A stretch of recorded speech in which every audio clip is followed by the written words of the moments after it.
interventions, contributions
This is day 2 of the Belize Investment Summit 2023. A warm welcome to all. We're certainly blessed with a beautiful day after what was an extremely successful and productive day yesterday. Here we are at the Grand Caribe Resort on San Pedro Ambergris Key, and we are raring to go. I am very pleased to say that this is the part where I get to say protocol having been established. But needless to say, special acknowledgement is conveyed to the Prime Minister of Belize, the Honorable John Briceño, for being here, as well as the Deputy Prime Minister, the Honorable Cordell Hyde, Minister of Natural Resources, Petroleum and Mining. A warm welcome to all cabinet ministers and ministers of government of Belize and other countries here present. A warm welcome and acknowledgement to members of the diplomatic corps, especially to our visiting ambassadors of Belize stationed in other countries. Welcome to the heads of missions of international organizations, private sector representatives, ladies and gentlemen, one and all. As I mentioned, we're about to start an exciting day 2 of the Belize Investment Summit. And we will start off with the topic of leveraging natural capital in the investment value chain, how Belize's natural resources attract foreign direct investment. And to lead us in this presentation, I'm very pleased to invite to the podium our Deputy Prime Minister, the Honorable Cordell Hyde, Minister of Natural Resources, Petroleum and Mining, to lead the way. Minister.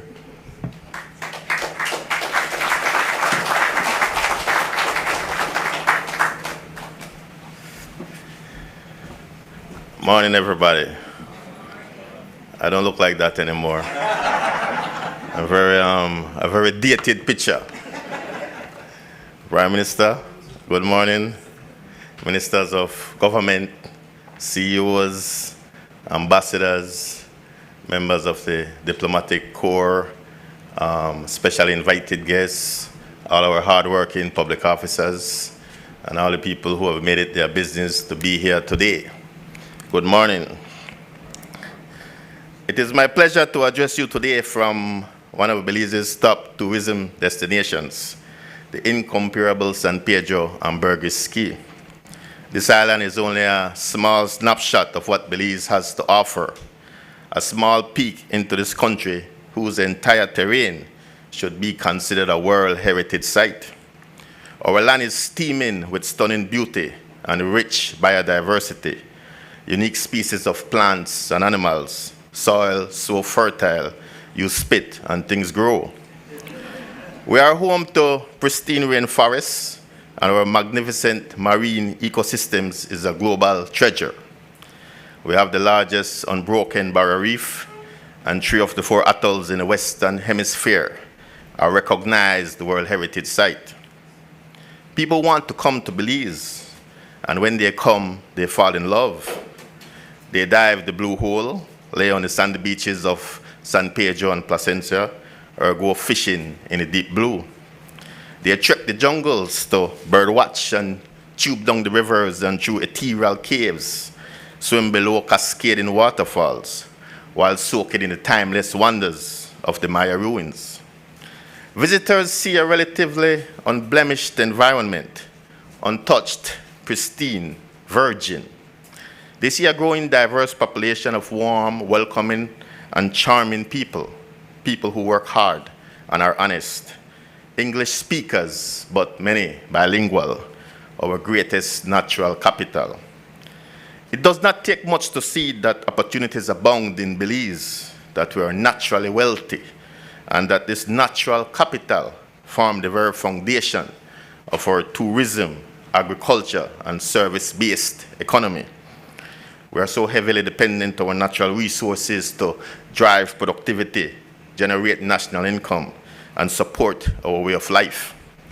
More than 40% of the country's 400,000 live and work along the coast and depend on these ecosystems for their livelihoods. We are convinced that we did not inherit this land from our forebears, that we borrowed it from our children.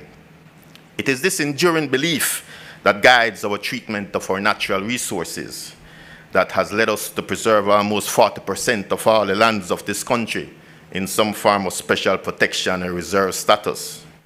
It is this belief that has made us a beacon of sustainable development, where development meets the needs of the present generation without compromising the ability of future generations to meet their own needs. There has to be that balance between economic prosperity, environmental responsibility, and social progress. It's our special mission, our enduring fidelity in this government and in this Ministry of Natural Resources, Petroleum and Mining that I have been tasked to manage by the Honorable Prime Minister. That development is not extractive in nature, but inclusive in output. That is about equitable distribution and fairness. That is about avoiding what some call the tragedy of the commons, where the incentives to degrade natural capital before someone else does is high. It's our noble task to ensure that we foster the enabling environment that converts, that leverages this abundant natural capital to create a Belize where everybody wins, where the investors get a good, comfortable rate of return on their investments, while the people simultaneously get to enjoy a high quality of life in perpetuity. Because we sincerely believe that when people do better, businesses do better.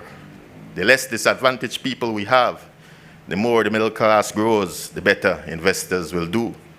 There will be an abundance of customers with greater and growing purchasing power. Investments in Belize will grow and prosper in conjunction with the prosperity of Belizeans.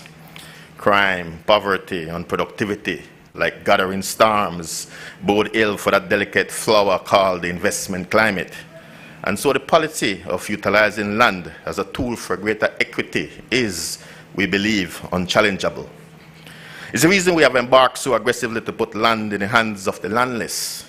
It's the reason why at this very moment we are surveying almost 20,000 house lots for first-time landowners, inclusive of teachers and public officers, soldiers and police officers, students and the unemployed.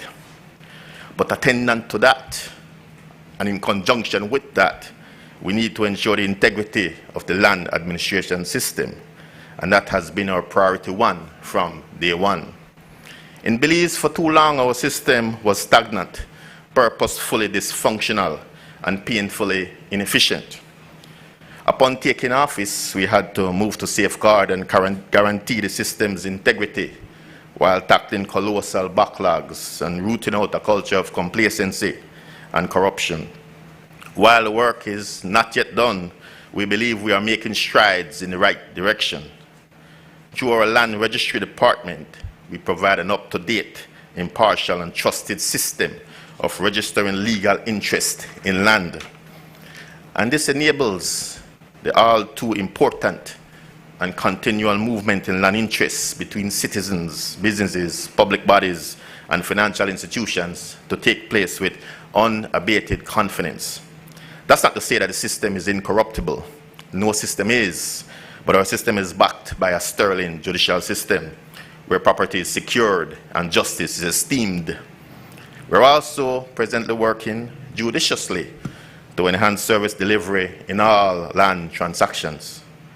The Ministry is proud to announce that just a month ago we launched Landfolio 7, an upgrade from Landfolio 2, which we consider a major milestone for land administration and management.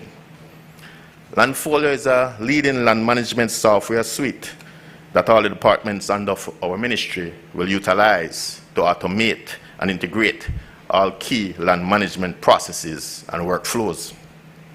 This upgrade will increase efficient processing of our land transactions, enable us at the ministry to provide much improved service to all our customers. As a web-based software suite, Landfolio 7 will allow us to advance the digitization of land transactions and to modernize our land administration and management system. The software streamlines our current workflows, is more user-friendly, and has improved reporting capabilities to to better monitor staff productivity. It allows for the eventual integration of an online portal with multiple functionalities, such as filing digital applications, making online payments, database search, and application tracking. This is an exciting and long-awaited development for us, and whilst there are teething pains, we think Landfolio 7 a game changer. I'm also excited to tell you that our first of its kind business unit is now open for business. You didn't copyright that, Narda. The purpose of the unit is to facilitate ease of doing business with all our departments in a comfortable and conducive environment. It ensures that our business clients can legitimately expect an expedited processing service for land documents to support business startup, expansion, and refinancing. We are sure that our business unit will have far-reaching economic impact. The unit is modest in size at present, but in a month's time should be fully operational and a beehive of activity. But we cannot rest on our laurels. The sheer volume of instruments and transactions have increased exponentially year on year. It cannot be business as usual. And so we are focusing on a digital technological transformation. We started in the surveys and mapping section of the Lands Department already with a digital online process for the submission of survey plans for approval and authentication. We're in the process of launching a similar process for the submission of subdivision applications to the Land Utilization Authority.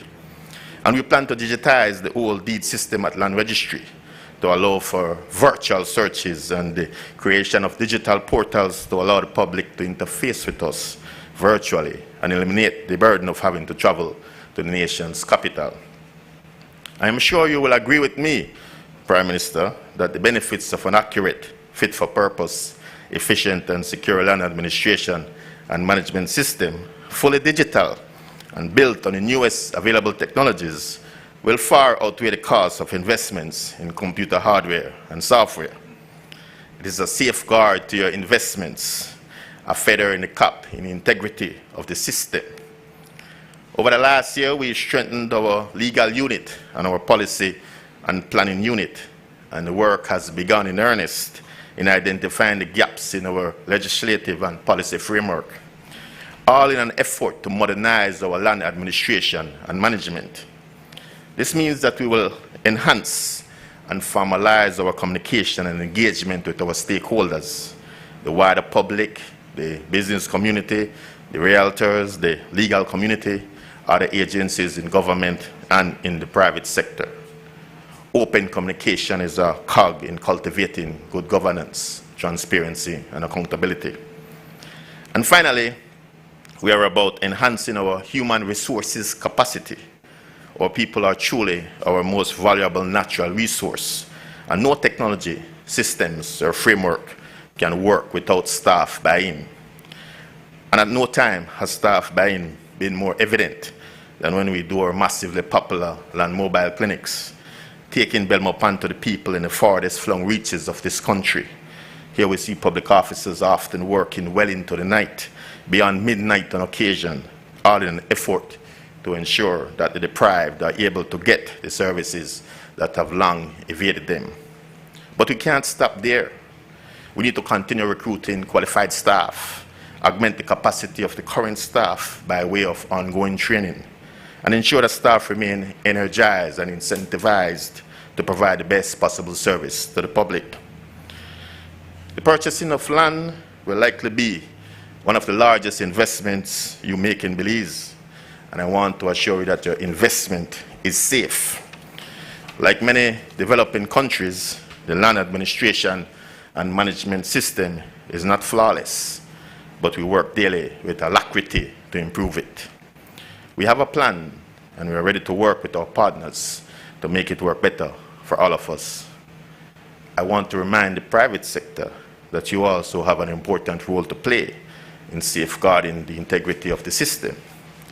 Anyone involved in shortcutting the system, in jumping to the front of the line by wayward means, is actually undermining the value of his own business interests.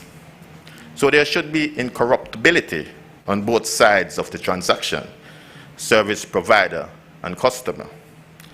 If, as the popular business refrain goes, our job as managers is to enhance shareholders' value, then the ultimate destruction of shareholder value is a system that lacks integrity and legitimacy. The joint interest of government and investor is thus crystal clear. Our collective interest is to all safeguard the system's integrity. Nassim Taleb, a trader, author, and philosopher, opines that skin in the game keeps human hubris in check. Our skin in the game is to guard rather than game the land administration system. Thank you very much.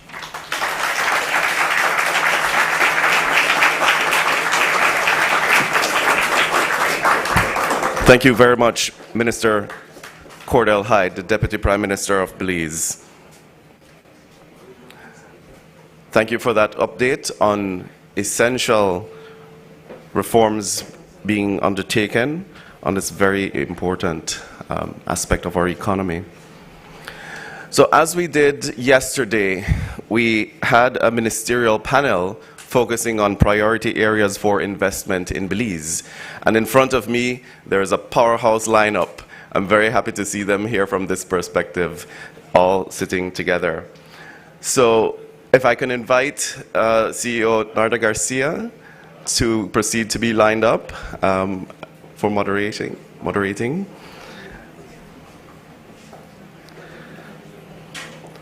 As well as the Honorable Karim Musa, Minister of Home Affairs and New Growth Industries, the Honorable Abelardo Mai, Minister of Agriculture, Food, Security and Enterprise, and the Honorable Michelle Shabat, Minister of Public Utilities, Energy, Logistics and E-Governance.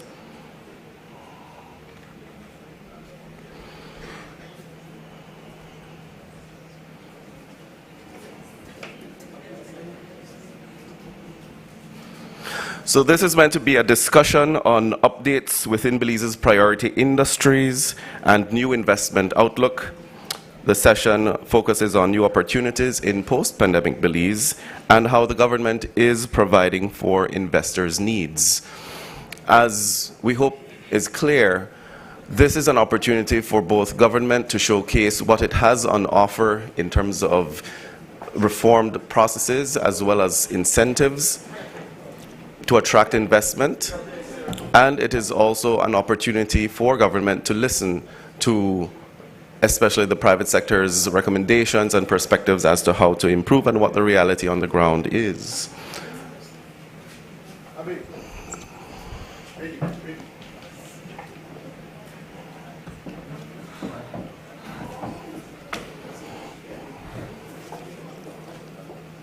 And so to introduce our panel once again, our moderator today is Mrs. Narda Garcia, Chief Executive Officer in the Office of the Prime Minister and Ministry of Investment.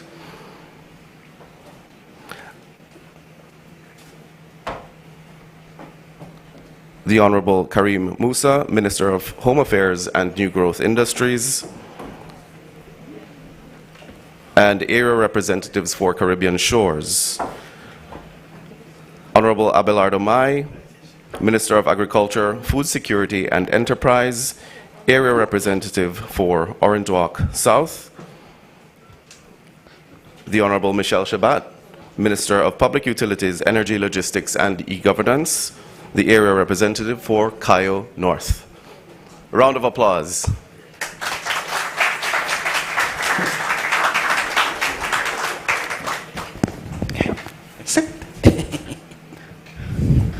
Take a seat. Good morning, everyone. Well, after that address, I don't know if we can match, but we will try. Thank you, Deputy Prime Minister, for that wonderful address. I think you touched on every part. I believe that especially the private sector was very interested in hearing what the Minister of Natural Resources had to say. And again, we are a nature-based economy. very dependent on our natural capital.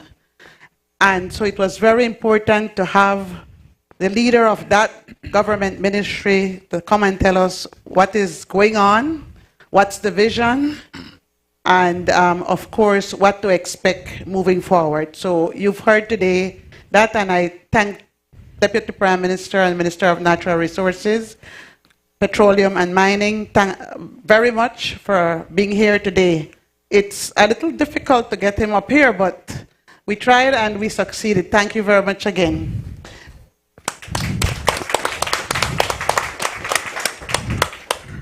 And we have three powerful ministers today here also. The Minister of Agriculture, Jose Abelardo May, the Minister of Home Affairs and New Growth, Karim Musa, and the Minister of Empoel. I have to say it that way because it's so long. But it's, Minister, can you help me there? It's Yes. the Public ministry. utilities, energy, logistics, and e-governance. So you see why I say a powerful group of ministers today. Again, we are looking at the whole landscape, investment landscape in Belize, how it's been developed, where we are going, and how we are going to do that. So basically, that's my job today, as was yesterday with three other powerful ministers, to determine from them what is it that they will do or they are doing to ensure to improve efficiencies, to give better service, to grow the economy, and how all of their ministries complement the investment environment that we have in Belize today. So, Minister of Agriculture, good morning. Good morning. I would like to start with you. And the first question is, tell us about the investment priorities of your ministry at this point in time, and maybe a little bit of history of where you started in 2020, what you reported in 2021, and where you are now in 2023. Thank you, Nerda. Well, our food and agriculture policy is one of the most important pillars of our national policy, which is Plan Belize. Since we were elected to government, we have learned important lessons. One is that even sick people need food. So during the COVID pandemic, we learned that very expensive lesson. The second is that we never put all our eggs in one basket. And the third is, sadly, climate change is real.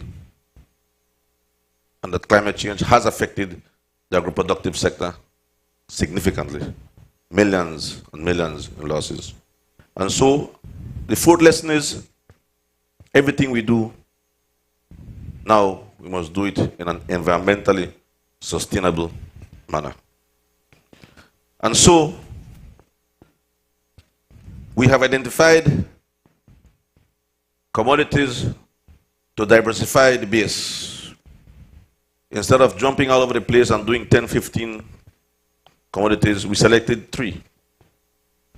We selected soursop, we selected dragon fruit, pitahaya, and we selected coconuts. Today, we are proud to say we have almost 20,000 acres of coconuts planted. We have close to 300 acres of soursop, and our pitahaya stock is growing.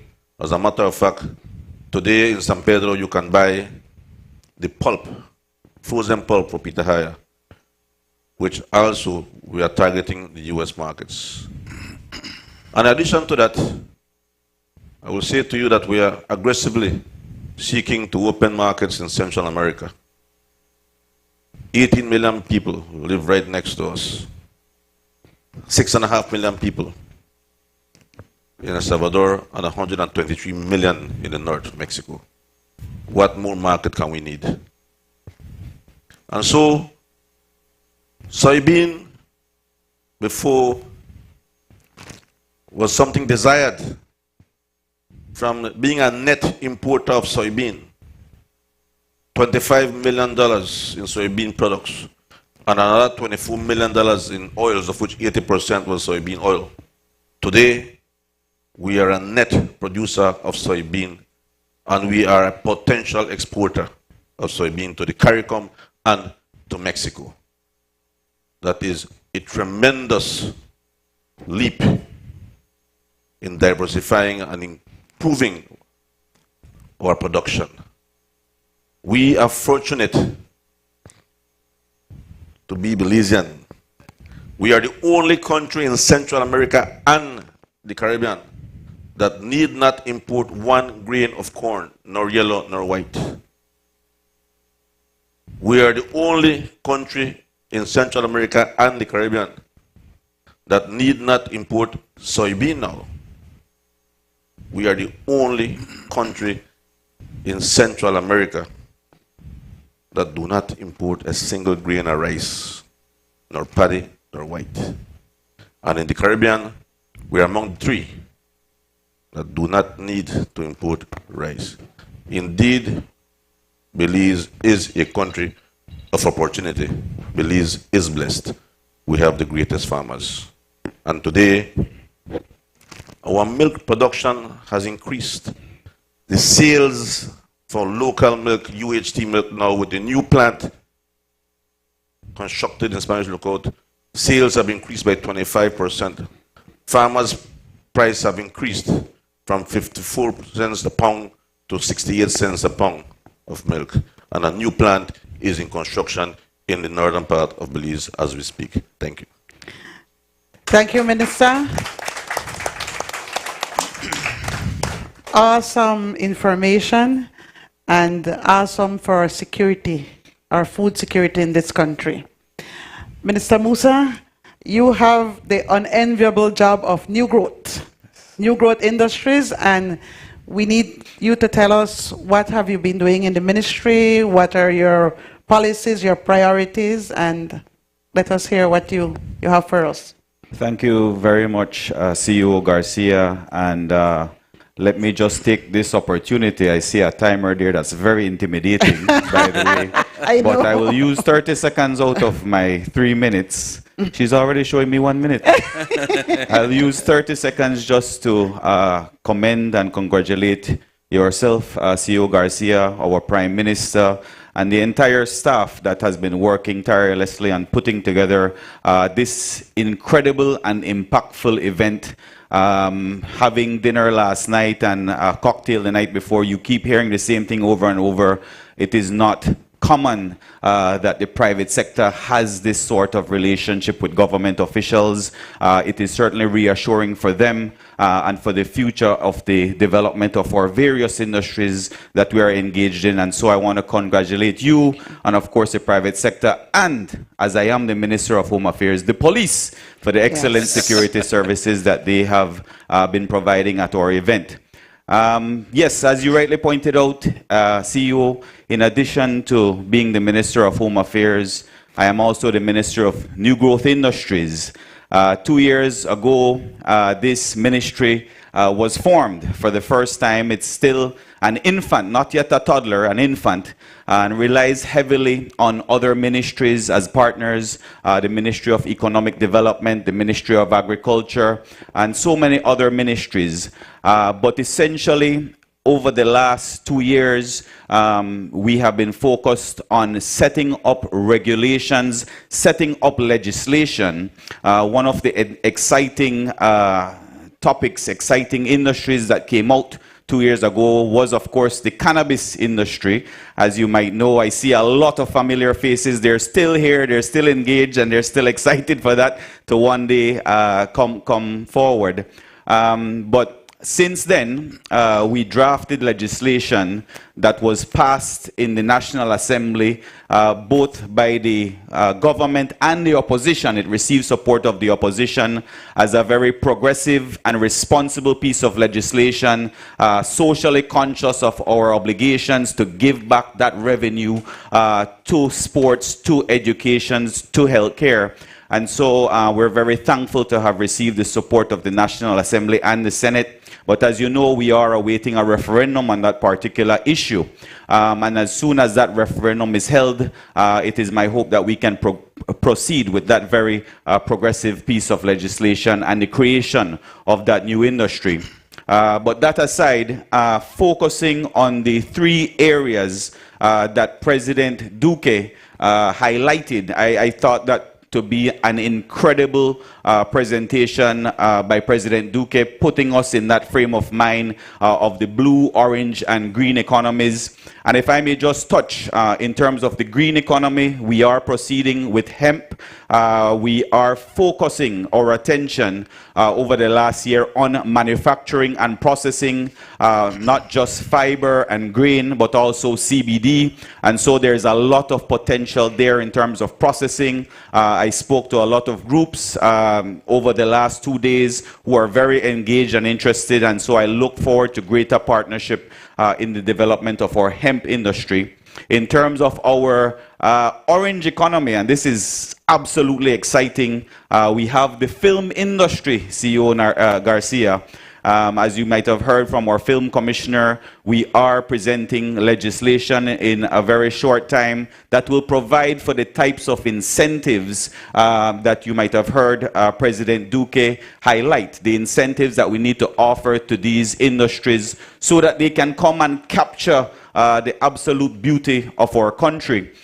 Just last year, if any of you are into love stories like me and Honorable Cordell Hyde, you might have seen a movie on Hallmark called Caribbean Summer. That movie was filmed right here in Belize, in the southern part of our country, in Placencia.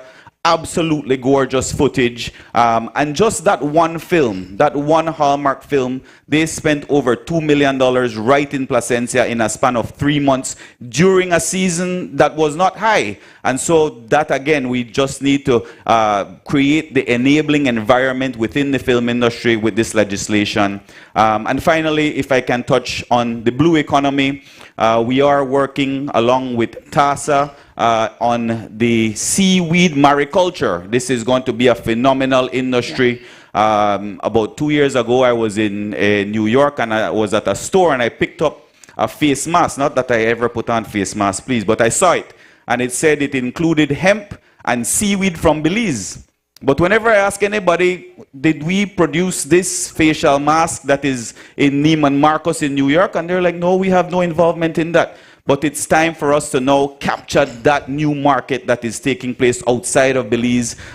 We have about 25 farmers engaged in seaweed agriculture, seaweed mariculture, sorry.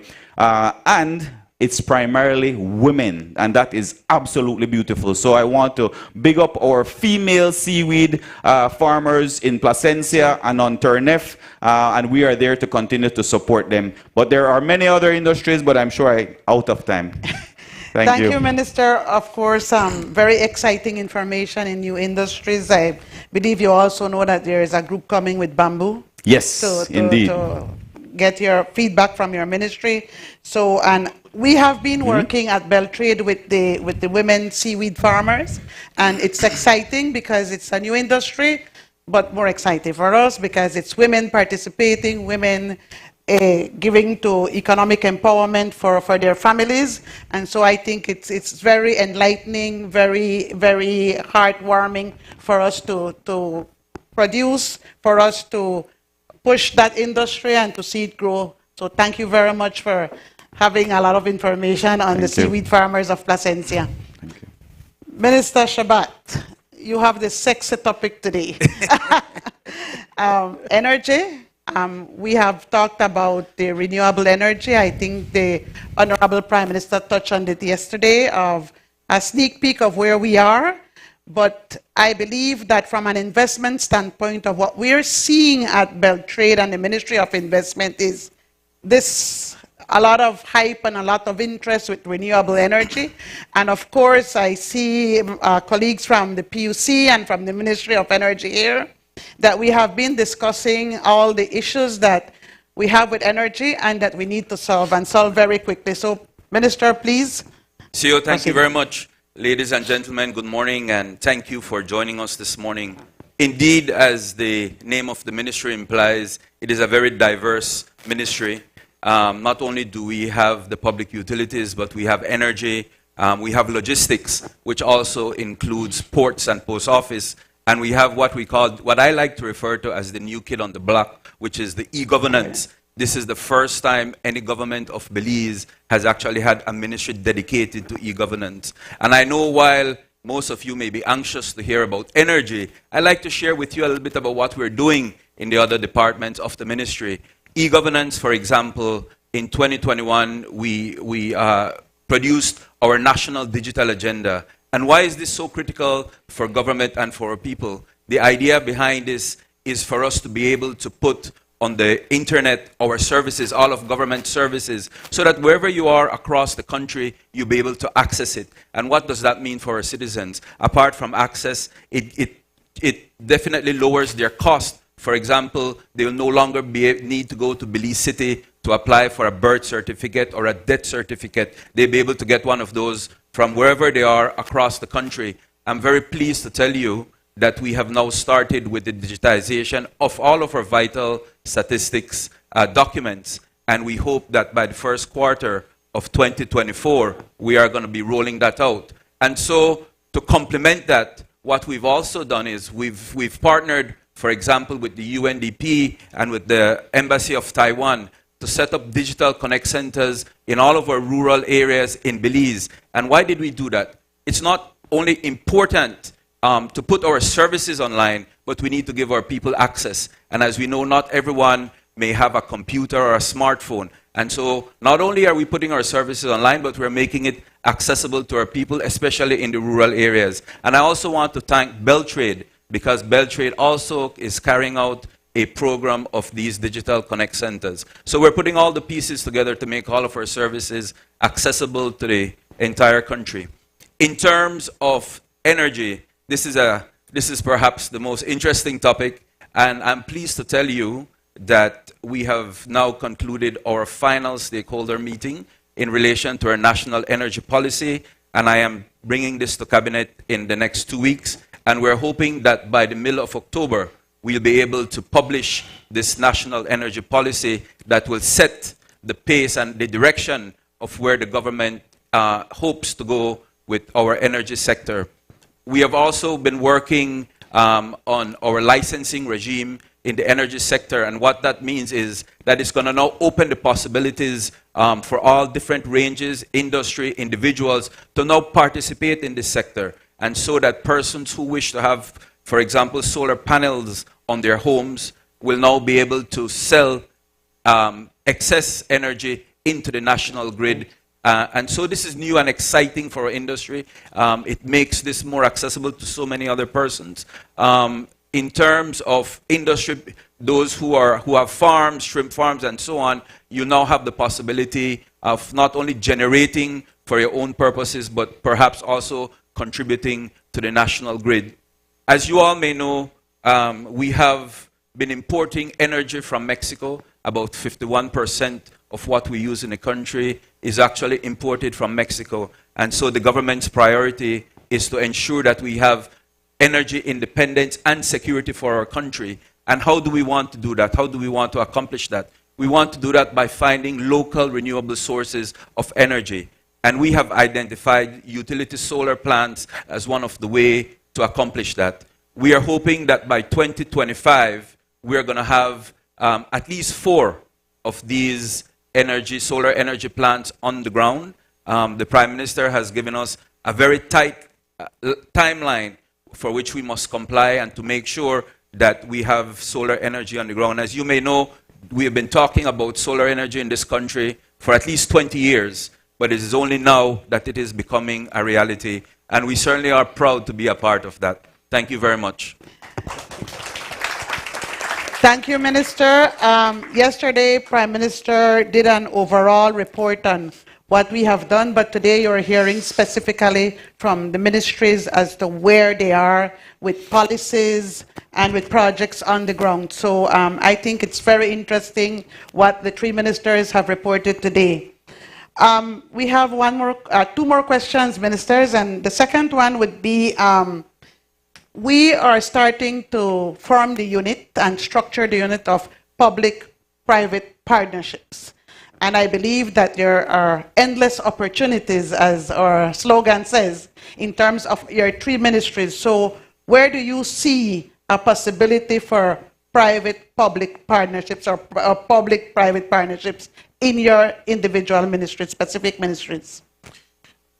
One of the, in terms of staples, I think Belize, as I mentioned before, is well placed in producing our staple foods and producing our food for animals that feed us, or broilers, or swine industry, or bovine industry. But we are somewhat weak in processing. If you look on our shelves, what you will see is thousands of canned foods imported into the country. It is time for us to look at this type of investment. Many years ago, the experts will tell you that to invest in a cannery would cost millions of dollars and you need a building this long and this big. Today, with modern technology, the canneries are smaller plants. I believe that this is an area where our private sector and our public sector could get together to form some kind of investment. Again, where we have, I believe, fallen asleep is value adding and adding value to our products to export to our CARICOM brothers and sisters. We live in the center, smack in the center between Guatemala, a country, strong producer of primary products, and in the north, a very stronger yet country producing primary products. We need to look at the possibility of importing these primary products into our already existing free zones, adding value, nationalizing the product, and exporting to our CARICOM friends. We need to learn from them. The Commonwealth of Dominica produces now condensed milk. They are neither a strong producer of sugar, neither of milk, but they manufacture. So we don't have to be producers, but we can do manufacturing. And that's why we have our CARICOM brothers. Again, manufacturing, value adding, processing is an area that we can venture into private-public investment. Thank you, Minister. Minister Musa, the same question goes for you. What opportunities for a PPP do you see within your ministry and the industries that you're looking at? Yes, just to continue along the same line as Minister Mai, the entire centerpiece, the hallmark, the philosophy of the Ministry of New Growth Industries is to create partnerships with the private sector. And as Minister Mai mentioned, where it is that we see our challenges and weaknesses is in adding value to the products that we produce. Like he mentioned earlier, we are doing exceptionally well in corn and in other industries, but there is that step. We need to take that pivot to manufacturing and to processing, and I believe that we are already seeing certain investors, for instance, in industrial hemp. There is a company, Belize Tropical Hemp, out of Valley of Peace, that's already constructing a manufacturing and processing facility.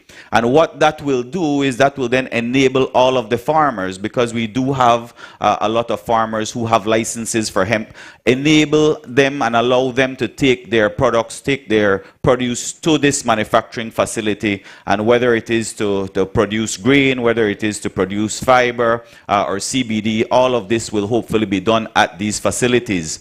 You look at, for instance, the film industry. When this Hallmark team came in, what they noticed was that they had to bring every single piece of equipment with them, whether it's for sound, whether it's for lighting, everything. And so one of the things that they recommended and we have identified is that there is a need to have at least a film truck. Now, these film trucks are, of course, outfitted with all the nuts and bolts necessary, the basics to get a film going in this particular destination. And so, again, that's another opportunity for a PPP.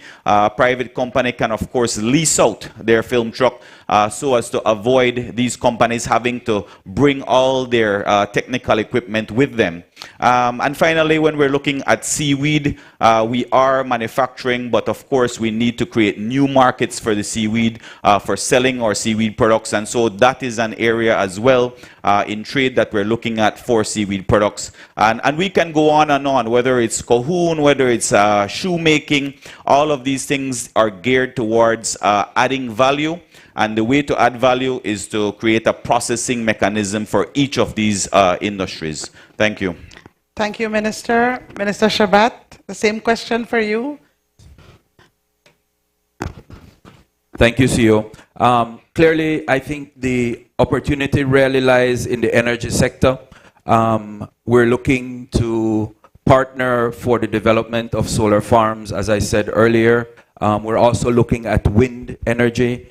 The ministry is also currently involved in a waste to energy research paper. If you look at that sector, you will know that the country produces over 3,000 tons of municipal garbage per month. And what are we doing with that? We're burying it in the ground. And so how do we take that and create an industry out of it and have it contribute actually to our energy market? So that is an area that is ripe for a PPP.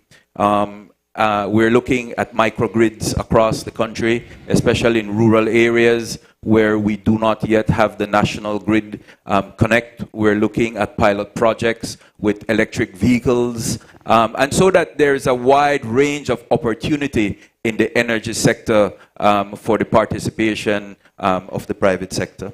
Okay. Thank you, Minister. I know that the participation of the private sector is critical for adding value, it's critical for marketing, and it's critical to taking us to another level. And hence we have the public-private partnership unit. We are working with the Ministry of Investment, and again, it is the private sector that will take us to the other level. The government is enabling that environment for it to happen. And so we are one step further into that, and we invite the private sector to seek information. The specific ministries know about it. And so I believe that we are one more step further away or into getting that environment in a way that it can help us to add value to our primary products and to several other areas and sectors in the different ministries. The third question, Minister Mai, you go again.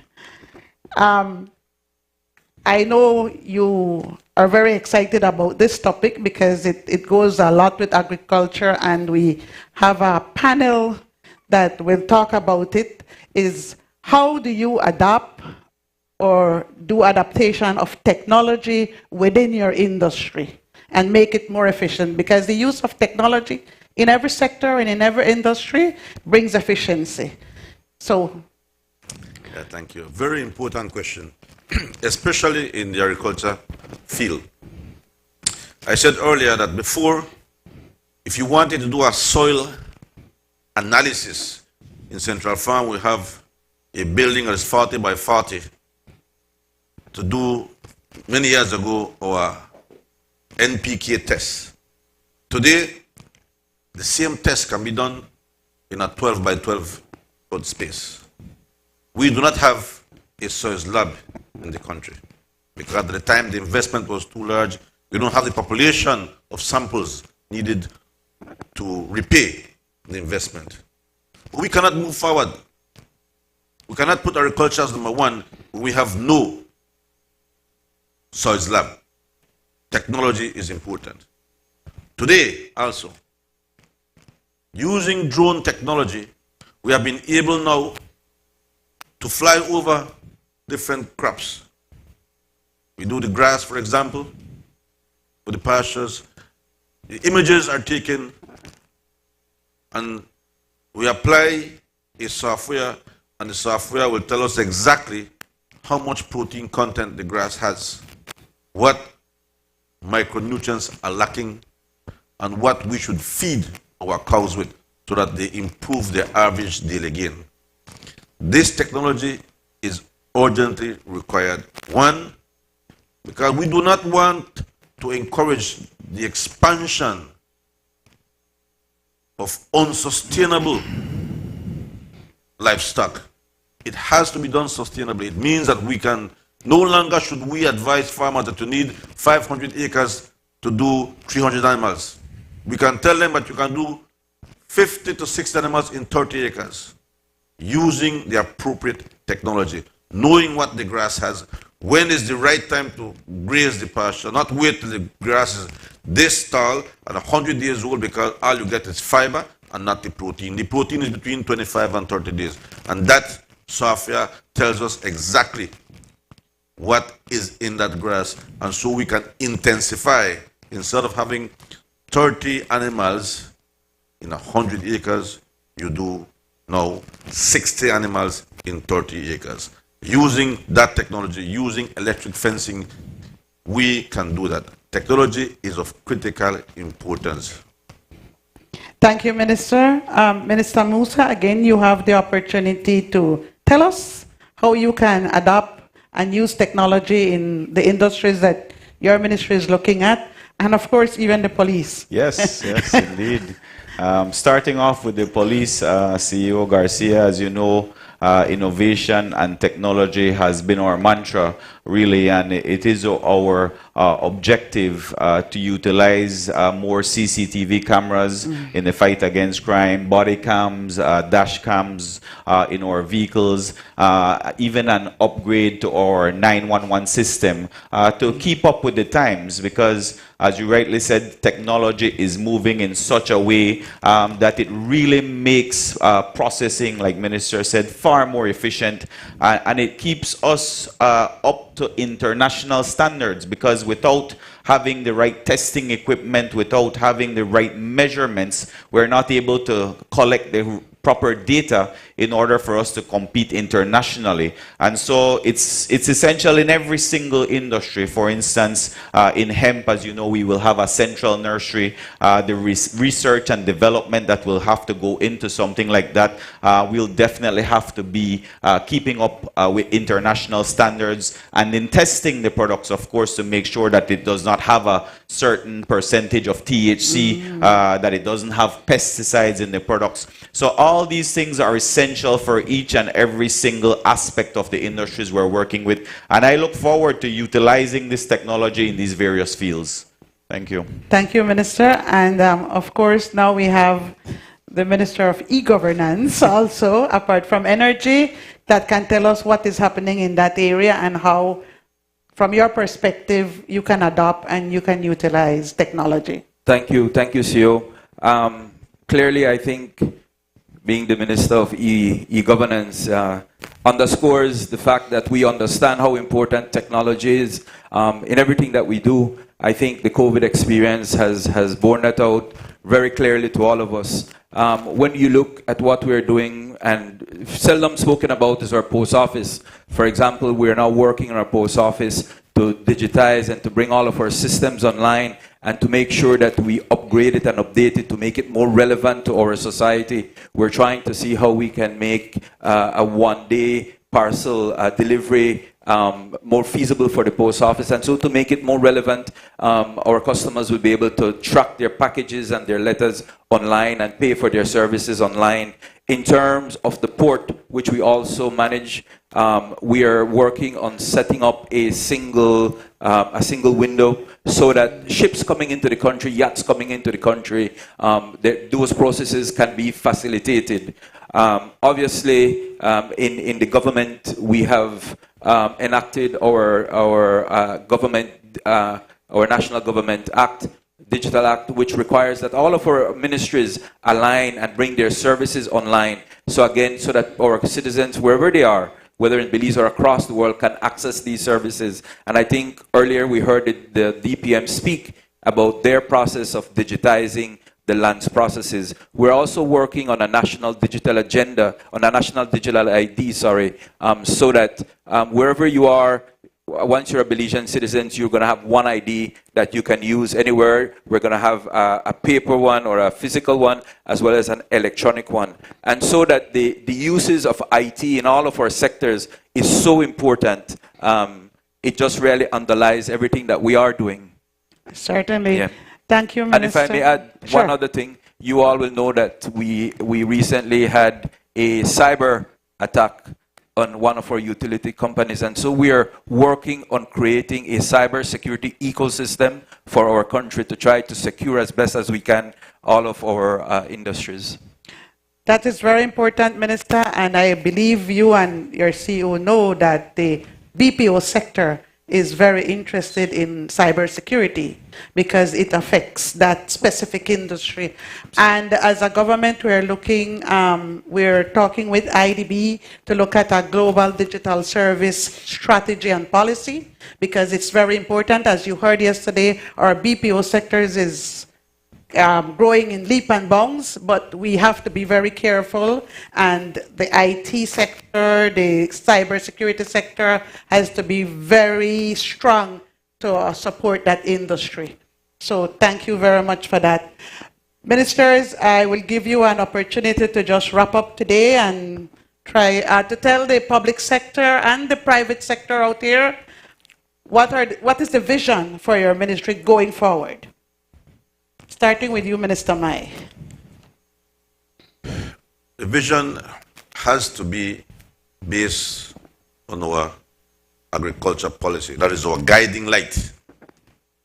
We must continue to produce more.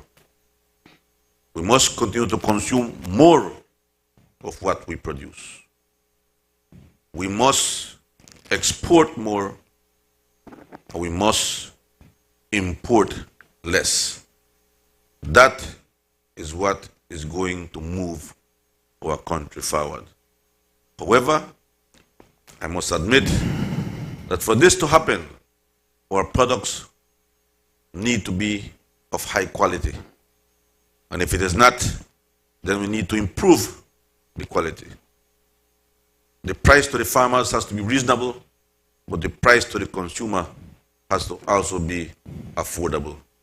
Food security is not food security if it's not affordable to the people. Yeah. And so we need to work on that with lightning speed. Secondly, we need to diversify the base. Our traditional export have been in place for the last 50 years, citrus.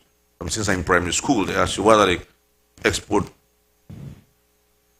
crops, the main cash crops: sugar, banana, and citrus for the last 40 to 50 years.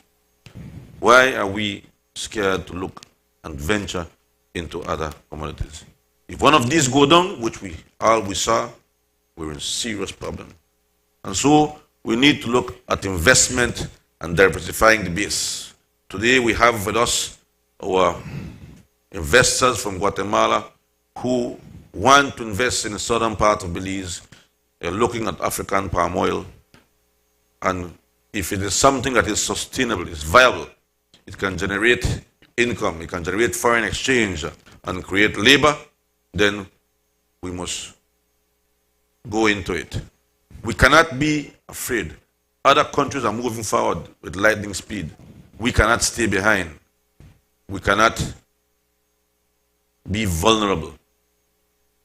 We cannot depend only on 2 industries or 3 industries. Because if one go down, we're in serious problem.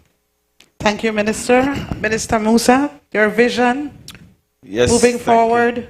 Thank you so much, CEO. I think in terms of moving forward, I certainly look forward to continuing this dialogue and this engagement.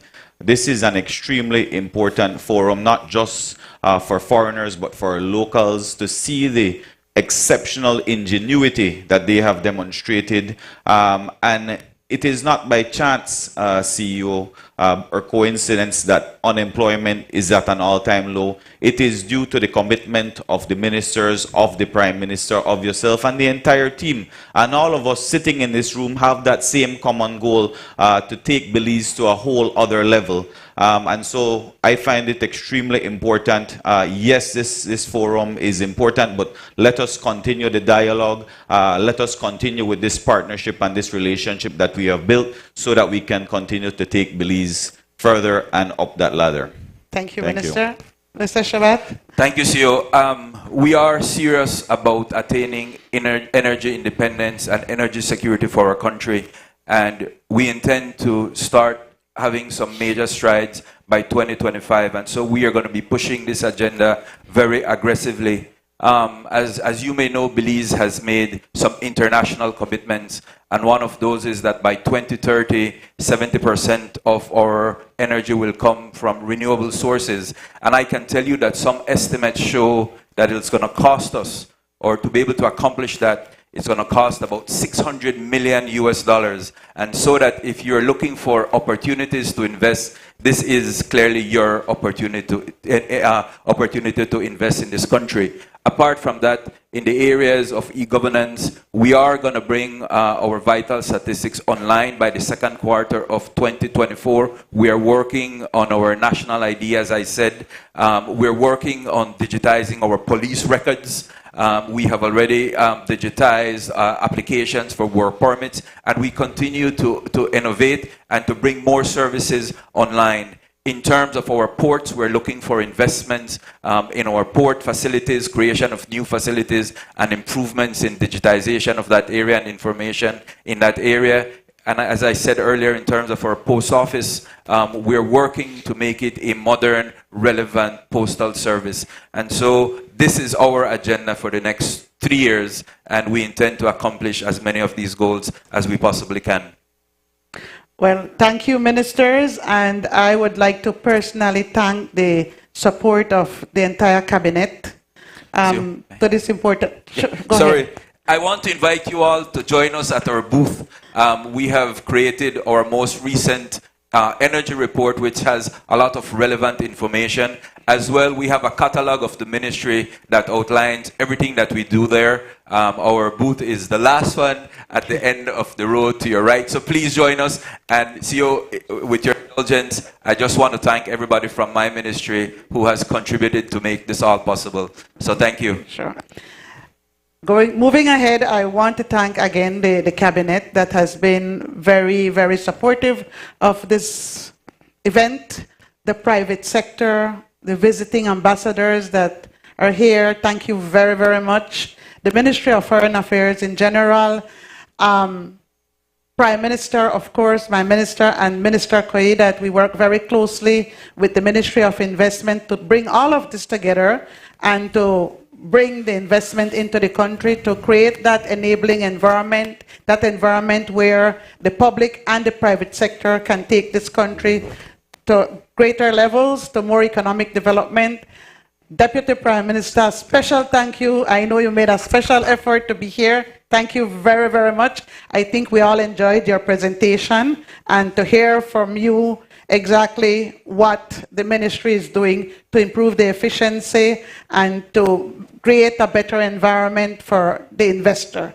So, ladies and gentlemen, thank you very much. Thank you, ministers. Thank you. And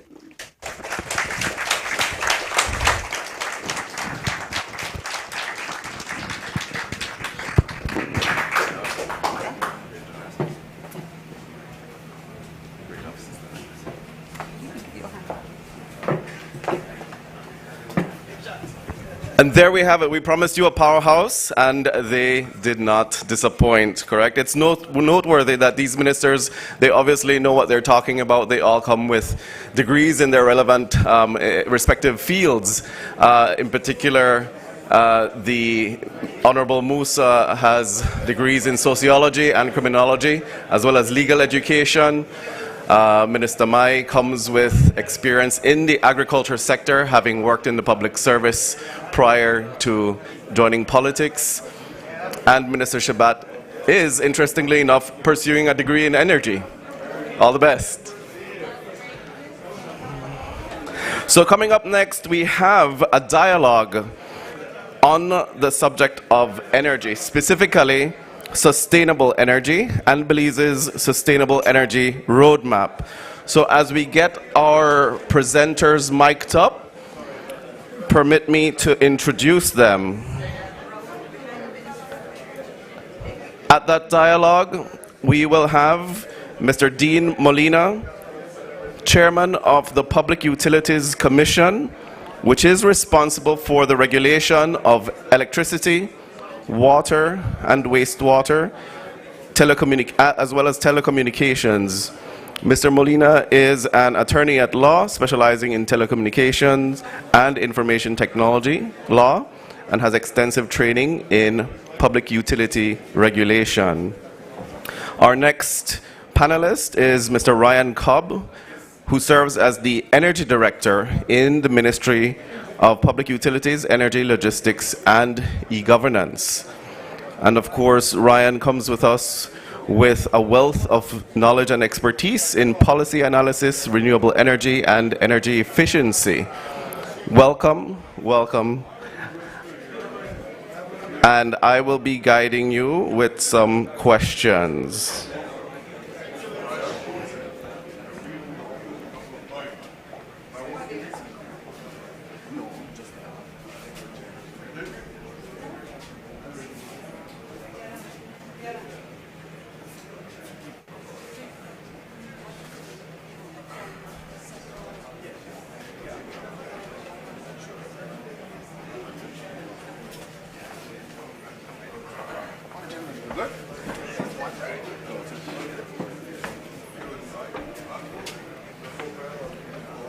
Can we shift their chairs a little bit more this way?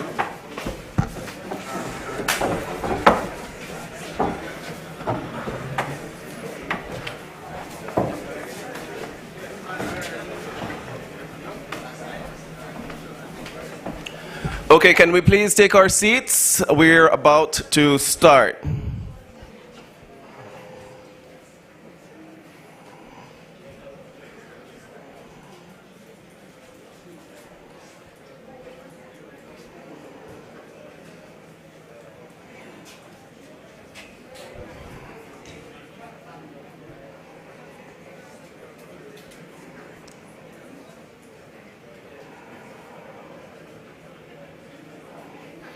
Okay, we're about to commence. Welcome, welcome, Mr. Dean Molina, Mr. Ryan Cobb.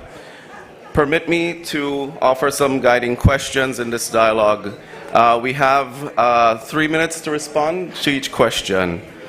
So the first one is directed at the Chairman of the Public Utilities Commission, Mr. Dean Molina. Can you tell us where is the Public Utilities Commission, the PUC, in ensuring that an adequate regulatory and governance framework is in place for the modernization and better regulation of the energy sector to enable new business models, new and innovative technologies, and unlocking the potential for new investments in the sector? Yes. It's a loaded question, Ishmael, but to approach the question, I would have to bookend two significant things that have come out of Cabinet. In December of 2021, the Cabinet had approved a roadmap for electricity in Belize. It is called the Roadmap 2021-2040, and it's built on the premise that we're moving towards renewables. And it's the second premise that's embedded in there is that there would be grid modernization. So that's the first significant thing that has guided the PUC. The second one has occurred actually in the middle of last month, as late as that, in which the Cabinet has approved a licensing and consent regime to deal specifically with electricity licensing. It contemplates, I believe, about 15 different flavors of licensing, which sets the stage for the next level. The licensing regime contemplates short-term and long-term sales to the grid. So it opens the door for the people out there who have been asking, when can we start selling energy to BEL? So there are two facets to it, a short-term and a long-term sale. So under the long-term sales, we have what has already been approved by a subcommittee of the cabinet as well, which is called the RFP regs or procurement regs regulation, which essentially outlines what it will be the process for the bigger players, the long-term players, to get into the market. That hasn't been signed into law yet, but it has gone through several rounds of public consultation, and it has gone through, it has been drafted, it has been presented to cabinet. So that is also already in motion. Addition to that, we have currently going on public consultation on the feed-in tariffs associated with selling to the grid. BEL had actually made a submission for several new tariffs. One of them is the feed-in tariffs, another one is the electric vehicles tariff. So I would urge the participants out here to get involved in that public consultation. It's happening now. Okay. The Public Utilities Commission is obligated to go to the public to consult on all matters, and participation has been poor to none. So this is something that you can directly get involved in by participating in public consultation. You can find the document on the PUC's website, puc.bz. Right? So coming down the pipeline as well is another regulation which has to do with the interconnection into the grid. You should be seeing that shortly, as well as a regulation that deals with how tariffs are set. So those things, I should add one more thing. The contemplation under the licensing and consent regime is that there will be an independent system operator, which you as a seller of electricity will interact with directly. That function is currently carried out by BEL. And that operator also is involved in dispatching electricity. Again, that function is currently carried out by BEL. The goal is to have an independent entity operate that transparency, that openness for any potential investor. There won't be the question of whether or not BEL will allow us to get on the grid, because that's sometimes the question. That will be cleared up with an independent system operator. Fantastic. Right? So that, in a nutshell, would be where we see. Excellent. Thank you for those updates, insights, as well as the invitation to the consultation process. I think it's very important. And you said that the website is puc.bz. BZ. Yes. Great. Now, Mr. Cobb, one of the focuses of this entire summit is green, going green, which speaks to sustainability. When it comes to, the need to move away from a carbon-based economy, given the price volatility of fossil fuels, which adds uncertainty and instability, what does all of this mean to Belize? In the Belize context, and why is investing in clean energy so critical for this nation? Well, thank you for that question, Ishmael. And first, I must make the disclaimer that when we talk about energy, we talk about not just electricity. Energy is so much more broader. Within the ministry, when we talk about energy, we talk about fuels, both liquid and gaseous. We talk about solid fuels, whether that be charcoal or firewood. And these are the shifts that we're trying to do when we're talking about shifting to a greener economy, coming back from a carbon-based economy. When you're talking about fuels, this new policy that we're developing, we have made the provisions for the development of biofuels so that we may now have the provision to blend ethanol within our standard fuels. We've also made the provision for the shift in technologies in transportation.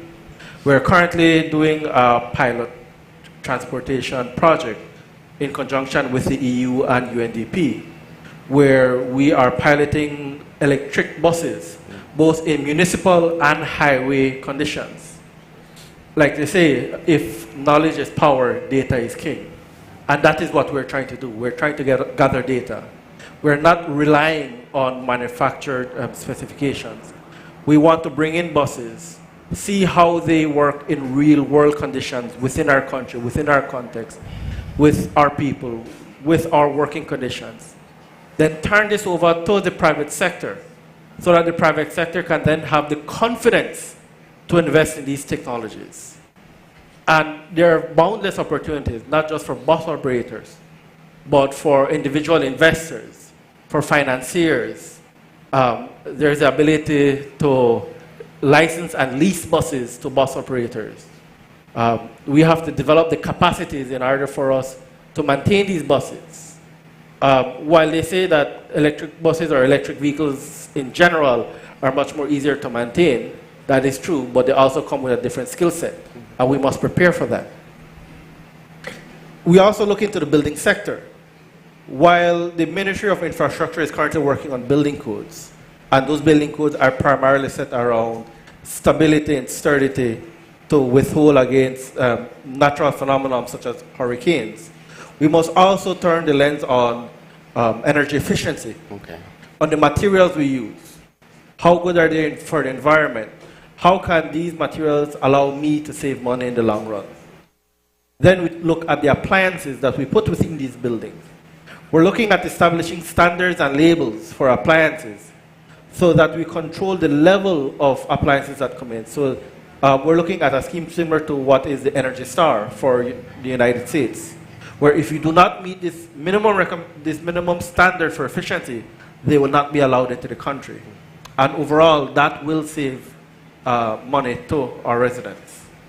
Very interesting. I think on that final point, I think it goes to, it's important to say that consumer education is very important to understand what some of these standards are, why they're important, and where consumers have a responsibility, as well as merchants' responsibilities, right? And also on the point of data, if I could make a plug for the concept of citizen science, engaging communities to participate in the data gathering. Has the ministry considered, or the unit considered that approach as well? Yes. We have a saying within the ministry that we cannot do no work on our own. Our work is only done through our stakeholder and through the engagement with the public. And the data is only good if it can be accepted and reassured by the public and stakeholders as well. Great, thank you. Now, on the matter of renewable energy technologies, from the PUC's perspective, what's the process of screening investments in renewable energy technology?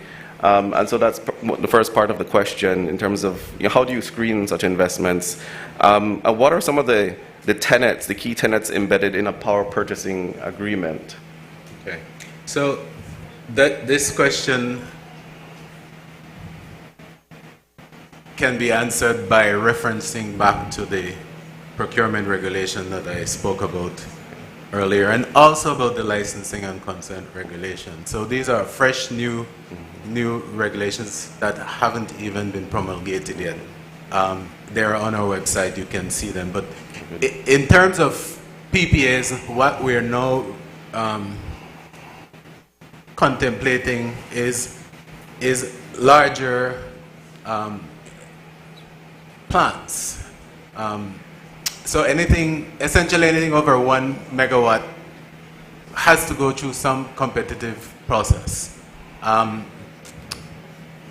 More so than going into the components of what's in the PPA, because again, all of that is available on the PUC's website. All existing PPAs are posted there, so you can look at that. But the process is important. The concept is that BEL, which is the only buyer or single buyer of the product electricity, would indicate to the PUC what the plan is moving forward, what their demand will be, where they forecast it to go.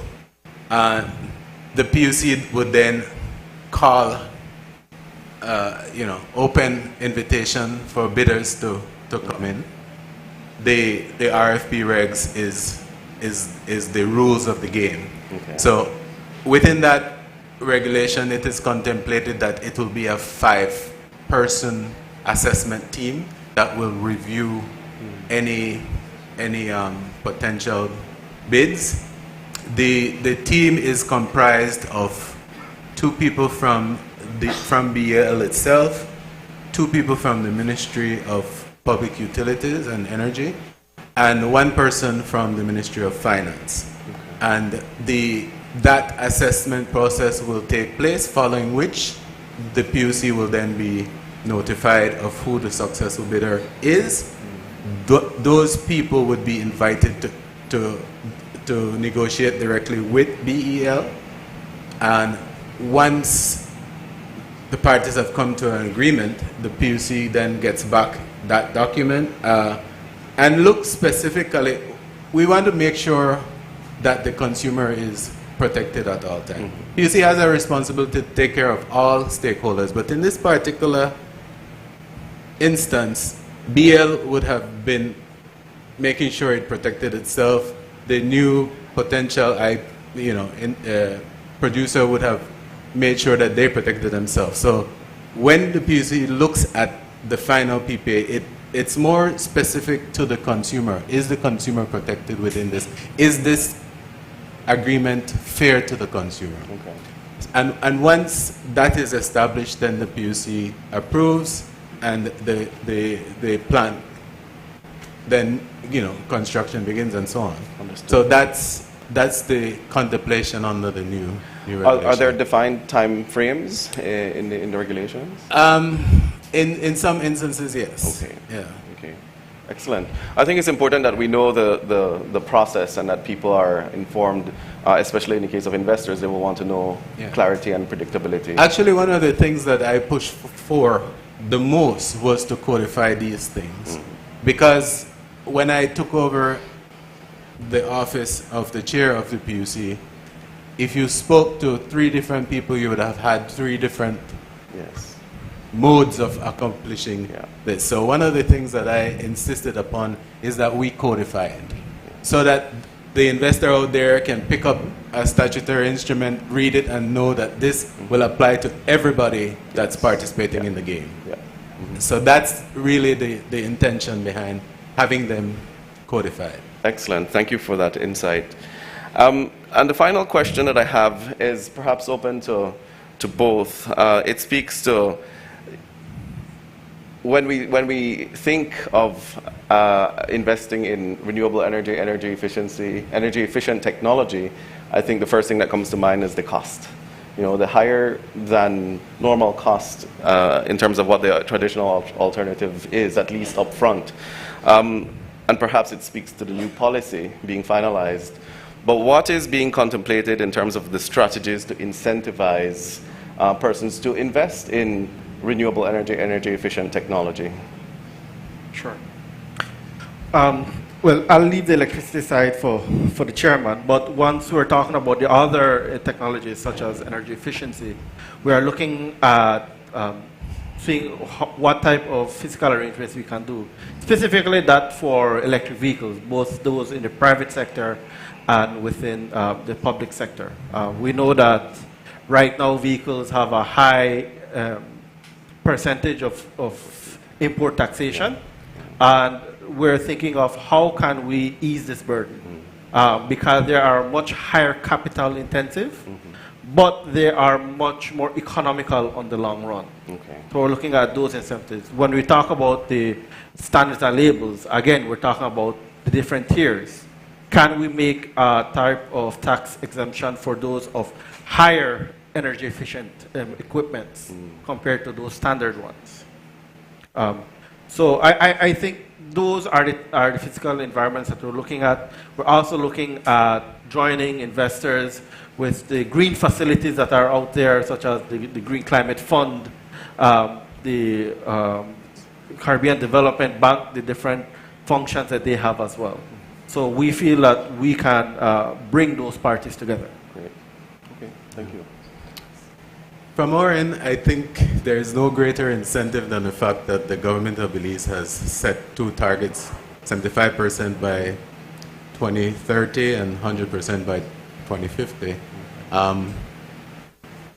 I think one of the things that we should be extremely proud of in Belize is that the majority of homegrown production is actually renewable energy already. What the PUC has to do is to make sure that there's a level playing field for all stakeholders who want to come in and participate. And that's what we have been doing, right. Setting the groundwork, setting the rules of the game, so that when the players are in, they have an equal playing And I field. suppose that addresses the barriers to entry, just Correct. really making it accessible and possible Correct. in the first place. Great. Excellent. Well, thank you so much for those insights. I think we're right on time. Round of applause, please, for the chairman of the Public Utilities Commission and the director of Energy. Thank you so much. Thank you.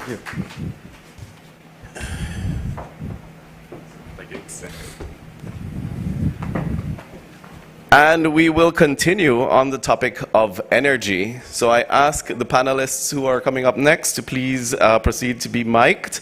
The title of this other panel is Belize's Path to Energy Independence.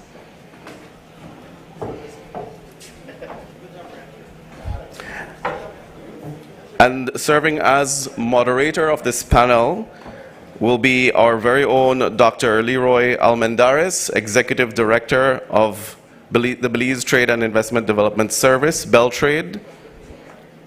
Kay Menzies, CEO and President of Fortis Belize Limited. Jose Urbina, who is the Chief Executive Officer in the Ministry of Public Utilities, Energy, Logistics, and E-Governance.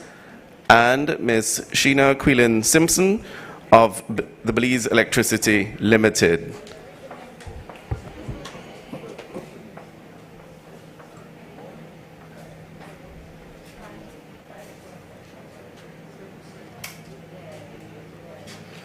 So once again, another powerhouse panel, and please welcome them with a hearty round of applause. Ready?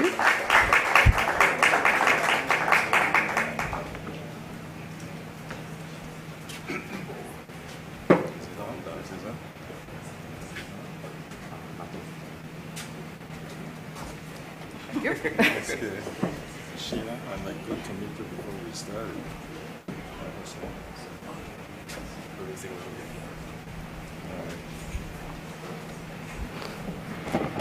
Mike? Yes. It is? Pleasant good morning, everybody, and day 2 of the Belize Investment Summit 2023. I must say that it has been a pleasure. We know all the work that has gone into it. Yesterday we heard about the green, blue, and orange economy. But we also heard about the merger. But continuing on the focus on energy, and to a large extent, focusing on renewable energy. Acknowledging over there, Minister, because I heard you earlier. But when we talk about energy, or when we talk about this whole landscape, I think there are some specific variables. Because being a part of the regulator before, we used to say it was a tripartite.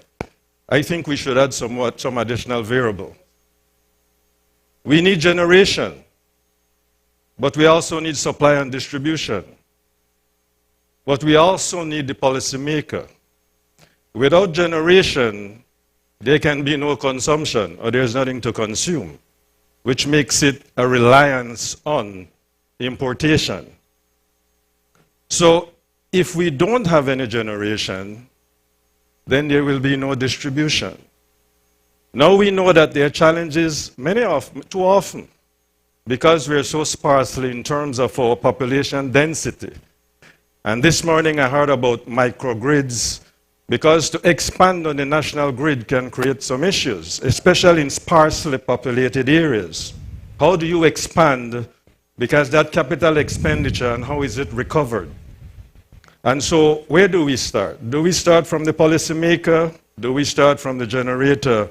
Or do we start from the distributor? But we must also look at the consumer.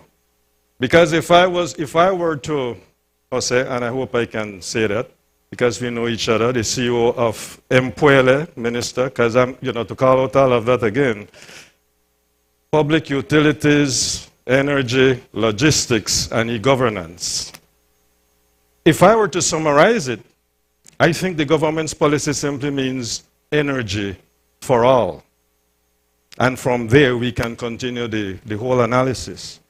So this morning, it gives me great pleasure to introduce a very dynamic panel who are kind enough to allow me to ask them questions. And these are three, well, I hadn't seen Ms. Sheena before, but worked very closely with Ms. Kay. And I know, Kay, you were recently recognized as a woman in energy. Were you also, Sheena? Can we give these two women a round of applause? Women in energy.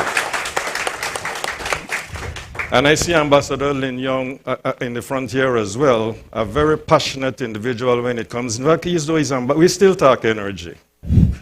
And of course, having to, I met CEO Urbina, and we have been talking, and I can tell you, just to continue on what Minister had said, Minister Shabat, I was there at that last consultation, because too often we hear, there is a policy, but I was not included. And I can tell you, because I was in there as well, and the dynamic discussions that took place to get us to the point where we are.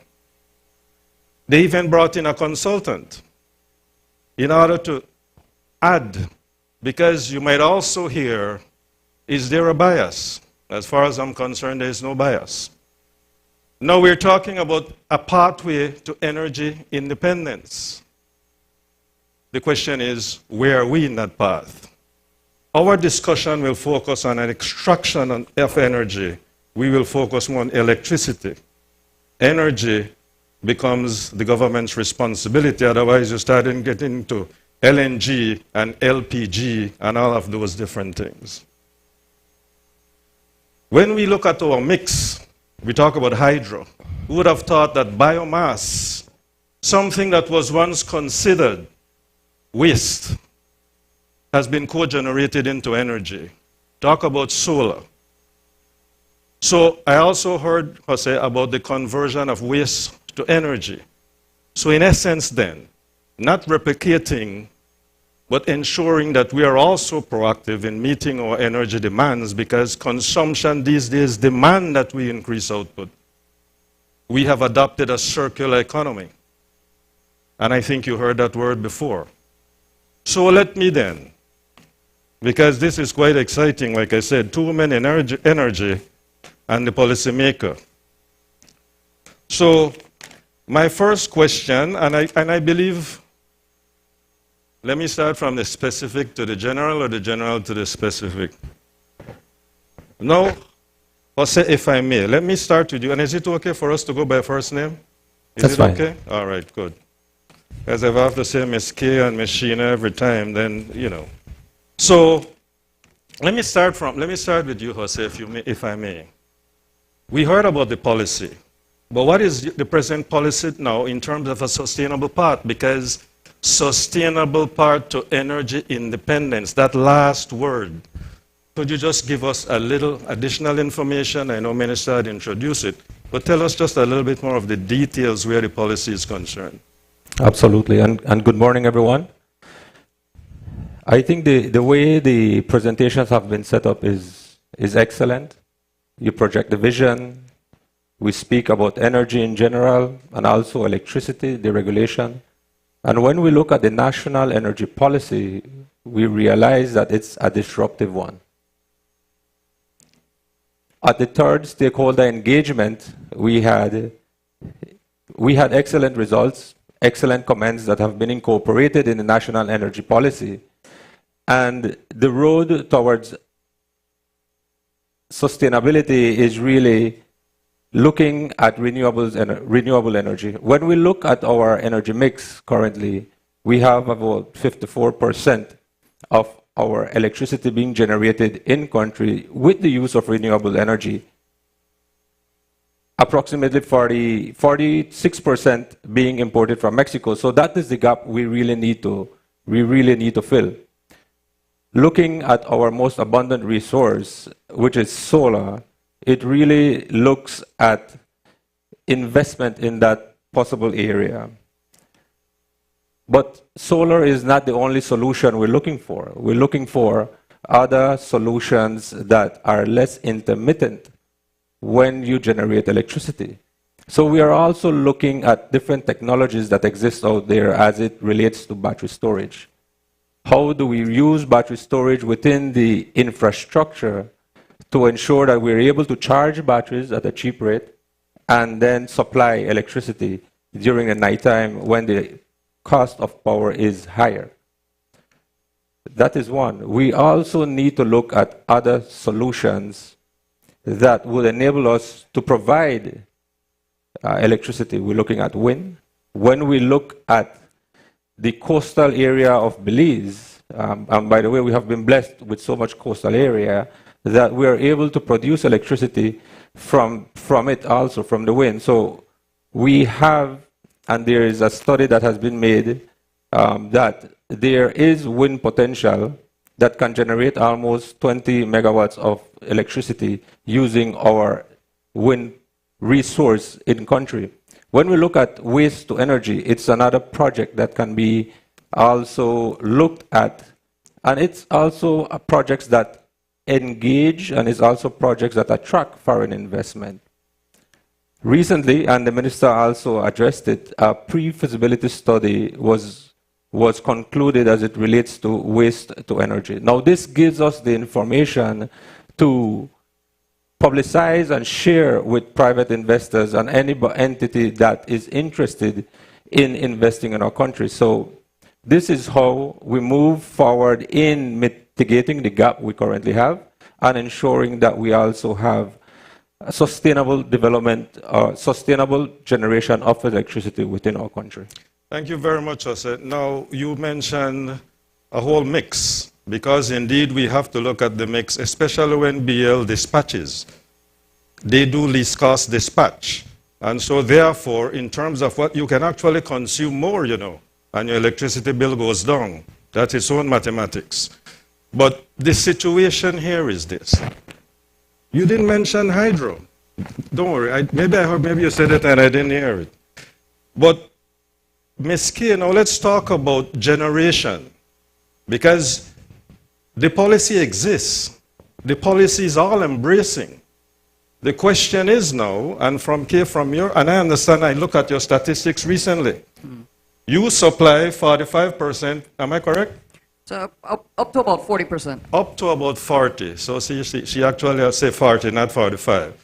But where does the other 60% come from? And I'm not asking you that question. But think about hydro's contribution to clean energy. As we talk about emissions and all of these things, but not only that, energy security, energy sustainability. And you may also add, in terms of technology, in order to generate even more as the demand increases and consumption levels go to a point where consumers must understand conservation is also a part of the whole electricity discussion. So, in terms of hydroelectricity and its contribution, continued contribution to the whole clean energy discussion. Thanks, Doc.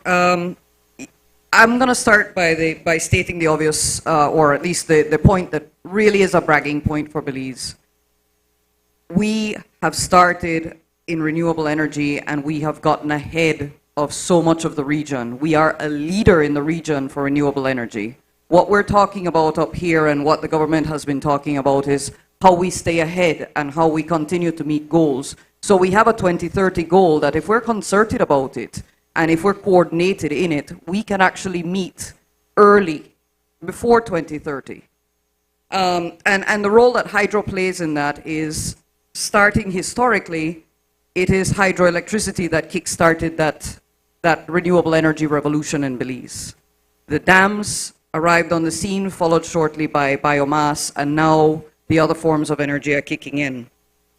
But along the way, and this is really where the consumer wants to hear it, is those hydroelectric dams allowed for savings in energy as well. And I'll go with just last year because calculations have been put out there that say, and we've seen with the price of diesel, had we remained in diesel instead of shifting over to hydroelectricity, we probably would see electricity expenditures over the years, over the last decade alone, of about $700 million more. Last year, in 2022, even with a bit of a dry season extension, we saved the Belizean public around $70 million, as opposed to if we had remained in diesel. So that's one of the critical benefits of hydroelectricity in the country.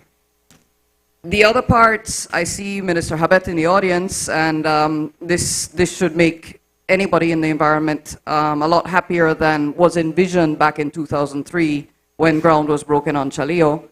We are actually helping the country to avoid greenhouse gas emissions. The river, the Macal River, is probably one of the cleanest in the country. It certainly is it is the most closely monitored river in the country. And we've been able to provide flood mitigation for the downstream communities. There's a lot less flooding than there used to be before those structures were built. We also provide, and this is critical to what's coming because we're looking to add solar and wind to the system, and these are relatively cheap but very intermittent supplies of power. They go down, they go up, a cloud passes over, solar drops, it comes back when the sun comes out, and so on. Hydro is a stable supply of power that helps to level that off, so that when you go to turn on your light, and we're on solar, hydro is there providing the cover when the clouds come over. And most of all, and I wanted to save this for last as emphasis, we are a people-driven business.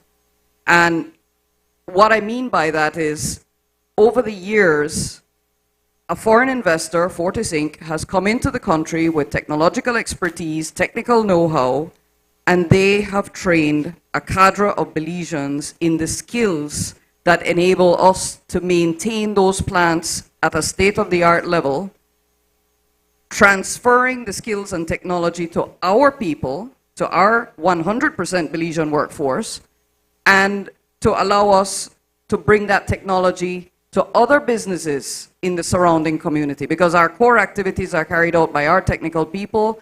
Every single other activity, we use local contractors. So the economic impact of the dams is beyond just the electricity savings. It goes throughout. Thank you, Kian. I'm glad you say that because if I may say this, believe it or not, sometimes you hear that hydropower is referred to the bad man of renewable energy. And so there was that clarification. The fact that you look at, really the negative externalities that could possibly occur, those are things that you mitigate. So we want to thank you.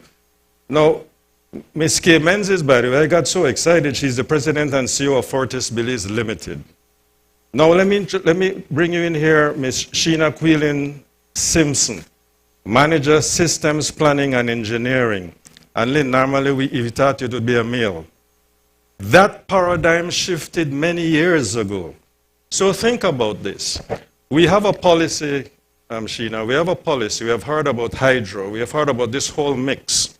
As the distributor, what are some of the current challenges that you are facing, especially as you notice? Recently, sometimes you see lights flickering because we didn't understand conservation. And the fact I heard Minister mentioning That's worth 51% reliance on imported energy. What are we doing with respect to mitigating some of these? Okay, good morning. First of all, I want to start by making the clarification between energy independence and energy security. Now, energy independence is about meeting our energy needs without relying on foreign sources. The real issue is not energy independence from foreign oils, but diversifying our energy sources to be able to meet our demand and ensuring that impacts from foreign government does not cause significant changes in energy prices and supplies. So for Belize, energy independence is not what we would want. It may be more costly and less attainable in the foreseeable future, but energy security is more reliable and sustainable. Energy security entails building out firm in-country generation capacity to be able to meet our demand while still benefiting from the opportunity energy from other countries. So in understanding energy security, we would need to understand our energy sources, our energy uses, and the realities of the energy supply and demand. So for our current system, the CEO and Ms. Kay already alluded to it, we have a generation mix that encompasses 14% biomass, 4% fossil fuel, 35% hydro, and a very small integration of solar at 0.1%. The balance for the 7% we're currently obtaining from our interconnection to Mexico.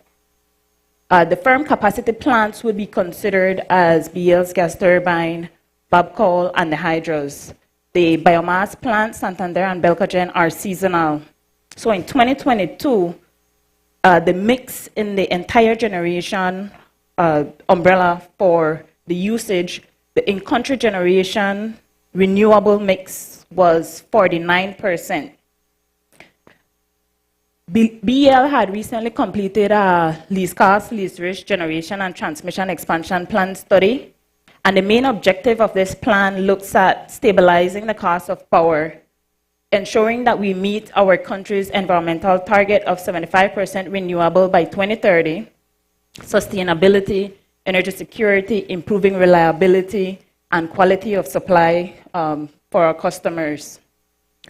The plan looks at a 20-year horizon and provides recommended generation and transmission additions to be able to meet our growing demand, and also allows for diversifying the generation mix while still benefiting from our existing generation source and our interconnection.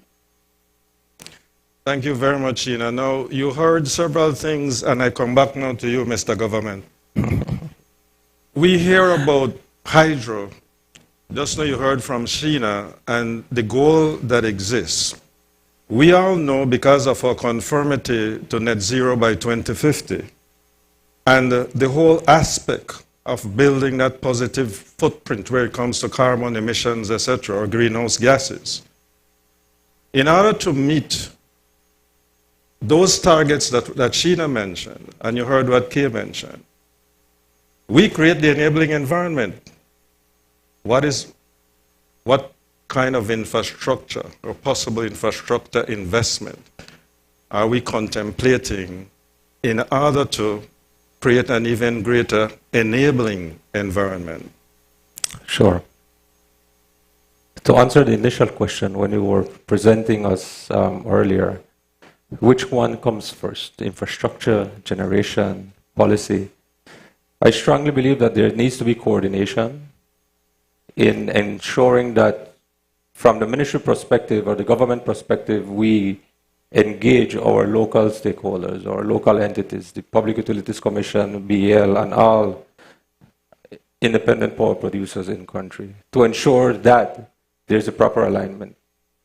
When we look at advancing our energy mix, we cannot move on with generation without engaging BL, who is the licensed transmission and distributor in Belize, and leave that, for example, last minute. We need to ensure that the proper alignment is there to ensure that whenever an investment is made on the ground, we are able to connect that grid or connect that system to the grid. When we look at infrastructure, yes, BEL has done the least cost expansion plan analysis that really highlights what's the current need. And in doing so, we have also used that document to ensure that our policy aligns. Of course, the vision of our minister, Michelle Shavat, is for the ministry to be able to take that on and say, okay, this is where we need to move. And that's really the guiding light of the policy. How we need to move, of course, we also rely on BL for data. What is the load demands? What's the base load? What's the forecast? Because we need to ensure that we forecast and we use that data. We speak about data capturing, but I also believe that it's important to speak about data sharing. If we have the data and we're not sharing it, then we are unable to make the proper policy decisions to ensure that there's alignment within the energy sector. And I will use energy in the broader terms and not only to signify electricity. Looking at infrastructure, we have spoken with BL and with the PUC about grid codes. Where do we go, or how do we move forward with the grid codes? Because we understand that from the infrastructure perspective also, there needs to be advancement from that perspective. We need to ensure that the transmission and distribution network is up to par for the future, to ensure that we are able to transmit the electricity at a reduced loss and ensure that we are able to maximize efficiently. I know Director Cobb spoke about energy efficiency, but energy efficiency is not only from the residential perspective, and of course we need to educate the general public in how to use electricity efficiently, but it also comes back to the grid. How are we able to reduce our transmission loss to maximize production of electricity? So from that aspect, I think it is very important for us to engage and communicate very closely. From the ministry perspective, we see it as a partnership. We cannot advance on our own without the integral partners in country in moving forward with the energy independence or electricity independence or being our energy security in the country. And just to add, when we look at our universal access policy that is also embedded in our national energy policy, we speak, and it was spoke earlier about the microgrids. We need to ensure that these rural communities, because it's also something that needs to be achieved, energy access under our rural electrification program, that we provide access to electricity to disenfranchised community. When we look at infrastructure expansion, it is very costly.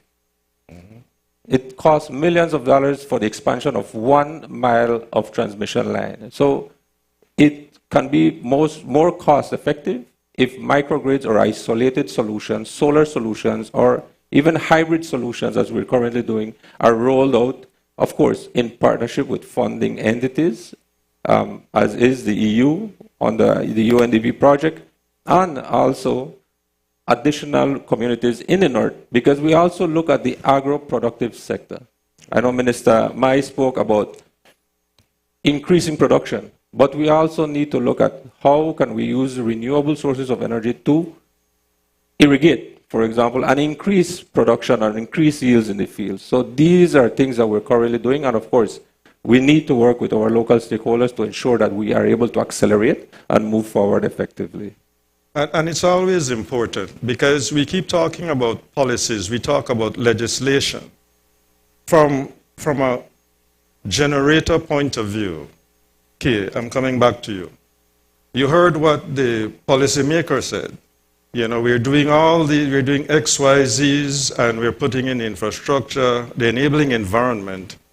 And some of us talk a lot about investments.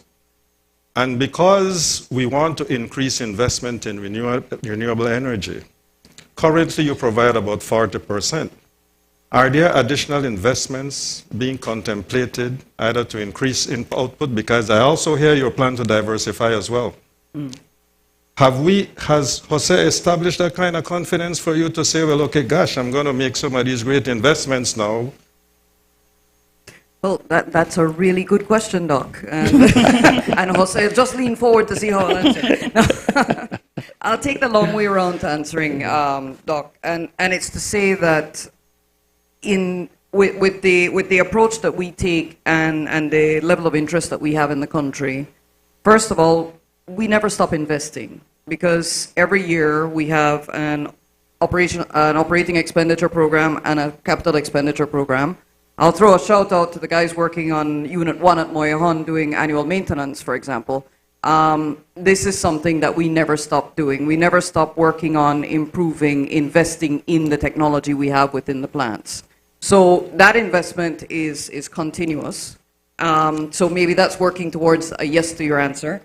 But in addition to those investments, other investments that we're making are more ground level. For example, we're spending much more on database solutions with regard to, for example, we keep talking about climate resilience, and the hydros are all very susceptible to climate change. So we are investing in climate resilience, which requires a strong focus on data collection, as has been mentioned by CEO and other speakers, including a public-private partnership with the National Met Service that allows us to collect more weather data and to expand their capabilities for collecting more weather data in the area.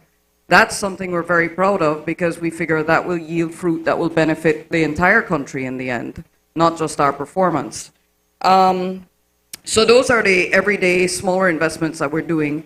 For the rest of it, the National Energy Policy is about to come out. BEL has done their LCEP, and the PUC is, as the chairman has said, laying the groundwork for a clear path to investment. The Fortis point of view within all of that is we have the technology between our company and our fellow subsidiary companies. We have the technology for renewable energy. We can bring a level of expertise to where the country wishes to go, and we are happy to participate to the extent that the country would wish us to participate. And we wish for you to participate greatly. But let me just say this, and thanks, Kay. Thanks very much. Because I know you also focus on capacity building. So we heard from the policymaker, the infrastructure is being set in place, confidence is increasing, and so therefore, like I said, for some of us who talk investment, there's great interest in investment in renewable energy. Now, Sheena, hearing that in terms of generation and the mix and all of that, and tying it into the least cost study, does that add any additional confidence to BEL where that is concerned, knowing that you can anticipate greater generated output for distribution on your national grid? Yes, it does. In line with the recommendation from the LCEP and complementing our existing generation sources that we already have in country, the plan calls for battery storage, gas plants, solar and wind farms. So looking at the 20-year horizon, the LCEP recommends 220 megawatts of renewable energy to be added to the grid. That's 180 megawatts of solar and 40 megawatts of wind. And zoning into the next 5 years, the plan recommends 40 megawatts of battery storage, 22.5 megawatts of gas, and 60 megawatts of solar. So the purpose of the gas plant is to provide firm capacity to help with the intermittency and fast responding units. But Belize does have the potential for wind and solar. So preliminary studies regarding wind potential has indicated that it's available and the cost may be slightly higher than solar at this point, but more detailed feasibility study would be required. And considering the integration of solar, the locations and the size of the plants would be vital because renewable energy sources add greater intermittency and vulnerability into the network. So we need to ensure as a responsible utility that we have sufficient firm capacity to be able to maintain stability and reliability of the network.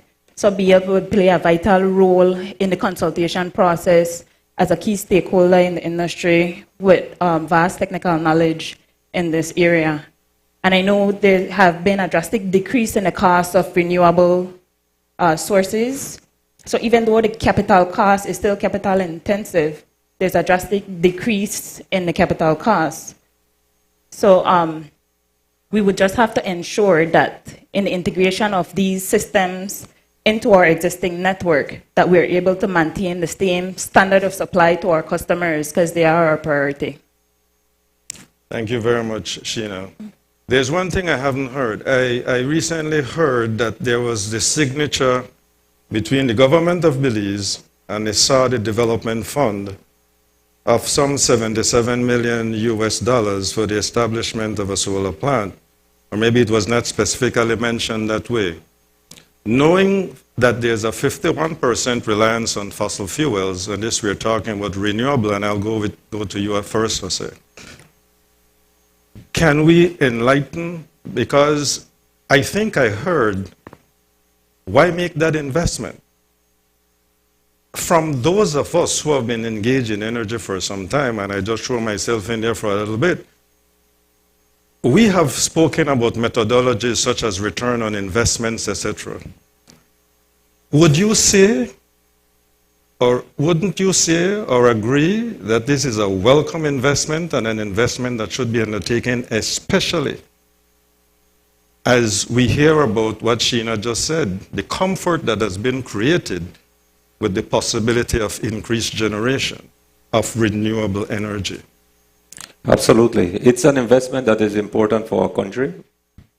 When we look at the opportunity cost, I know that we speak about the SDGs, the NDCs, 2030, 2040, 2050, but as a government, we're also looking at the opportunity, and the opportunity is now here for us to be able to get access to cheap financing for the implementation of a solar farm, a 60 megawatt solar farm that will now complement the shortfalls in terms of generation within country. I know when I spoke to Ms. Kay some months ago, she said, we need an RFP. We heard BL saying, we need more generation. And the government is listening. The government is listening and therefore acting proactively to ensure that there is enough generation in country, but also to ensure that there is access to cheap or affordable electricity. That is one of the main strategies that is stated in Plan Belize.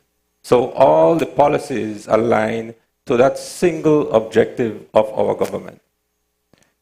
That is not the only project that as a government we're looking at. Battery storage is another project that we're actively working with the World Bank to ensure that we can mitigate the shortfalls in country. So while we are looking at ensuring that we have enough production or generation in country, we are also ensuring that the generation is competitive. And that is how we're moving forward as a government. And the one thing I want to add here, I think I saw the chairman of the Public Utilities Commission earlier. I see him there. No, don't give me the eye. There is that relationship, and I was listening because, you know, you saw Ryan, your director of the energy unit, and the chairman of the PUC, you know, in discussing that partnership. I heard something about RFP just now. But I'm glad you mentioned the batteries, because we've been talking about those, whether they're photovoltaic or whatever the case may be. But let me go to you quickly, because I want to pick up on this, Sheena. I heard microgrids, other forms of generation. Is that something that not had been contemplated since you're the distributor? But again, looking at that, is that a welcome thing as well to BL? Yes. So BL is interested in 100% energy access in country. So we're working towards that target. And in some areas, well, we know we have a dispersed population. So in order to reach some communities, it's more feasible to put a microgrid in that location than run 30 miles of line to serve a smaller load. So there are cost-benefit analysis that could be done in analyzing the feasibility of running the transmission line to that location versus a microgrid and the benefits that could be obtained from there. So we're on board in providing microgrids in remote locations, and if the event that expansion leads us to interconnecting that microgrid into the main grid, then that could also be a possibility. But for the purpose of providing energy access, microgrids are a good alternative as well. And Kay, since you are the generator, they can transmit and distribute without you. Well, Since you already contribute 40%. So I just wanted to ask you, the same kind of question like I asked you before, does that build your confidence even greater in terms of wanting to invest more? Doc, the opportunity here is the opportunity at this moment in time in Belize is very, very visible, very, very strong, and it calls for a mix of renewable energy, renewable and otherwise, but a basket of energy options that can lead us forward, not just to meet the 2030 goal, but beyond that, to ensure that we get that energy security that Sheena was talking about. It requires a certain amount of technological know-how. It requires a certain amount of, I will say from the government perspective, a certain amount of boldness, decisiveness in saying, all right, let's do it, let's just go. And in the end, the main consideration in all of that is, from the consumer's perspective, the need to provide, from the generator and the transmission and distributor's perspective, reliable and affordable electricity for the consumer. So that's the focus. Now, from our point of view, yes, we are open to investing. We see things moving a certain way, and with the clarity that's being provided, with the transparency of how we move ahead that everybody's speaking about, that's what gets us and other parties interested in moving forward from an investment perspective. Ladies and gentlemen, from my point of view, hearing from the generator, I think it builds confidence. Hearing from the distributor, hearing from the policymaker, the relationship that actually exists here, and a friendly Public Utilities Commission, I can see where, that symbiosis that we look forward to, the symphony I call it, that relationship that exists, I think we are on further than I thought in terms of our path to energy sustainability and independence. Now, before we wrap up, yes, I want to give my panelists a round of applause for me, please.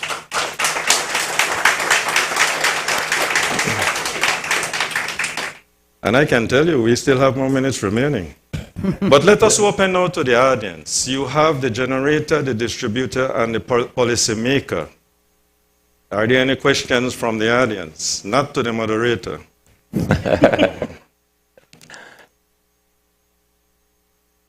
Minister Habet.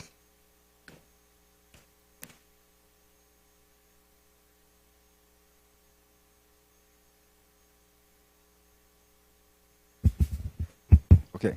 Thank you very much. A pleasant good morning, everyone. No, certainly, the applause should also go for the moderator. Excellent job, Doc. My question is, I stepped out for a moment, so I might have missed it, but in terms of the generation sources, I didn't hear the potential for thermal energy, and then also the use of single turbines, if there is potential, and how we can also integrate that. The next thing is more of a comment, and maybe, as Ms. Kay mentioned, that the capacity is now 100% within BECOL and for the management of the hydroelectricity component. And so I think it is time now, if we haven't done so, to get our students and people that are interested to start that capacity building for this new power generation type source and capacity. So we look at the PVs, PVs and the solar, other sources of energy, so that then we will also have our in-house capacity when the time comes. Maybe coordinating with the universities in Belize or looking at areas outside. I can recall when Trinidad and Tobago found petroleum for the first time, and their contract with the external forces, they initially started with foreign professionals, but they immediately sourced their students who were interested, sent them to study petroleum engineering, petroleum accounting, and everything else, so that they knew that shortly after they would have taken over. Thanks. Yeah. Yeah, if you want to respond. Yeah. And thank you, Minister. And I think we can also relate to our local company, B&E, which faced the same capacity constraints in country while they were here exploring and drilling for oil and establishing the entire operation, that the expertise did not exist. Foreign expertise had to be brought in.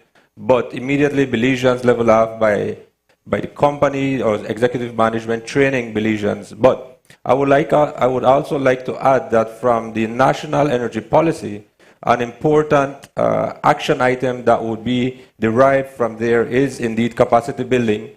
And how do we engage not only the university but through the Ministry of Education to ensure that a curriculum is built around the future requirements of future technologies that will be used in country. I had a discussion with the president of UB, where he is also looking at possible collaborations with our neighboring universities, University of Quintana Roo, for example, that has an engineering degree in renewable sources of energy, to see how they can establish that collaboration in country, so that now we can begin training our engineering students in terms of how we develop the expertise in country. From the Ministry of Education perspective, we're also looking at certifications. How do we use our IT vets to generate in-house capacity also? Because now we're speaking about generation of or renewable sources of energy, but we also need to build capacity as it relates to electric mobility, electric vehicles or hybrid vehicles. How do we move forward? And that is only speaking about energy. When we look at ICTs, since we also have the e-governance aspect, how do we also build capacity as it relates to cybersecurity, coding, and all other aspects within the ICT that we also have shortfalls in country? So definitely something we're working on. Sheena or Kia, do you want to add anything to what the minister just said? Ask. No, I'm okay. Well, I'll jump in while okay. I'm always happy to jump in on this topic, as you know, Doc. The point for me is, I could not agree with you more, Minister, on the educational standpoint. And Dr. Aird and I see her in the audience, we've had the conversations. The beauty of this industry is that it's not just about, and I started off with the bragging points, the creating a greener Belize. It's not just about that. It's not just about being able to go out there and tell investors and tourists that we are providing cleaner energy than most of our counterparts, or all of our counterparts in the Caribbean region for sure, but also because it is a fantastic opportunity for skilled job provision. We need our young people to come home. We need our young people to use the educational opportunities they have in a way that benefits the country. And renewable energy is a perfect space for that. And as CEO Urbina mentioned, ICT becomes a part of that, because a lot of what is happening in renewable energy requires a great deal of IT at this point.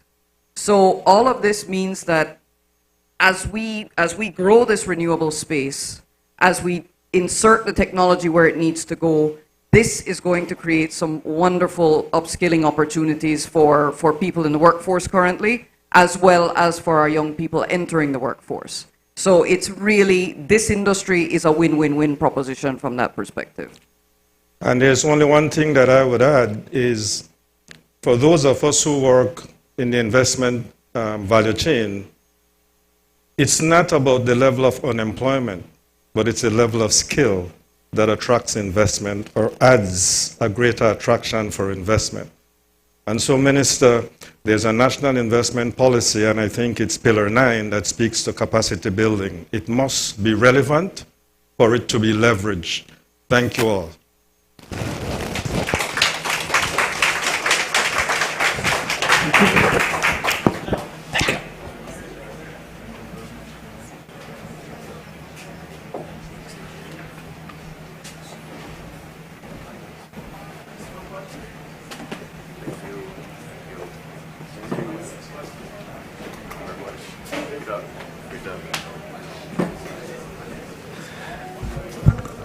Excellent, excellent presentation. So so the next panel discussion will be on the topic of business process outsourcing. So while the moderator and panelists get mic'd up, I take this opportunity to thank some very important persons who need to be acknowledged. First of all, as we've mentioned, the Belize Investment Summit 2023 is a paid event, and I thank everybody who made sure that they got their entrance booked, and we thank you for your contributions to this. We certainly want to thank sponsors without whom the execution of the summit wouldn't be possible. And so I go down a list of very important corporate entities who need to be acknowledged, beginning with Cementos Progreso, Caribbean Paper Company, the Rowe Group of Companies, Heritage Bank, Bowen & Bowen, Smart, Brody's, the National Bank of Belize, the Belize Bank Limited, the United Nations Development Program in Belize, the Belize Tourism Board, the Inter-American Development Bank, St. Francis Xavier Credit Union, Caribbean Chicken, the Central Bank of Belize, Belize Telemedia Limited, the Protected Areas Conservation Trust, the Belize Airports Authority, the Development Finance Corporation, CABE, the Atlantic Bank Limited, Nando's, CDF, the Financial Services Commission, the Belize Companies and Corporate Affairs Registry, Benny's, and Belize Water Services Limited.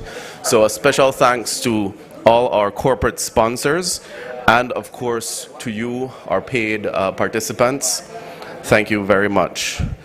So as I mentioned, the next panel is about outsourcing to Belize.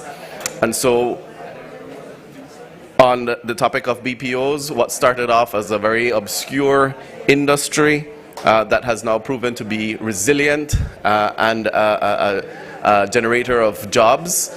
We're very happy to have some experts in the house on the panel coming up to provide insights and experience.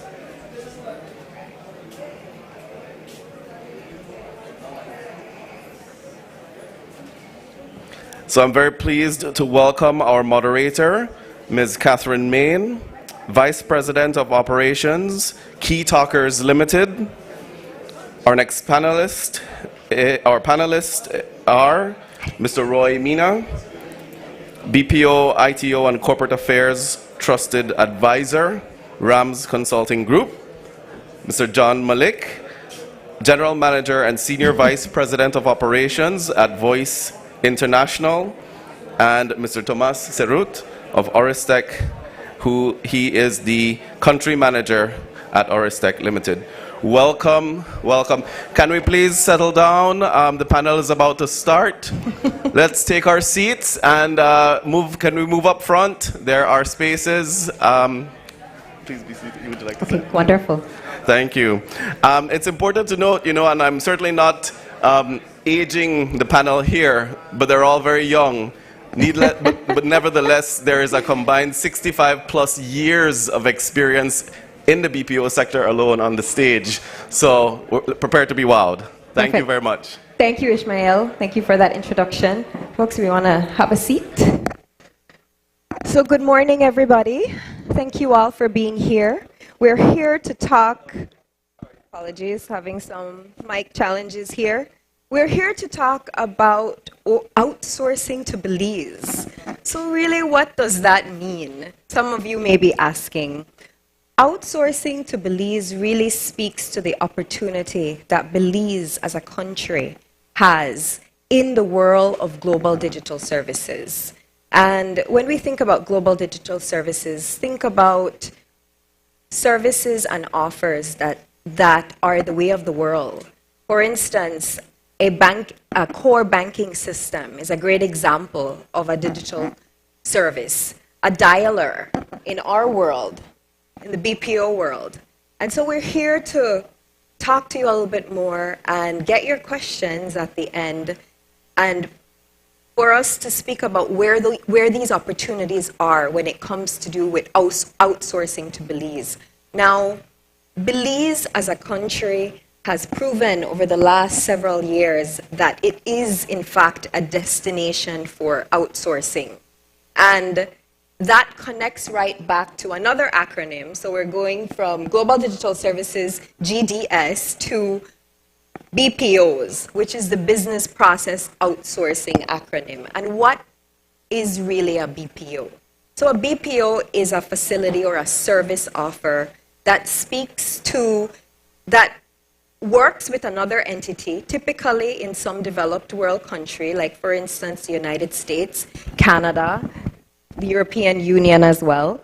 And what we do is offer a third-party service to these entities. Many times it's customer service, it's sales, it's data entry. Those are great examples. Now, for us, coming back to the theme of outsourcing to Belize, this is an important time and a critical moment for Belize.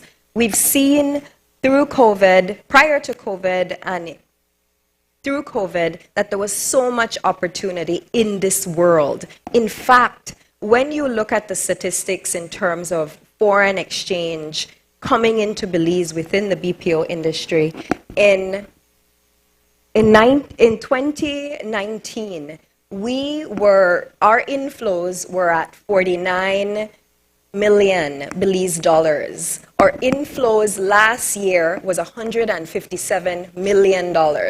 So in relatively short period of time, look at that increase. That's a 200 plus increase. So there is so much opportunity there. Think about the stability in terms of foreign exchange for us at the ending of the day, who continue to be a country that is primarily or more of an importer than an exporter. So these stability components play a key role, and this is why the BPO industry is a priority industry.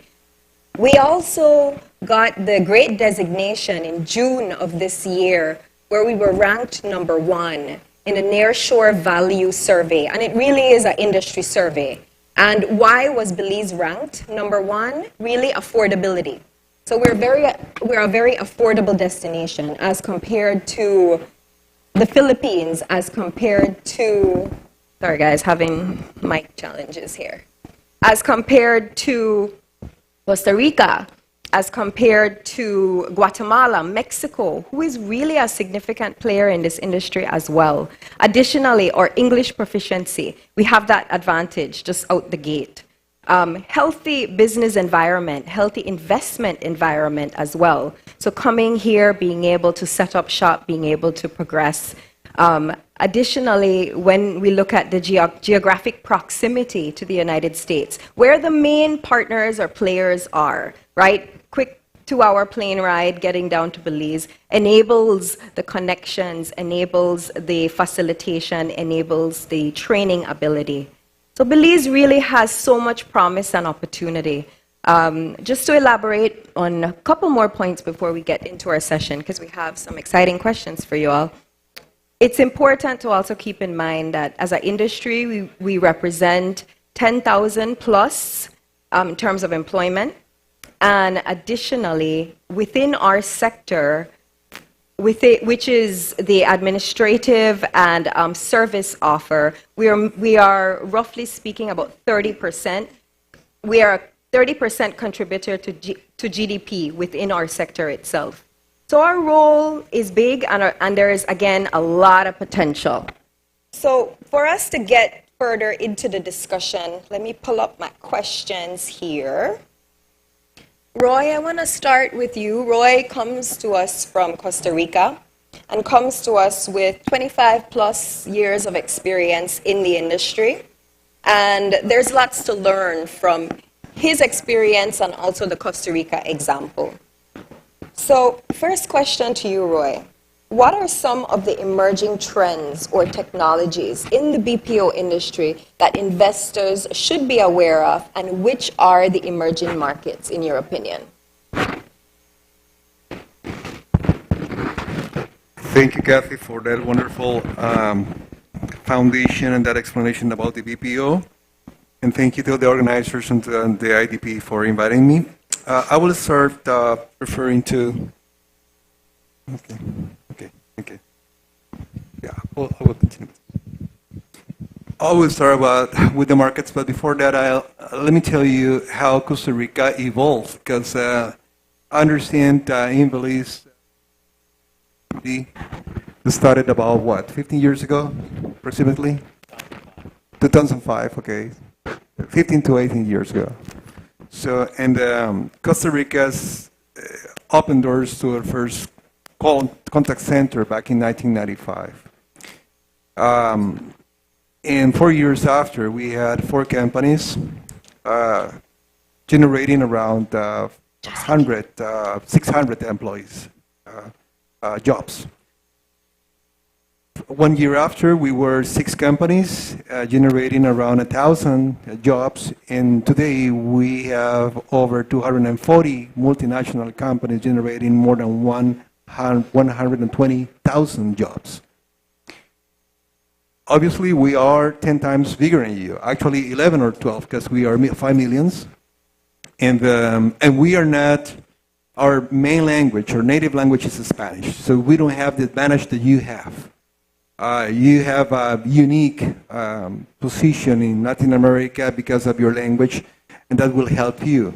When we started these activities back then, the call center industry under the BPO basically was limited to back office and to, let's say, call center basic activities, related to customer service. But let's say from 2010 to now, last 13, 15 years, everything has been shifting, and especially because of the use of the network, social networks.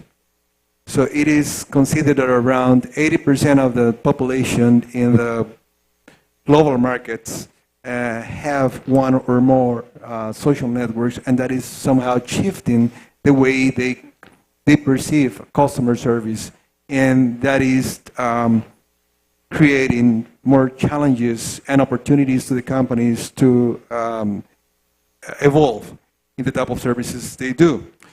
So the new markets, from basically retail and maybe banking and finance, we are coming now to gaming and software, aviation, logistics, hospitality and tourism, academia, legal services, government contracting, and basically all the different sectors of the industry require at a certain point of a platform that will take care of customers' concerns, and that may also serve as a sales force to position in a cross-sell, upsell point of view the products or services they have.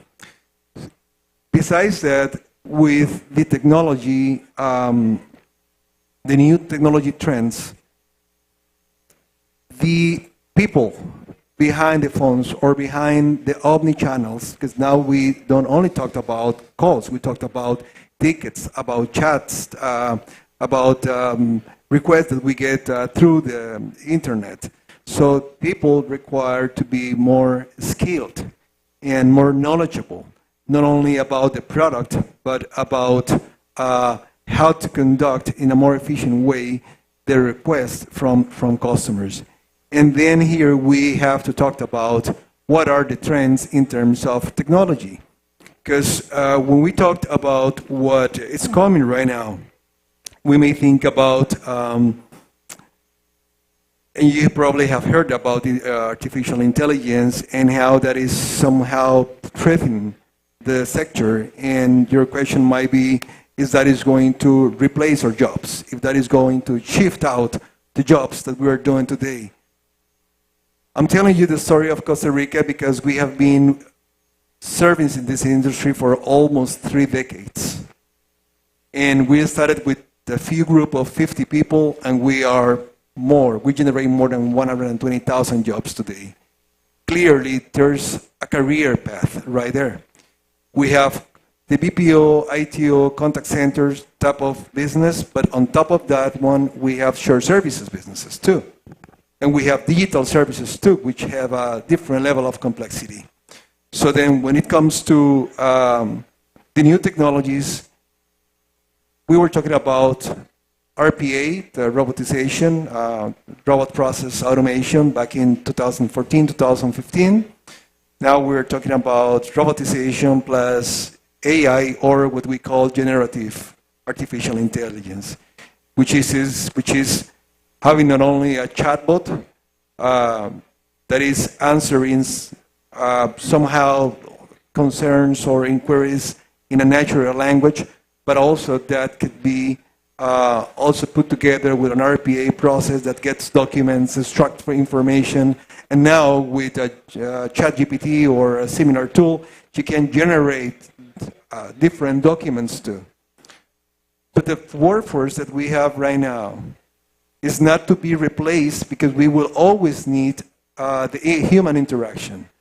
Then we will need to skill up those people with new knowledge, new competencies, so they are ready to leave behind low-value tasks that now can be done by the technology, so they can generate more value on higher value tasks for the same price or for a higher price. So when we're talking about IA, RPA, and data analytics that may include data blocks, data lakes, and some other sort of technologies that come together, so we may want to prepare our workforce and have a strategy within our companies and have a strategy within the country to prepare the workforce not only to speak English and have the necessary soft skills to get on the phone, but it can also add more value through more sophisticated and complex processes that the global companies are requiring right now. Right. So then, prior to 2010, the BPO were basically depending on IVRs and websites. Now we depend on more sophisticated tools, and this is a good opportunity for us as providers of these services to skill up our talent and increase our proposition value to the clients that are looking for here or in India or in Philippines or somewhere else in Latin America for this type of services for a good price. The training technologies are telling us that we have a good opportunity to contribute using generative AI and these emerging technologies that will not replace the human interaction. It will allow the human interaction to be of higher value, will allow the human interaction to be more accurate and precise in time, and to focus on more complex tasks that usually have a different cost for client and that we do not usually process from our sites. So Roy, what I'm hearing from you is ultimately the Costa Rica lesson is that, like in most aspects of business, you prepared, you planned, you identified that there were opportunities down the road, and you had to set the foundation from an educational standpoint. And that is, in essence, the same story we need to look at moving forward. Even though in this day and age, the outsourcing component and the BPO angle and the global digital services industry has continued threats, for instance, AI, right? which changes the dynamic altogether. But if you plan, prepare, and ensure that there are fundamental PPPs, right? Public-private sector partnership, where the education angle comes in, these are paths and ways that we can get through. Correct? That's what I'm ultimately hearing. I'd love to elaborate a little bit more on the artificial intelligence bit, but I wanna leave that for another question, if you don't mind. John, I have a question for you now. What would you say are the key factors that make Belize an attractive location for BPO companies? No, it's not. Here you go. We got a backup plan. All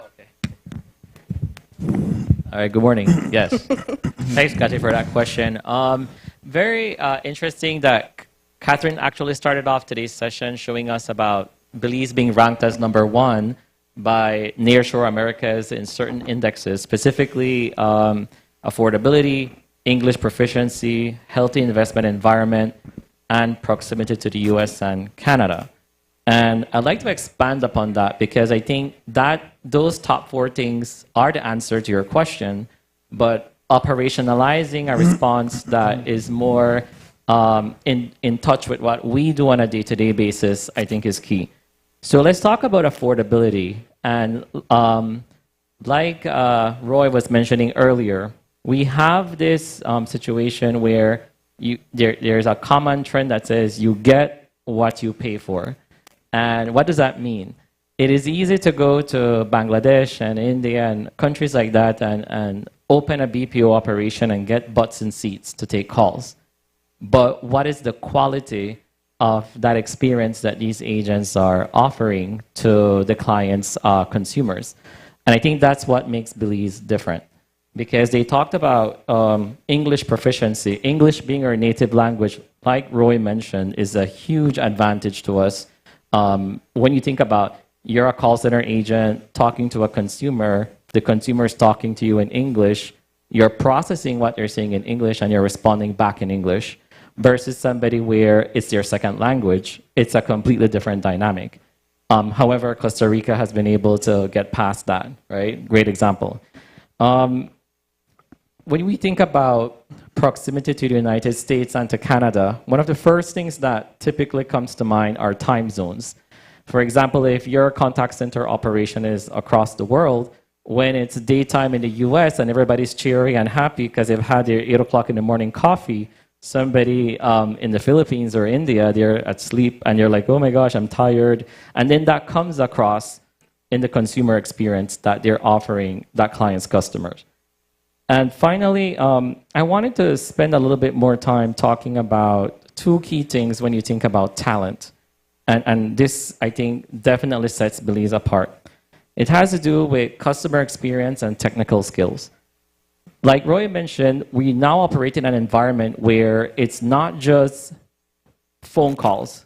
Agents in contact centers are communicating with consumers through omni-channel. It's a new sexy term that just started a couple of years ago.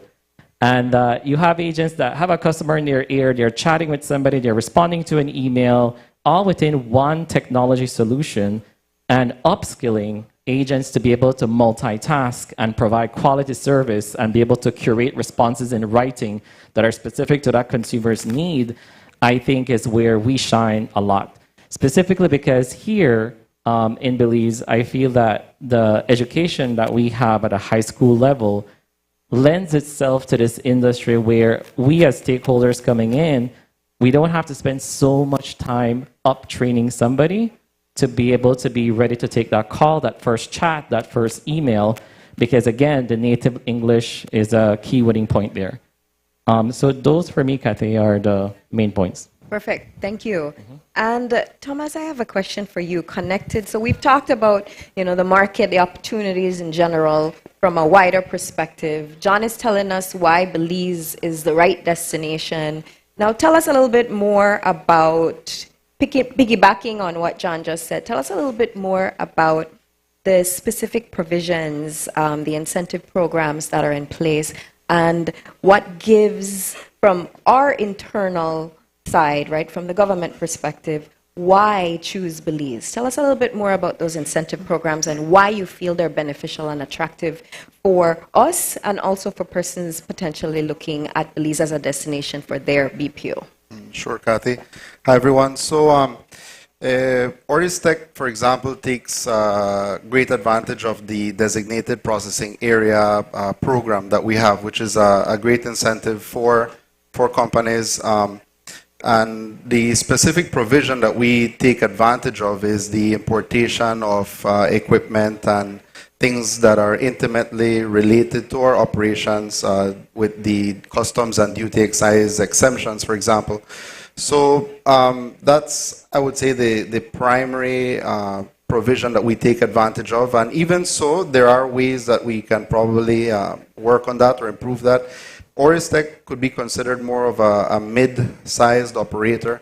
So there is time to times where we may need certain equipments, PCs, things like that, of a small quantity that we would just purchase locally. You know, we don't need that large amount, or we don't have time to wait for that large amount of equipment to be imported.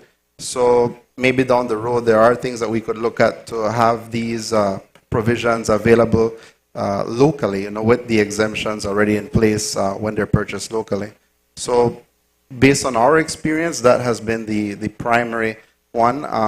I would just like to point out, though, that for larger operators just starting out, for example, it can be quite beneficial because you can bring in these large quantities of items, again, intimately related to your operations, and have that exemption there.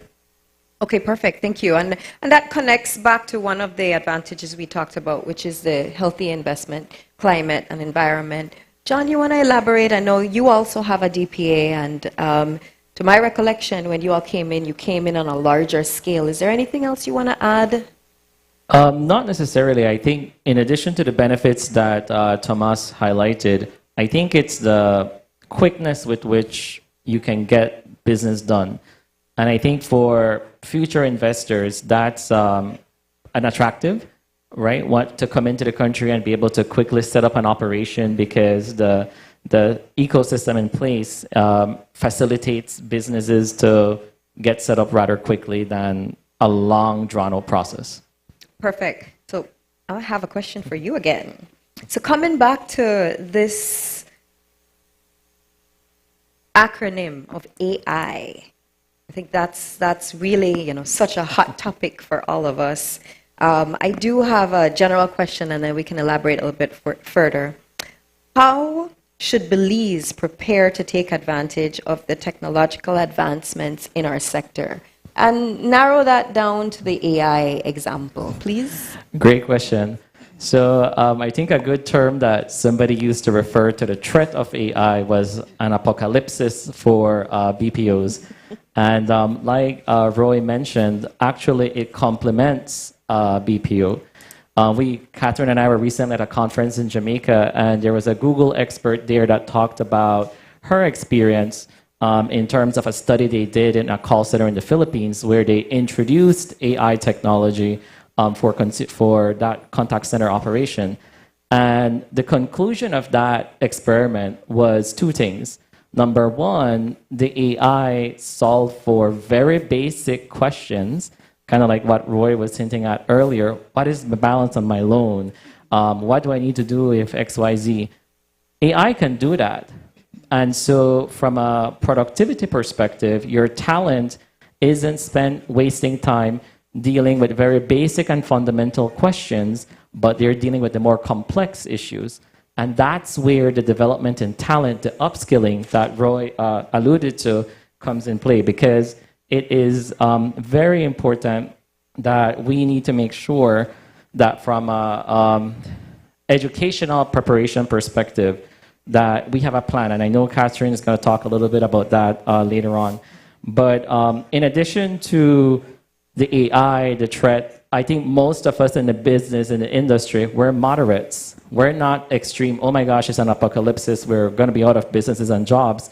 But we're also not ignorant to the fact that it is here, it is taking away some level of work. The challenge for us is to figure out what do we need to focus on in terms of upskilling talent.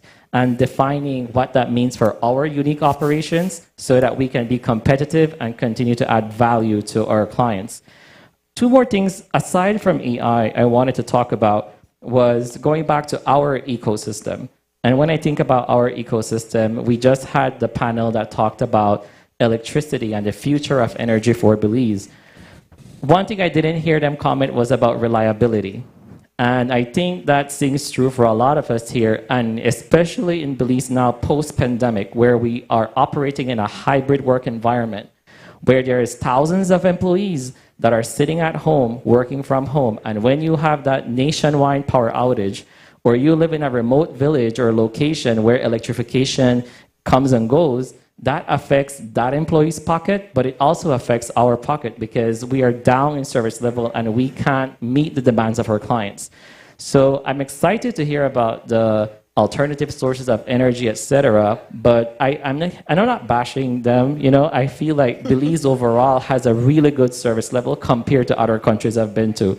For example, Catherine shared the example of in the Philippines, where there's a lot of islands and there's a huge contact center place, but they also have a lot of challenges when it comes to power.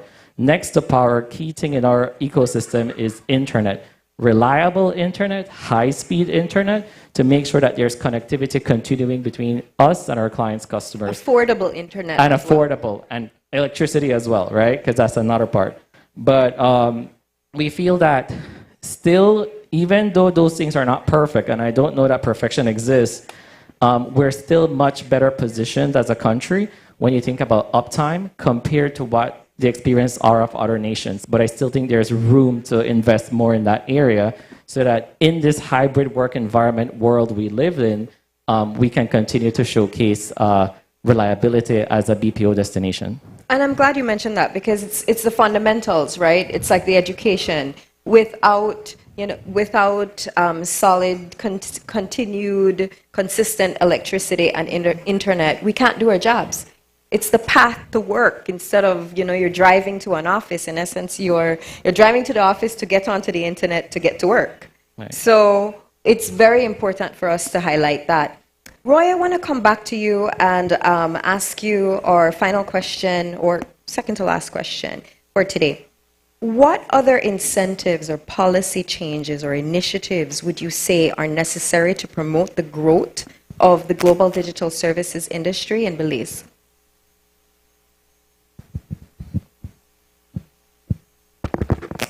Well, I'm learning that you have already tax exemptions, and other than just being exempted about customs and sales and profit, I would say that it is necessary to create new laws that will allow you to get incentives on investment in the rural areas. When you think that at the minimum rate that you have right here for BPO, 120 people, if my math doesn't fail, 120 people hire remotely on rural locations will generate $1 million in salaries. $1 million in salaries that will remain in those rural areas. If we can look for prosperity hubs, let's say 1, 2, 3 locations out in the rural area, and create the capabilities to settle down operations or just to allow the people to work from home. So we don't even need the facilities. If we have 200, 300, 1,000 people or kids now wired with internet and working from home, then we will have $7, $5, $10 million being produced and just in salaries being left on those locations, allowing also the development of those areas.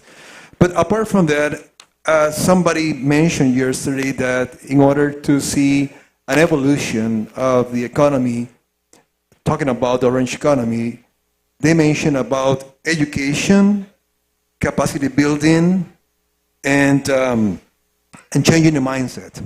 So then I would say that it is important, first of all, to have a vision.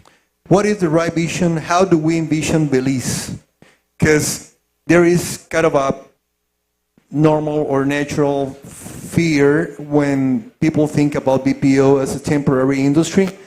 Let me tell you that according to the stats, the BPO industry were generating 0.3 trillion US dollars. That's the invoicing piece to the end of 2022. And the forecast for 2030 is to increase that to 0.5 trillion. So we're talking about a third of what we are producing right now. So we're talking about from 0.3 to 0.5 trillion US dollars in the next 7 years. Does Belize want to take a little piece of that market share? Of course. If so, what is it that you need? Okay, other than the vision, then you need to create the ecosystem that you were mentioning. We need to seat the right people at a table. We need to bring and seat the right people in the key seats of the bus before the bus gets started towards the right destination. Then you can define a strategy. And that strategy may include, to your point, the PPP. Because PPPs are a tremendous, powerful tool to execute the best way possible. What I have seen in all the region is that when the governments have the willingness to embrace a vision and to develop a plan, the execution doesn't go that well. It's lengthy, and with the government's changes and personalities and authority changes, it is much more challenging to get something done. But here, you have 3 experts. You don't need, and I learned also yesterday that there's this agreement, this PPP with MIT for having lab classes, but 70 kids only. So you need thousands of kids. The digital generation, which is considered to be about 30 to 35% of the total population that goes from 16 years old to 35 years old, and if you have around 450,000 people in Belize, so we're talking about around at least 100,000 kids right now, or people in that area, on the digital generation. How many of them are graduating from high school? How many of them need help to complete high school? And how many of them need help to develop soft skills, but more importantly, hard skills on technology, accounting, data analytics, AI, and all these technology trends? You, as experts of your industry, you 3, I saw Jay right there, and I saw other people who are also can tell what's the route and how to create a roadmap that will define specific mountain targets, and how with the knowledge, the experience, and the expertise, and the platforms that you as representatives of the private industry have and know, can help governments that will add funds, infrastructure, and personnel to materialize the goals that as a whole people at that table will define as the main strategy. Remember, Costa Rica has also almost 3 decades generating jobs, from 50 jobs back in 1995 to over 120,000 jobs today. Yes, we are 10,000 bigger than you. But you speak English. All your people speak English. We don't. The efforts that we have done to make people speak English are enormous. But you speak English already. So then I think you are in a very good position. And something else that I wanted to leave out is governments or the ecosystem may look for a way to reduce labor charges, labor burden, for making investments out of the metropolitan area, if I can call it. Right. So you are incentivized to bring jobs or generate jobs out, reducing those charges, making you much more efficient, so that you can, you can one of those two things. You can transfer those as a saving to your client, or just use that money to develop people and get that people ready for what is coming. Because to your point, Kathy, if we just think about continue doing the same way, somebody's gonna come raise their hand, we can do that cheaper. We can do that for less money. But if we continue to build capacity, if we continue to build knowledge and competencies upon the language you already have, then you are going to be the ones raising the hands in front of your clients. Yes, I can do that. Yes, I can do this. I can add more value, and then Belize value proposition to global markets will increase. And where you were making an invoice in $1,000, now you can invoice $3,000 or $4,000 with the same resource. You can even triple your invoice amount because now you have more prepared people and you are getting ahead the curve because you have a plan. And with the institutions and with education from the government and with other PPPs, you will be ready to generate more wellness for the country. Right, Quick compliment, Katya. Just 30 seconds Absolutely. real quick. Earlier today, as we were preparing, Catherine and I were doing some behind-the-napkin math. And we looked at the 2023 stats on how many people in Belize are employed, and the number is 190,000. If we take the 12,000 figure of that segment that's employed in BPO services, that's 6%. So today, 6% of the workforce is working in BPO sector. And like Roy says, there's so much more potential for growth based on the size and value of this industry globally. But you're hitting the nail on the head. It's about developing talent. And I think that's where we should be focusing our energies on, similar to what Roy is saying. Catherine? Thank you. I completely agree, and I see folks from Galen here, and I know we've had some informal conversations about, where is the skills gap, what's the connection with the BPOs, because it's a perfect correlation. If you have a young population, which Belize has, and you can find ways to train them, to skill them, to put them through universities and give them the tools to be able to get solid, well-paid, long-term jobs in, for instance, the BPO industry. That's what we're all looking for. This is economic development at the ending of the day.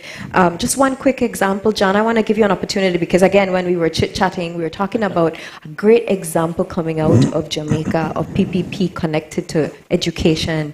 Correct. With 1 minute One to minute to spare, go. There you go. Could you tell us a little bit about that? Absolutely. So in that conference in Jamaica, Jamaica is taking this very seriously, and they clearly have defined a path of how they're going to prepare for the future. They're fulfilling what the clients are asking for today, but they're also investing in the jobs of the future, which honestly, when you think about AI, it really is about programming and coding, and they're starting entry-level courses on that at the primary school level of education.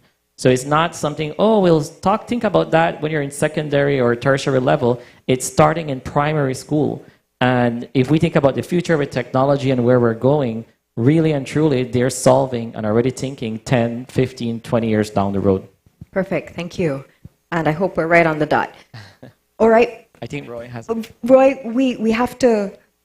I'll ask you real quick to just sum up, and then because we do want to open up for some questions. Very quick.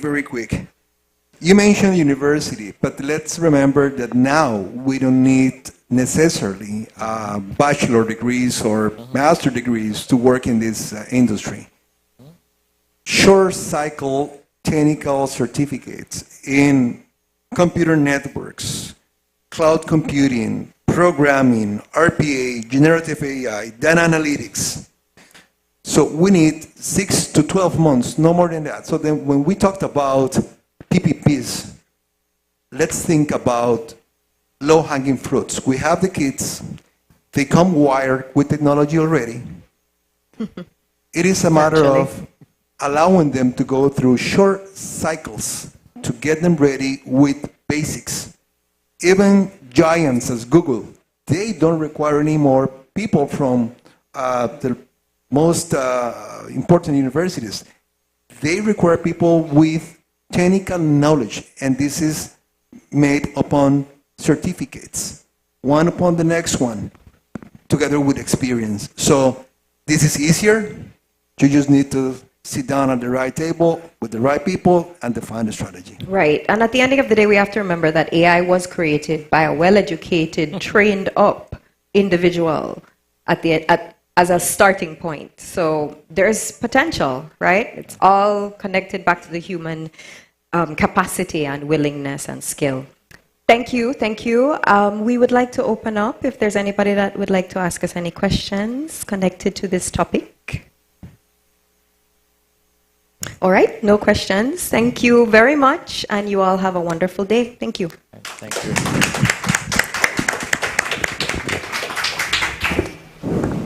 Great insights. Thank you so much. So at this point, we're breaking for lunch. Lunch will be served in the same locations as yesterday: Sunset Poolside, Grand Caribe North Beach, or Poolside. We reconvene at 1:15 with a presentation on PPPs by the Inter-American Development Bank's country representative, to be followed by presentations and panels on the blue economy. So please be sure to come back. We reconvene at 1:15 p.m. Thank you so much.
Welcome back. We're almost through day 2 of the Belize Investment Summit 2023. Rick, all's good? Yes? Fantastic.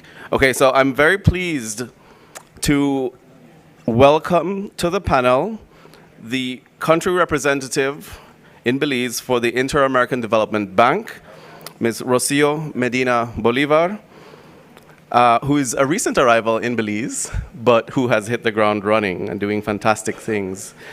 And her presentation is going to be on the topic of public-private partnerships, a topic that that's very dear to my heart. And so I'm looking very forward to that presentation. So without further ado, yes? Yes, come on up. Round of applause, please. IDB Country Representative, Rocio Medina Bolivar. Yes. Can I put the first slide? Yes, it's on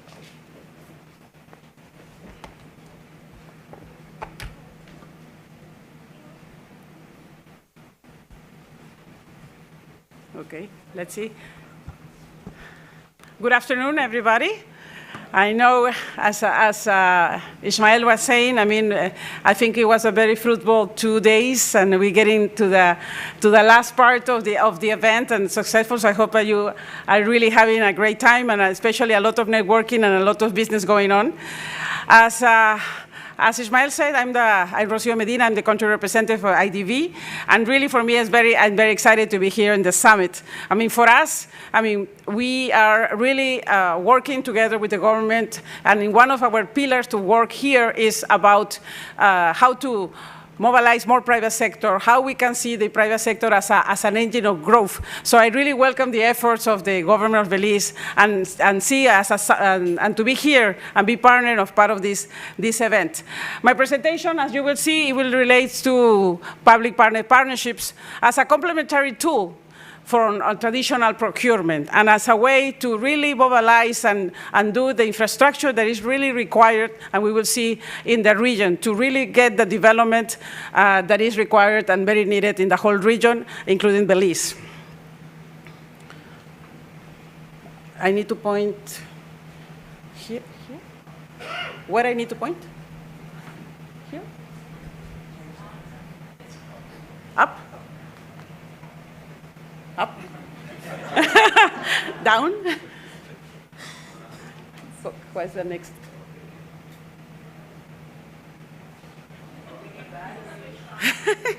It's now on. It's now on? Yes. I think it's the previous one. Okay. It jumps to the next. It jumps to the second slide. I don't know. How is the next? The first slide. No, it's not the first slide. It's the second slide. Yeah, the previous one. Yeah, you just did it. No, the other one. This one. Okay. So it's how I do one by one. I This think one? it might be mixed. The slides might be in the wrong order. Really? But this is the one that you Yes. Okay. Okay, let's see if we work out. As you can see in this graph, and this is just to highlight the really needs that in terms of infrastructure that is required for in the whole region, Latin America and the Caribbean, to reach the Sustainable Development Goals in 2030. The IDB conducted a study in 2021 and analyzed all that is required. As you can see in the graphics over there, that the region may need to almost double their efforts and the level of investments that is required to get to the SDGs in 2030. And this, in terms of amount, we're talking about more than $2.2 trillion in amount of money in terms of infrastructure, in terms of transport, water sanitation, energy, and telecom. So this level of infrastructure investments definitely propose a challenge to all the countries, including Belize, especially with taking into considerations the fiscal restrictions and the low prospects that we have on growth in all Latin America and the Caribbean. And I would like to highlight the importance of working on infrastructure, because infrastructure definitely is proven that stimulate demands, increase the competitiveness of the country, increase the possibility of employment. And for each dollar, and this is part of the study, for each dollar that is invested in infrastructure, it mobilizes 4. So it really has a big impact in development to work on infrastructure. Nope. It sounds like it's jumping slides. Just to go a little deeper and just see in terms of the infrastructure needs in terms of Belize, I have two graphics to show that definitely Belize is doing, compared to the peers in terms of portions of GDP, is doing quite well in terms of investments in infrastructure. However, if you see the other graphic in the other side, still is more than 77% that Belize needs in order to get to the SDGs on goals. So the amounts of effort is still tremendous. And also important factors, and you can see in this first graphic, in terms of how much is private sector involvement, you can see that still is low and is really room for improvement. And we have here in the first day and today how the Prime Minister, how the Minister has really encouraged more private sector involvement. So I think, as you can see, there is definitely opportunities to work towards that.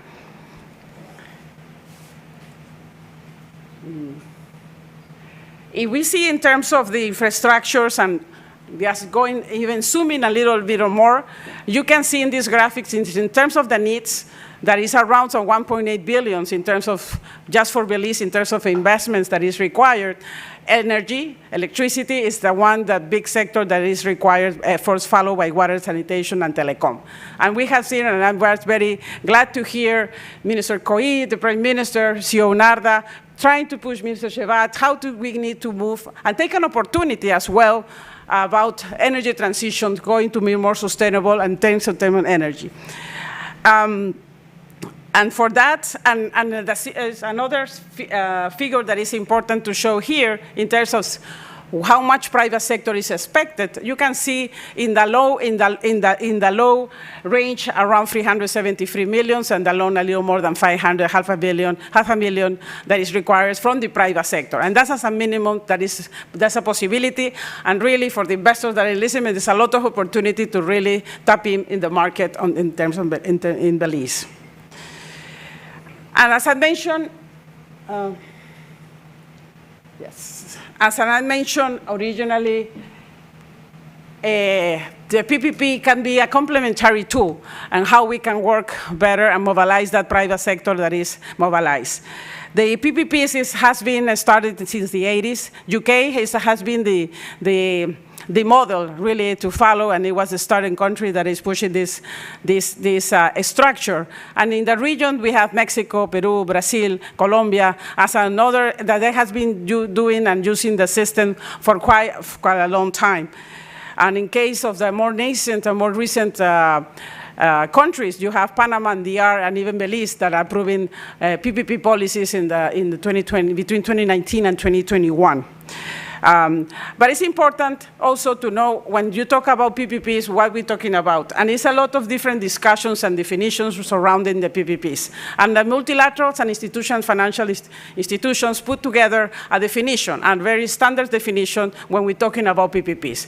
And I try to highlight here what it implies. And it has to be a long-term contract between the private sector and the public sector on where where that is related to a public assets, normally related to a public services, on where the private sector assumes a substantial risk. So it's very important, substantial risk, including providing the financing. Normally, they take 100% of the financing over there. And also, and there's another key component of the PPPs is the compensation. The compensation is related to performance.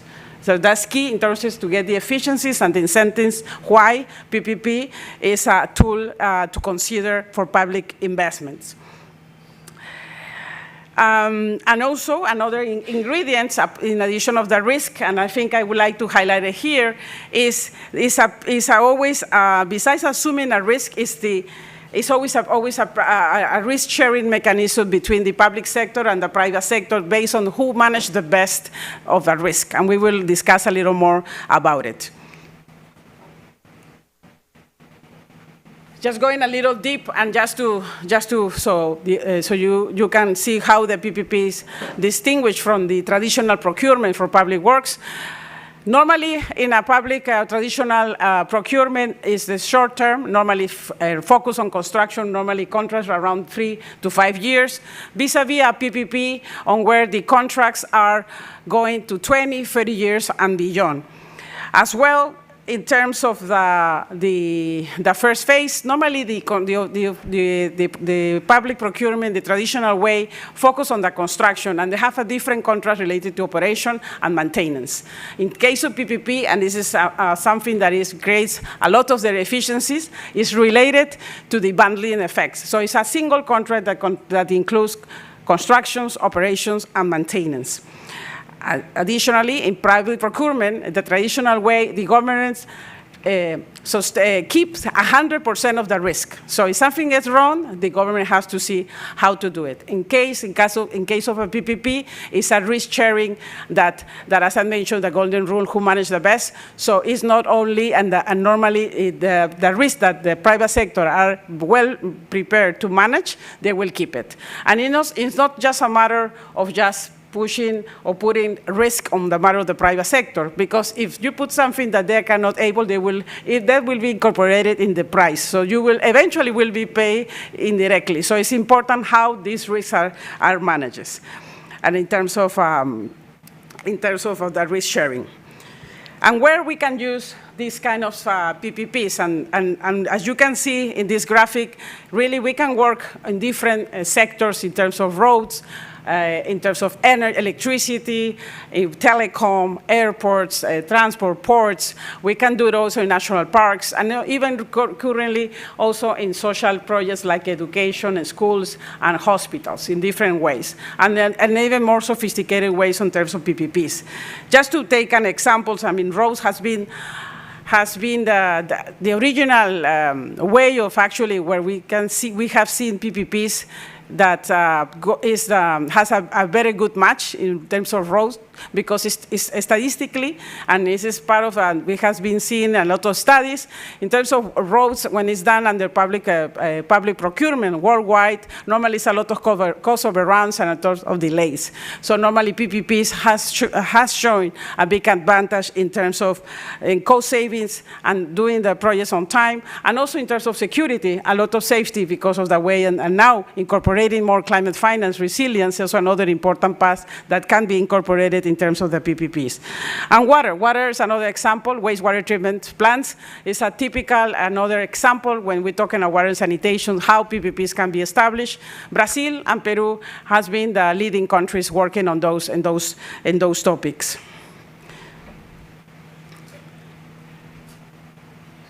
I have been already highlighting maybe indirectly some of the benefits, but I think it's important to highlight how the PPPs can work and what are the normal benefits that can bring when it's used. And first, it will be to minimize deadlines extensions. As I mentioned, projects, and that's related because the payment mechanism is structured and gives the incentives of the private sector to finalize the works on time or even before, because they get normally bonuses and it's established in the PPP contracts.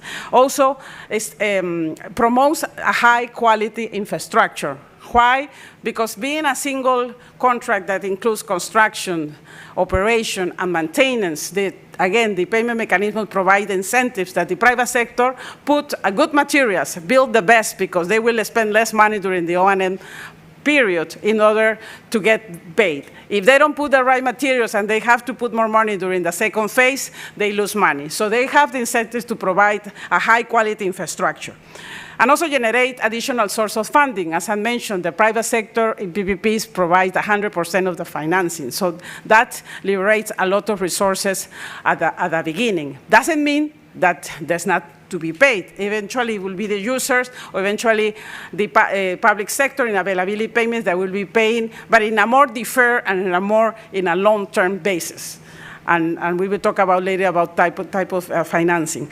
But definitely at front, they liberate resources. Private sector trying to get the best performance of the public's access, normally incorporate new technologies and innovations.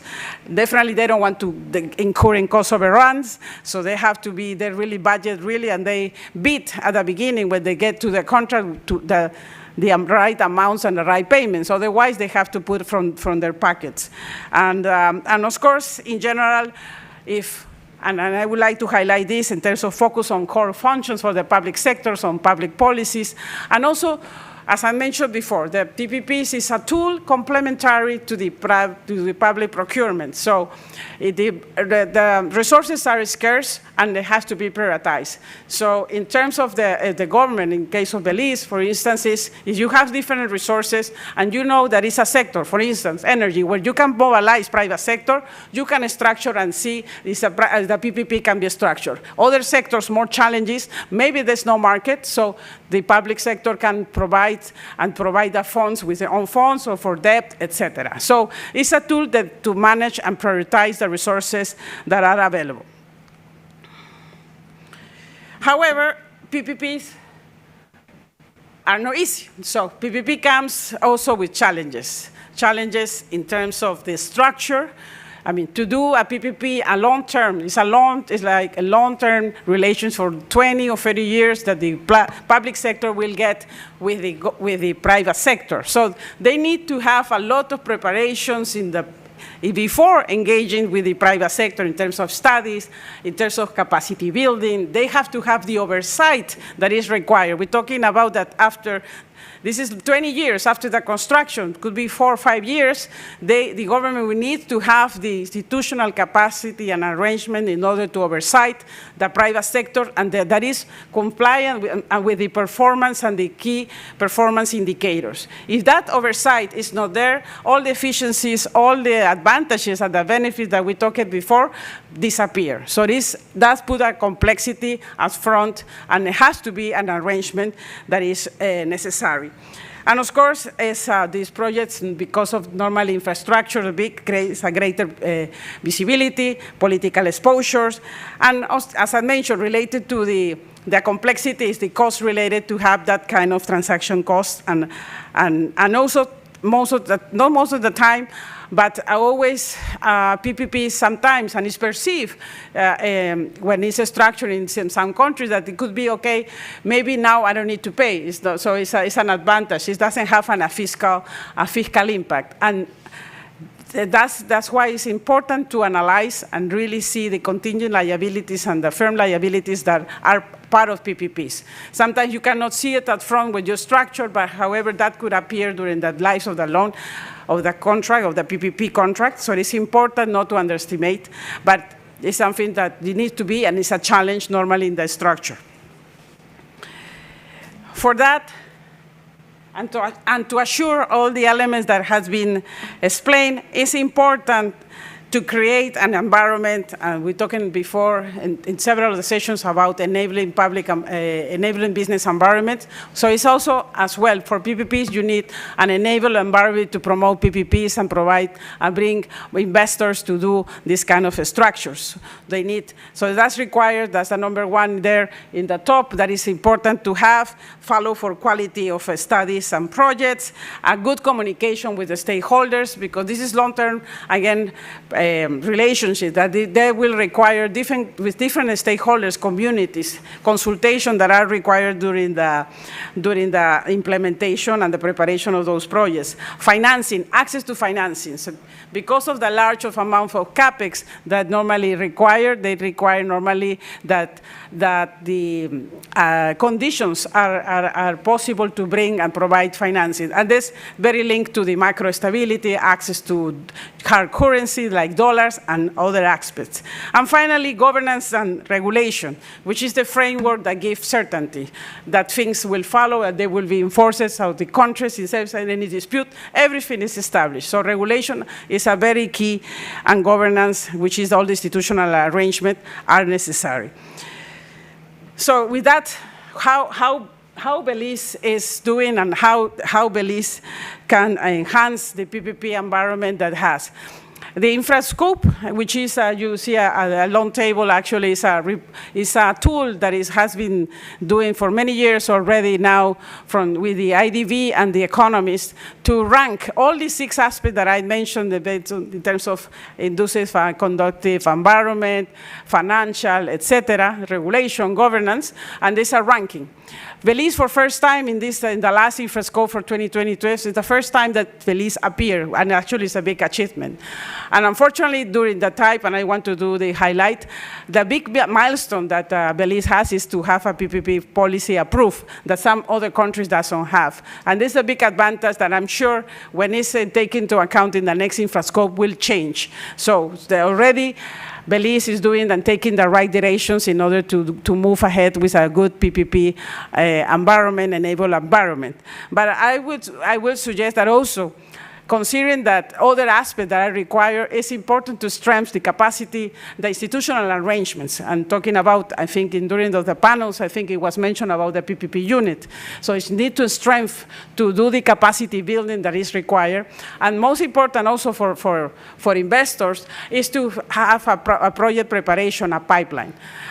That's important to foresee what is next. No? We're talking about different sectors that in Belize can be taken advantage of this tool. So it's important to prepare and to have it there available, do transparency. So in order to invite different private investors to look on it. And I would say, my recommendation based on my experience on PPP is you need to start simple. You need to start your first project on PPP has to be successful to provide credibility to the market that you can do that and more. So it has to be simple, not to very complex CapEx. Sometimes in Panama, recently just starting with a new regulation, they start with rehabilitations and maintenance in roads, which is the more common PPP. So that will be definitely my recommendation in terms of how to start, and also how to do also a prioritization of projects based on the investment needs that we discussed earlier and you saw in the different sectors. Just to mention a quick case based on another experience in Brazil on a city of Nova Lima, which has more or less 87,000 inhabitants. It wasn't in terms of street lighting. And you can see the government entered to an arrangement, a PPP arrangement with a private sector, on where the performance was not linked to change of bulbs specifically, but to the reduction, a specific target of 30% of consumption. And they will not get paid if they don't get it. So that's the important and the incentives that you assure and assure especially of the users and the benefits on these kind of things.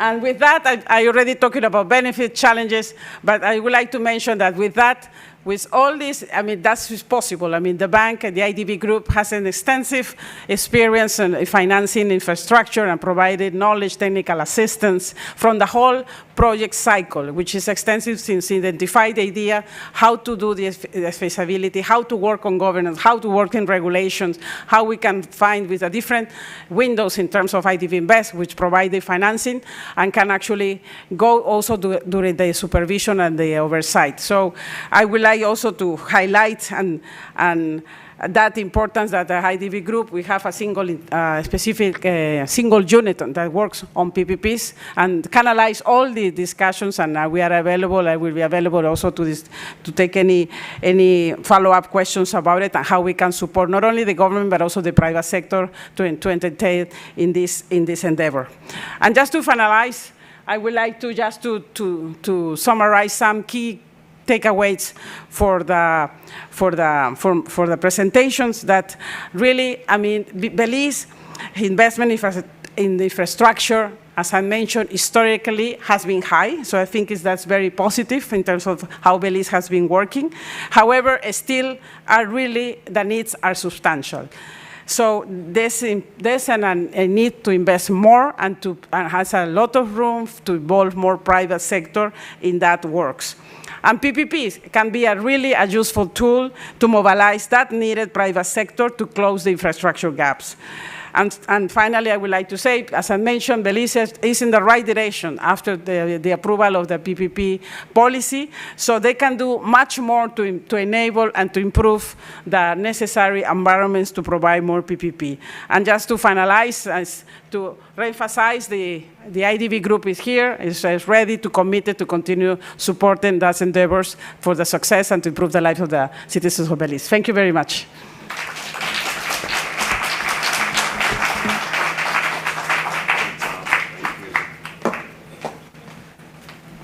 Rocio comes to us with over 20 years of experience in the bank, specifically on the topic of public and private sector financing. And so it's, I think, definitely an exciting opportunity for Belize to be tapping into this expertise. And the commitment by the Inter-American Development Bank Group is well noted. I'm very familiar with the support that has been provided by the IDB because of my previous life in the bank. But it has basically enabled us to get where we are now with an approved, endorsed policy. With the establishment of the PPP unit, the idea is to, in a very correct and professional way, see through the introduction of PPPs fully, going through the full process. And so this is an exciting time, and we certainly stand ready to collaborate and benefit from the assistance forthcoming. Now, up next, we're talking about another financial innovation that has, really put Belize on the world stage, really. And we're leading the way when it comes to blue bonds. And so to give us some insights into the Belize Blue Bond, I am exceptionally pleased to welcome the Director of the Blue Bond and Finance Permanence Unit, Ms. Beverly Wade, to give us some insights into the Blue Bond and its significance for Belize. Beverly Wade comes to us with over 20 years of experience in the blue economy, fisheries management and development, marine conservation, protected areas management, among other very important fields. Beverly Wade, welcome. Round of applause, please.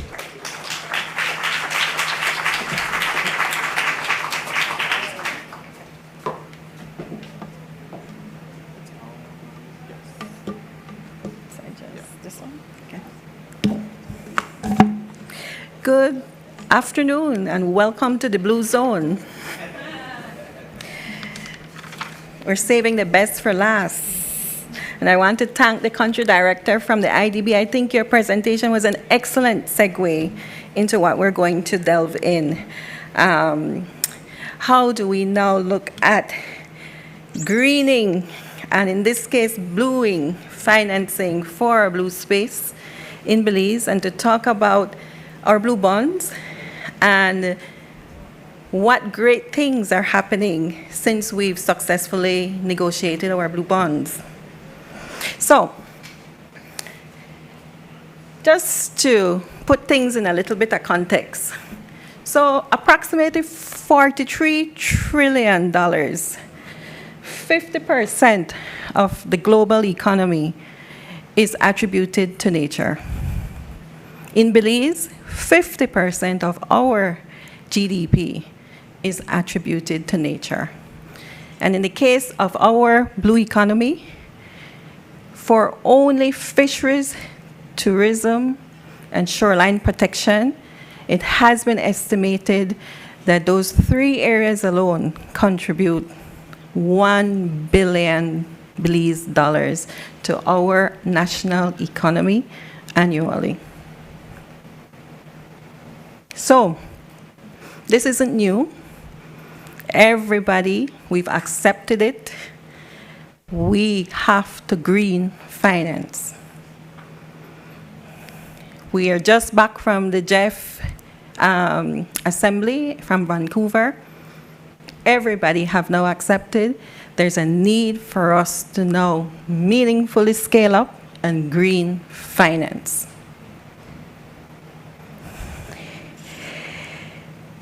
There are approximately $500 billion available annually in the green bond markets globally. And the blue bond, green bonds, market has been identified, as I mentioned earlier, as an important financial mechanism to unlock private capital and green and blue financing. And so there's tremendous potential for growth, for innovation. And we've been seeing this innovation over time. We've started off with green bonds. We now have blue bonds. And now we're looking at sustainability-linked bonds.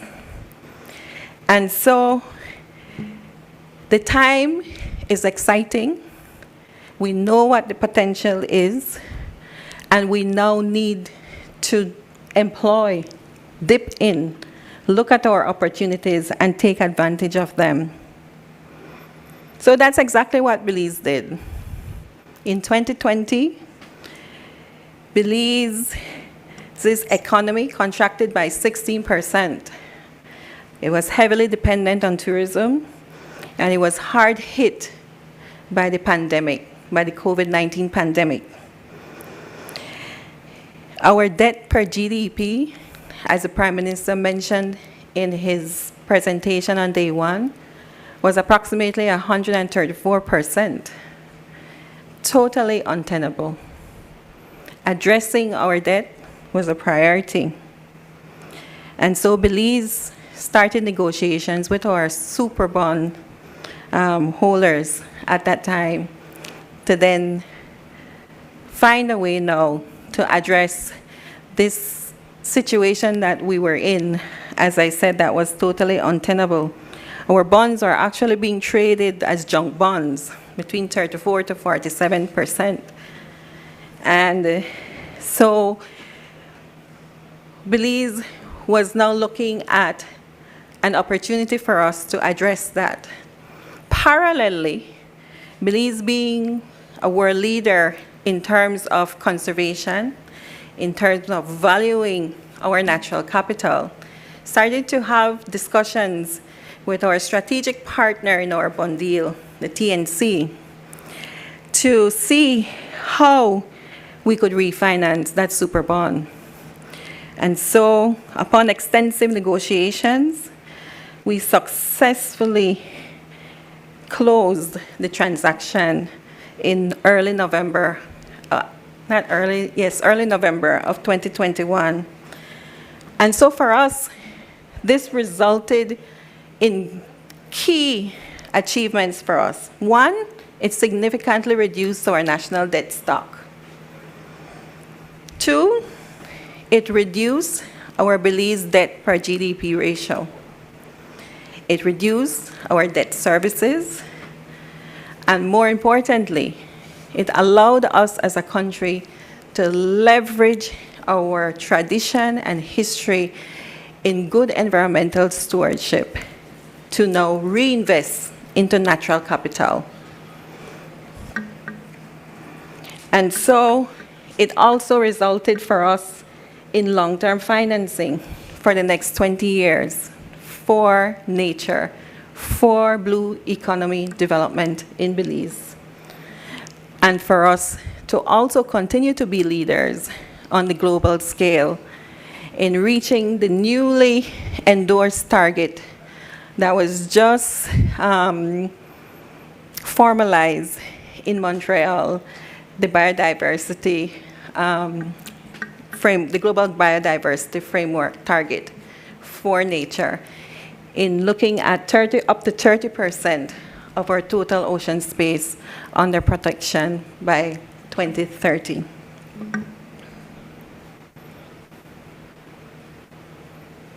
So, some people say, okay, we've done the blue bonds. That's there. What is really happening with the blue bonds? Well, there's a lot, really. The blue bonds is actually making waves. It's making waves by allowing us now to leverage national environmental stewardship, unlocking more private sector capital investment in natural capital. It's allowing us to mobilize more private capital, more nature-positive investment. It's allowing us to now look at opportunities for key policy reform and the enabling environment to address the requirement for more private sector involvement, but also to maintain the very important functional integrity of our blue assets, which is central to our blue economy. But there are some key considerations that we have to look at. And I am looking forward to the panel that will follow immediately after my presentation, because what we want to mull through are the hows, and to show you examples of how we are addressing the hows. How do we influence our local banks and our markets to make money available, especially for the small-scale actors, to transition into best practices, more sustainable practices, and invest in the blue economy? How do we help our banks price risk? This is a new thing. It's complex. You're perfectly right, Ms. Rocio. It's complex. How do we now help our banks price risk that are associated with this kind of investment? How do we make sure we know who's doing what? Who are the main development actors in our blue space? How do we influence best practices? How do we incentivize the employment of best practices through financing? How do we scale up? One of the takeaways from last week at the Jeff Assembly in Vancouver is that the time for pilots are over. We know what the issues are. We know how to fix it. How do we scale up? Let's move away from pilots.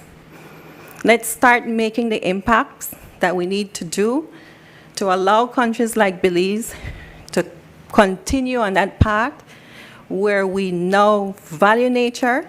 We see the place that nature plays in terms of our national development, and we now build economies and emerging markets around our blue space. And so I want to leave you with this quote. As a practitioner on the ground for some 20 plus years in natural resource management and in conservation, and now working in the Office of the Prime Minister and directly with the Ministry of Finance, it is clear that we can't solve nature without emerging markets and economies. Thank you.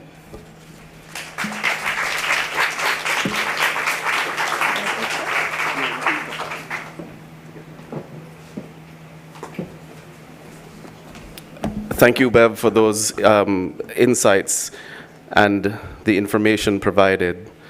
So as Bev alluded, we have a panel coming up that continues the discussion around the blue bonds. It's specifically entitled Converting Waves into Blue Bonds. So I'm very pleased to invite Chief Executive Officer Kennedy Carrillo to be mic'd. Also Mr. Osmani Salas and Santiago Bucaram of the Inter-American Development Bank Group.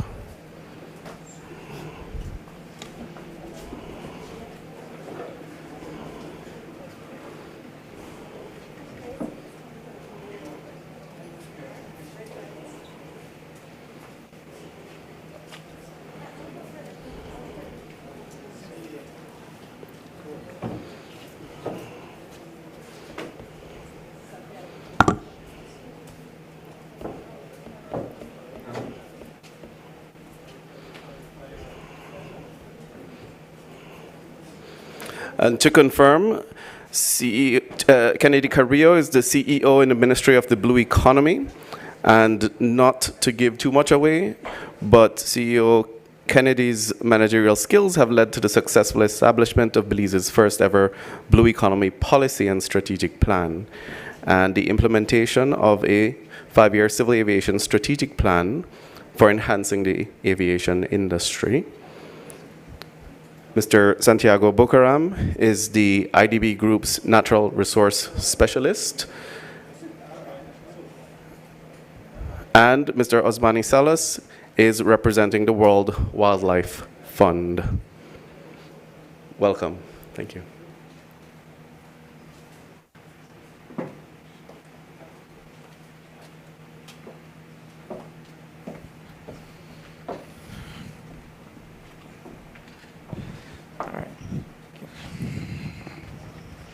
Oh, you are Santiago. Yes. Nice to meet you.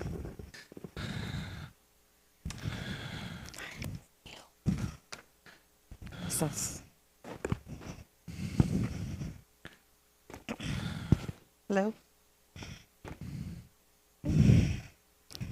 So, welcome again, and it's my pleasure to serve as moderator to the very distinguished, thank you, to the very distinguished panel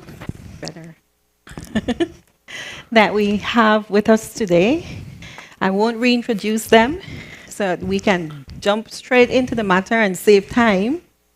But I wanted to start with CEO Kennedy, and continuing from my last slide, CEO, what exactly is the blue economy in Belize, and how important is it to Belize and to our national development and to our broader economy? Thank you, Bev. I think that the blue economy puts the B in the GOB, green, orange, and blue. So if you were doubting that Belize is placing its trademark on this spectrum economy, just look at the acronym, GOB, green, orange, and blue. I bet you didn't notice that. I want to say that the blue economy provides that unique opportunity for us to be able to capitalize on what we have always known is rich and valuable, our wealth untold. That massive space of blue that we have been taught as children to love and to treasure. But the blue economy now provides us with that opportunity to use this space to move away from that perception of Belize as a small island development state to a big ocean state because of the potential, the economic potential of our blue assets. And so we know that the blue economy represents an evolving paradigm in which maintenance of our coastal, environmental, and ecosystems health and nature-based are indispensable requirements to achieve blue growth and a robust ocean economy. The marine and coastal ecosystems are that source of natural capital needed for the development of a series of blue industries and economic sectors that offer a variety and a diversity of services which make up the ocean economy. I like to say that the blue economy has provided us that opportunity to put the cha-ching in conservation, because we have known that what we are conserving is our wealth untold. We did not recognize the value of it in cha-chings. And so I say this because Bev did an excellent introduction in terms of the blue bonds and how the blue bonds is so integral to the development and the sustainability of our blue economy. I want to also say that it offers us great potential to also address adaptation and mitigation challenges, further contributing to Belize's climate resilience while simultaneously moving towards achieving the SDG Life Underwater, number 13, among others. And so when we look at a summit such as this one, that attracts so much attention to an island like San Pedro, where we have the opportunity to see for ourselves the beauty and the power of the blue. It is a motivation for us to see that the blue economy, together with the other economies, both green and orange, are looking to catapult our country, Belize, and our partners further into the future. And of course, we know that the blue economy encompasses a number of sectors. Before, and let me say this, Belize, blue economy is not new to Belize. It's not like when it was introduced as a ministry, blue economy came to Belize. Blue economy has been vibrant in Belize, except that it was not coined as blue economy. The work that has been done by the Fisheries Department, you know, in terms of the conservation of our marine biodiversity, the marine shipping maritime shipping that has been taking place, coastal zone management, all of this has been in Belize before there was a ministry. What the ministry does and the vision of this government has been to bring all of these under one national policy framework. And so as a ministry, in a short time, we recognize the importance of ensuring the introduction of a comprehensive national blue economy policy and strategy, which was approved by the cabinet last year, exactly 1 year ago, August. In addition to this, we also moved very quickly to develop a maritime economy plan that brings together all the key sectors such as maritime transport, energy, fisheries and aquaculture, tourism, coastal and marine ecosystem protection services, marine protection area management, carbon sequestration, carbon trading opportunities, deep sea mineral extraction, and waste water management, all under one national policy to really serve as an indication of the government's seriousness about the blue economy and making it work for everyone. And that's why we continuously say, blue economy, that for everybody. And if everybody not feel blue economy, then we're failing. Everyone should feel the impact of blue economy. And so I think this is one of the most important messages that we want to bring, and we want to really ensure that it is disseminated, that every single Belizean and every single partner that wants to work with us in the blue space should be able to also feel the benefits of our blue economy. Excellent. Thank you so much, CEO. Was that 5 minutes? Yes, I think so. Thank you very much. And thank you for setting the stage for our other interventions in terms of now describing for us what is our blue economy exactly. I wanted now to turn to Osmani, and we've been talking about how is the blue bond making waves, Osmani, and how are we leveraging the success of our blue bonds now to now look at even more financing for nature, for livelihoods especially, and also for blue economy development in Belize.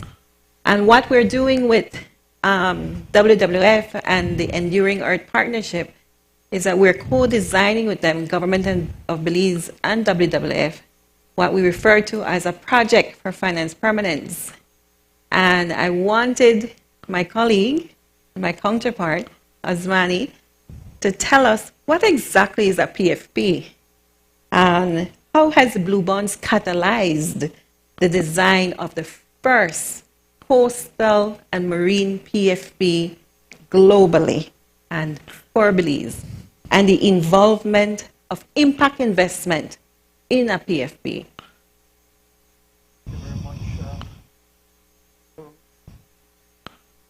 Mike?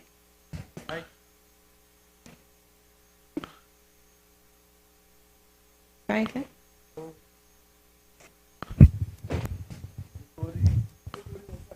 Yes. Hello, hello. Well, thank you very much for the question, Ms. Wade. I must say before I start, and I have to look at that big clock over there, it's a little intimidating, that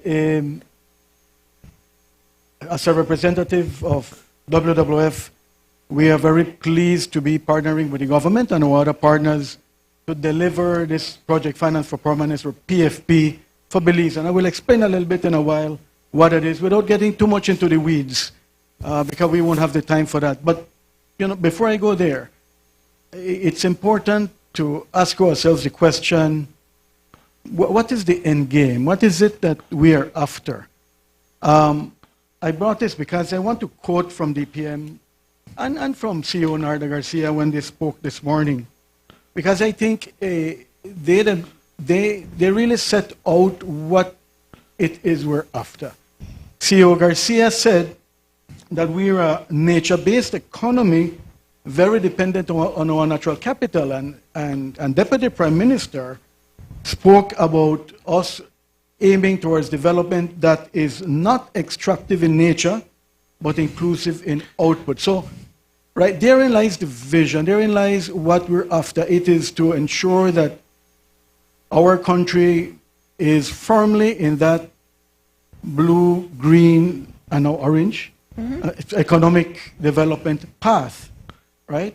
So that is what we're after. And the Blue Bond program is one of the mechanisms that will help to get us firmly in that path. The Project Finance for Permanence initiative is another one of those.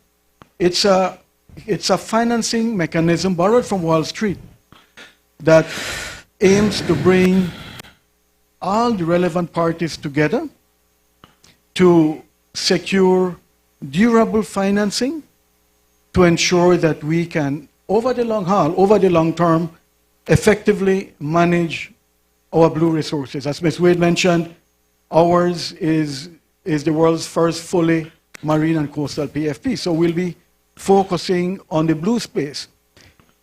I don't know if you caught it in what CEO Carrillo said earlier, but when she referred to Belize effectively as an ocean state. But Belize's ocean space, when you take it all, what we define as our Belize Oceans and the EEZ, is larger than our land space by over 10,000 square kilometers. So yes, we are an ocean state, and we are, if we are to be a nature-based economy, we're obligated to manage that space effectively. So what the Blue Bond program created is an opportunity now for this other initiative to come. And by the way, WWF and TNC are both partners of what Ms. Wade referred to earlier as the Enduring Earth Partnership. We are 2 of 4 organizations working globally to develop PFPs all over the world, right?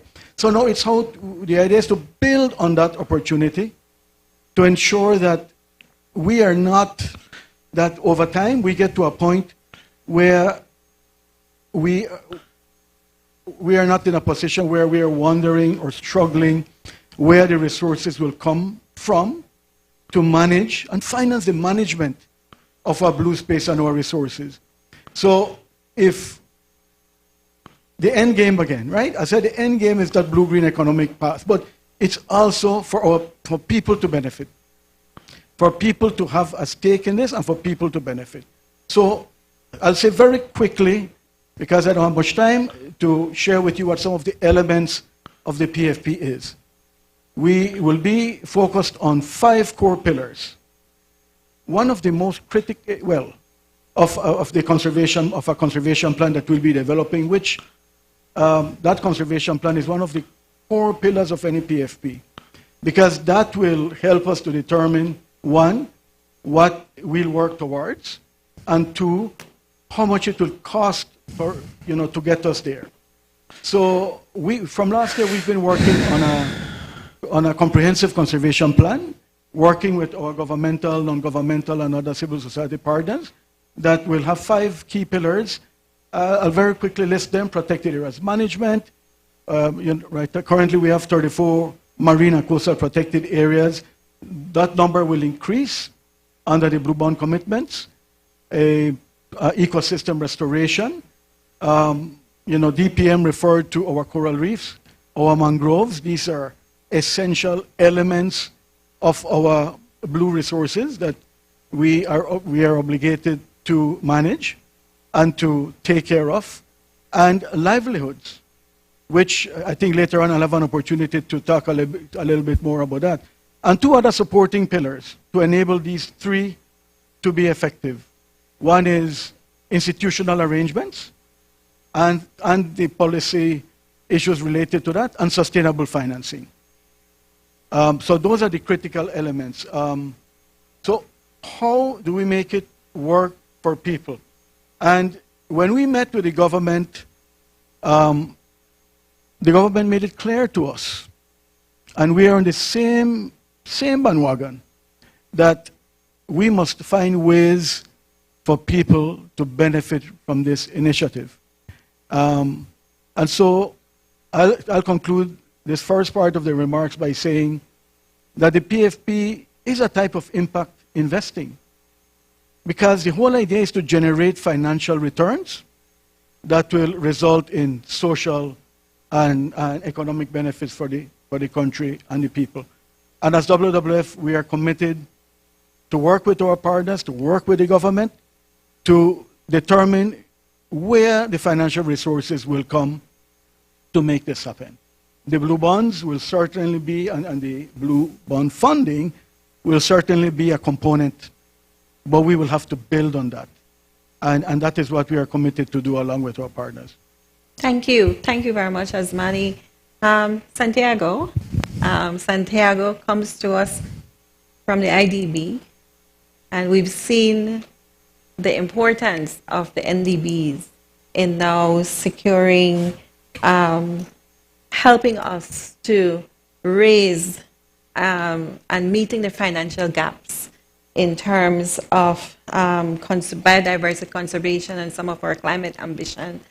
So Santiago, I want you to talk to us a little bit more of how instrumental have blue bonds and other financial instruments been in doing this, in meeting and bridging the financing gap for achieving these very important biodiversity conservation and climate change targets.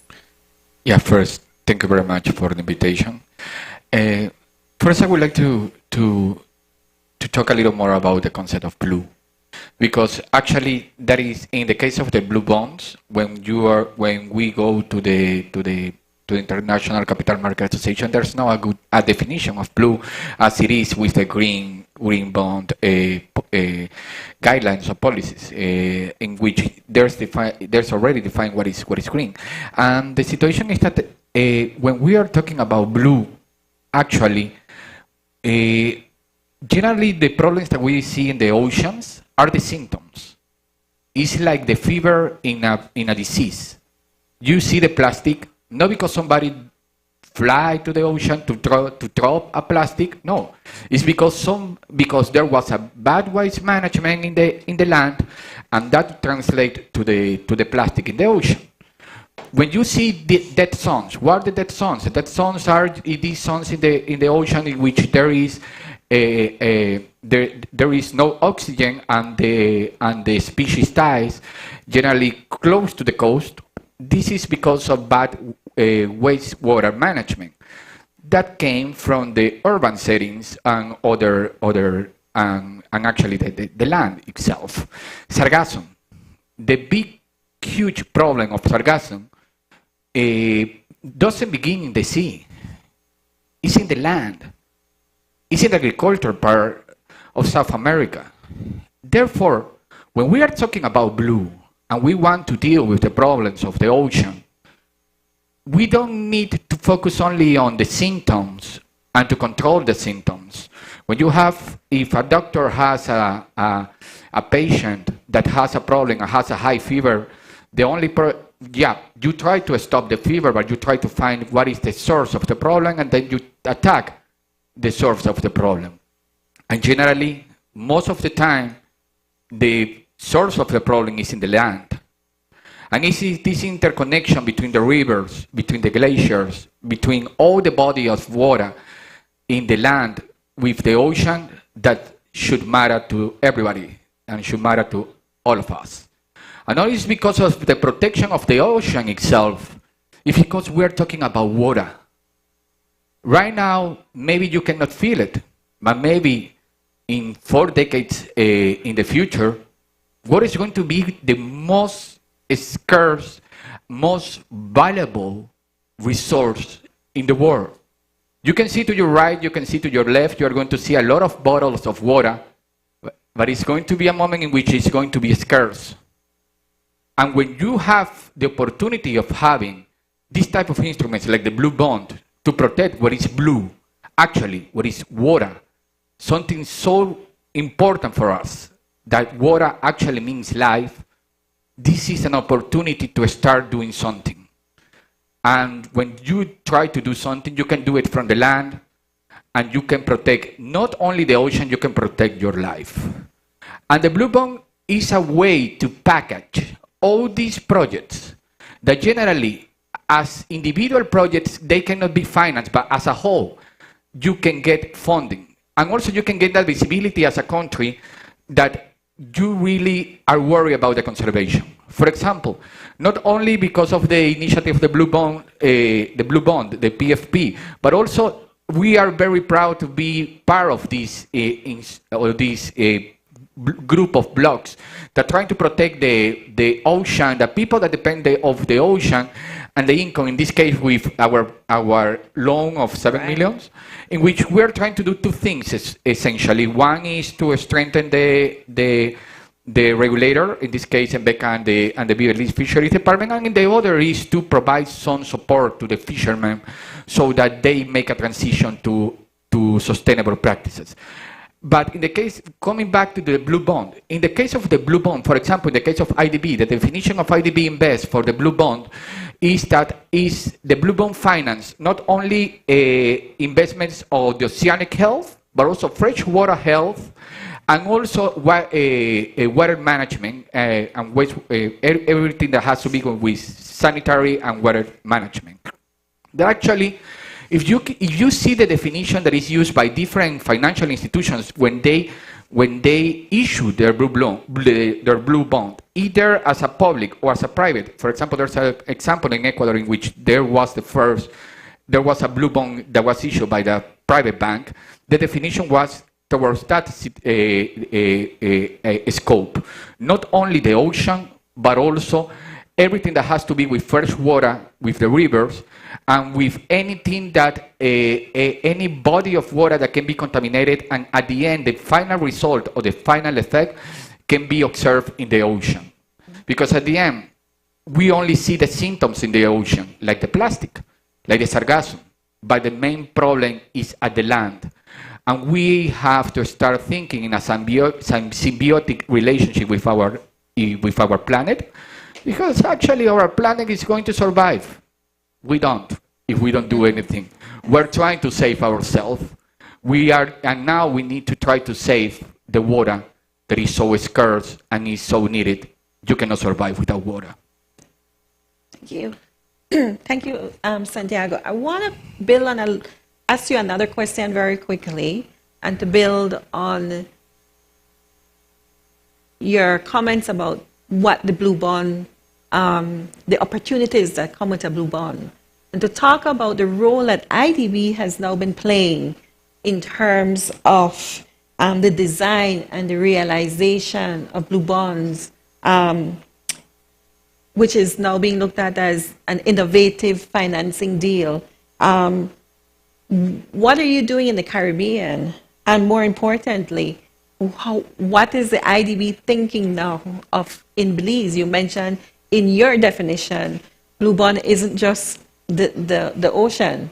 And so we would like to hear, what are you doing now? What is your role in looking at more deals like this in the region? And also, what are some of the things that you're looking at for Belize?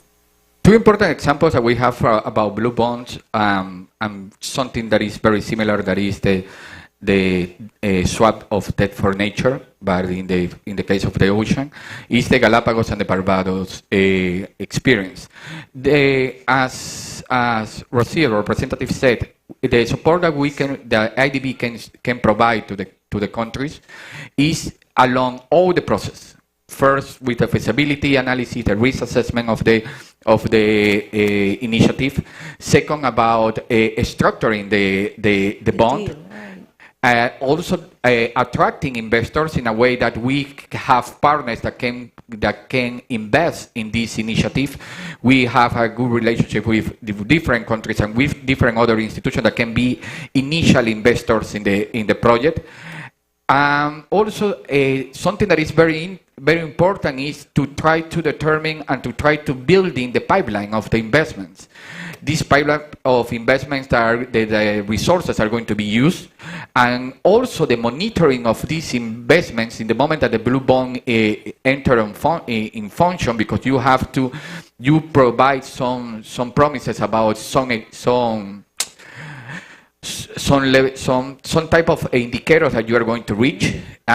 We can help with the monitoring of that, and also the fact that we can help with something that is very important, that is the engagement of the different stakeholders and the conversation with other institutions.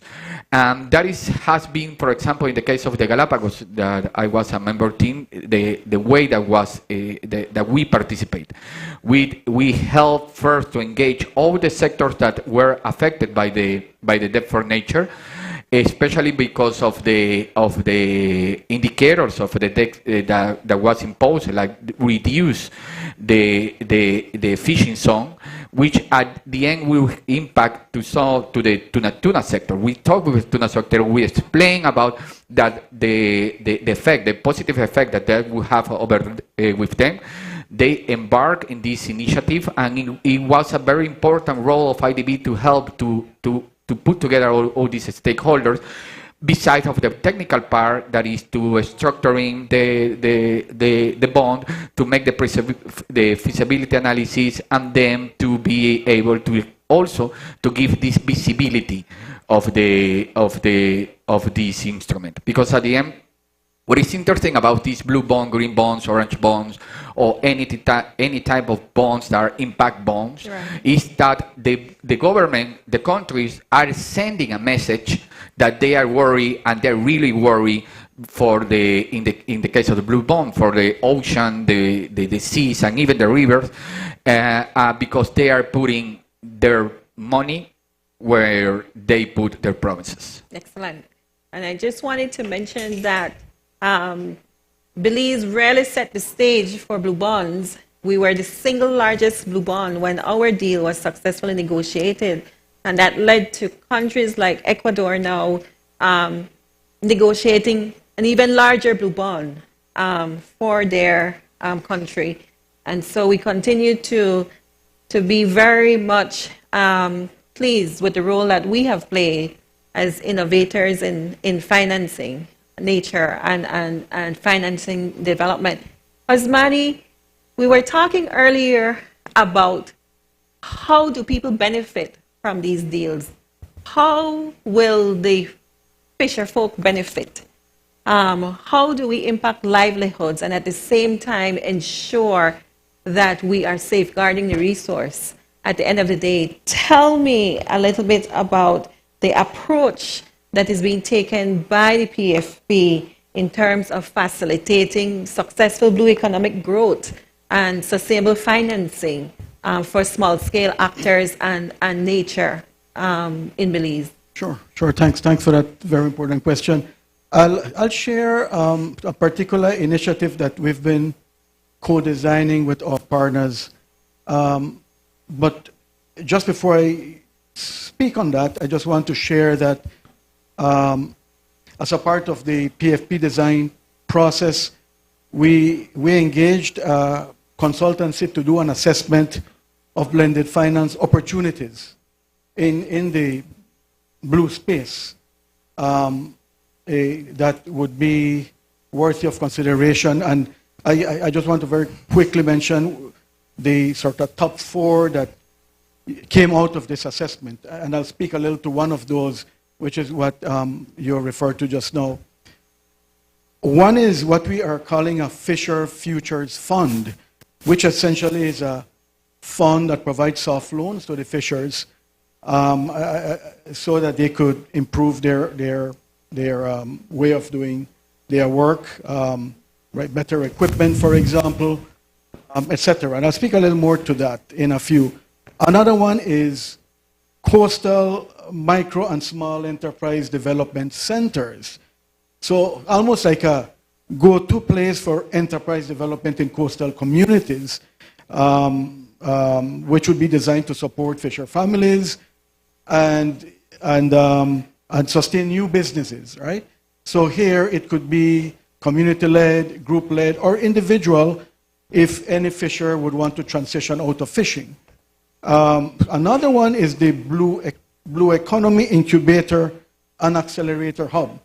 If a particular individual has a great idea, but does not have access to the financing to build on that idea, and one that immediately comes to mind is the Ikuma product out of Placencia that Ms. Pollard, I think, has developed. The Brazilian consultant that came to work with us and support us actually bought some of those products, took it back to Brazil, and she said the response was awesome. I mean, everybody wanted some. So it just gives you a little sense of what the potential could be if the right support could be given to initiatives, enterprises like those. And another one are coastal community career centers. There may be some fishers or the next generation coming up that would want to explore other careers. So this would be a place where they would get an opportunity to explore what some of these are. So we have been advancing on co-designing the first one, the Fisher Futures Fund. I don't want to use the word pilot projects, what you said earlier, but to explore how something like this can work and what lessons we could learn from that. The key aspect of this is to see how we could unlock capital or liquidity that is held within our money lending institutions. Right. And I'm thinking the DFC in particular right now. Some months ago when we were sharing the results of this assessment with your team, with Minister of State Koyi and some other CEOs, the idea came up that, look, at the time we were informed that DFC had at least $40 million for MSME support that were not being taken up for a number of reasons. So it was like, what could we put in place? What could we do to make some of these loans available to folks that need it, right? And we were thinking fishers.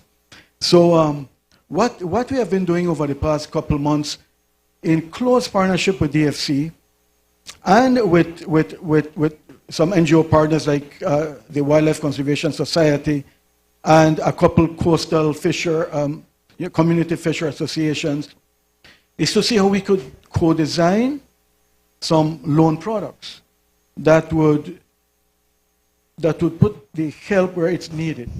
So right currently we've been looking at 4 possible loan products. This is still work in progress. We still have to discuss it, negotiate it, consult it with DFC and our other partners. But we're looking at 4 currently. One is looking at the sailboat owners, who are mostly from the northern part of the country, looking at the other type of fishers that depend on the sailboat captains and to have access to their canoes for their work, looking at the fisherwomen from our southern region and our southern fishermen. So trying to see what could be put together to meet their various needs to improve their fishing practices, explore other opportunities, work towards best practice. Right. But very importantly, to ensure that there's also increased compliance with the fisheries regulations. Right. So like a full package there to create the opportunities to the fishers that for various reasons cannot access certain financing right now, Right. but to also nudge them in the right direction for better practices. I can tell you very quickly that from the engagement I've had with a few of the fishers, and I mean, Ms. Wade could speak about this better than most because of all the time you spent in the sector, the fishers know what the challenges are. They know what they depend on. They want to do the right thing. They want to see effective enforcement of our blue space. They want to see our enforcement authorities out there, and so they want to ensure there's a level playing field, essentially, right? So truly unlocking financing, bringing it to the people on the ground who need it the most, and bringing the impact through unlocking those finances. CEO Carrillo, I wanted to come back to you. We've heard from the IDB, we've heard from the PFP how important the natural assets are, how important people are at the end of the day, and central to the blue economy, as I've heard you say on countless occasions, is really our blue assets. And I just want you to put that in context for us in terms of how do you see the impact investments through the blue bonds as a means of safeguarding our coastal and marine ecosystems and those assets, and how they contribute to the resiliency and, in the end, a sustainable blue economy? Sure. With the introduction of the Ministry of Blue Economy, we also saw the introduction of the challenge of how do you find that balance between exploiting your marine space for economic growth, but doing it in a manner that is sustainable and responsible. And that has been one of the challenges in terms of when we look at the introduction of the blue bonds, which provides an opportunity for the country to address some of its main concerns in terms of debt. But we must never forget that with this opportunity also comes responsibility. And the responsibility part of it is where the Ministry of the Blue Economy plays a central role. We as a country and as a part of this arrangement need to meet 8 critical conservation milestones.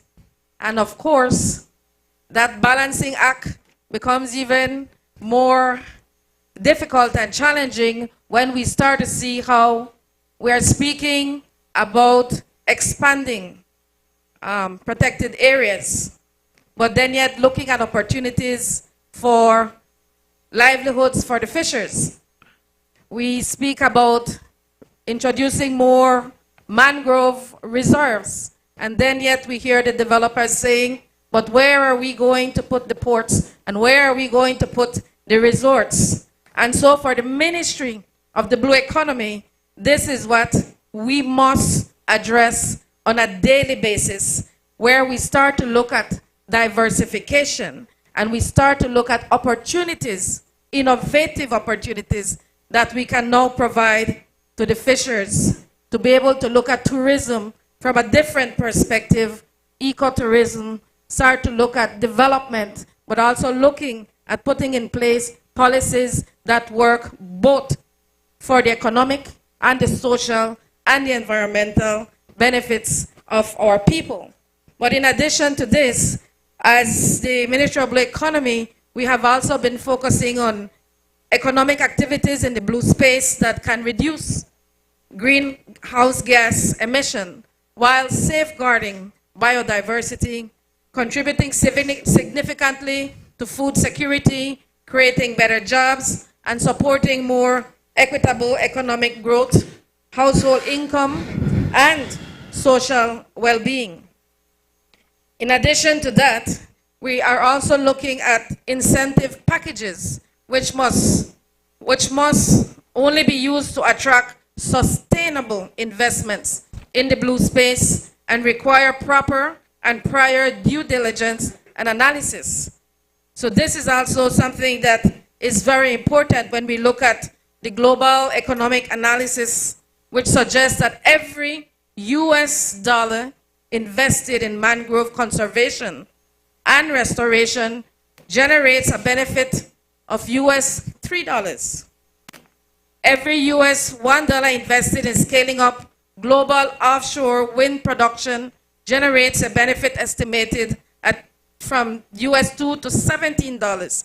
And every US dollar invested in decarbonizing international shipping and reducing emissions to net zero is decarbonizing to generate a return of US $2 to US 58. And so for us, obviously, to be able to show that important balance, we as a ministry need to focus on these very important investments. When we look at incentive packages, which is an important component of the National Blue Economy Policy, we must ensure that these incentive packages be designed as one that does not fit one, that is not designed as one fits all, but rather that it is tailored to the specific needs of the different sectors, of the different interested partners. And of course, always focusing on the importance of sustainability, of ensuring that, as I said before, if as business investors, as conservation sector members, as government, if we, as fishers, if we are going to benefit from the blue economy, then we must all buy into this, that we have to give some to get some. And I think that the getting is a lot larger when we work together and when we all believe in the importance of a sustainable blue economy. Excellent. So thank you for that, CEO. We have 3 minutes, and we would like to open it up to the audience. I think, Mr. MC, we might have time for two questions. So we would like to open it up to the audience. If there is any questions that you'd like to pose to our panelists as they, in terms of current initiatives that are now happening in terms of leveraging success of our blue bonds, looking at the space that is being created for the interface with private sector, and the role and some of the services that the IDB provides, and also in terms of the opportunities within our blue economy.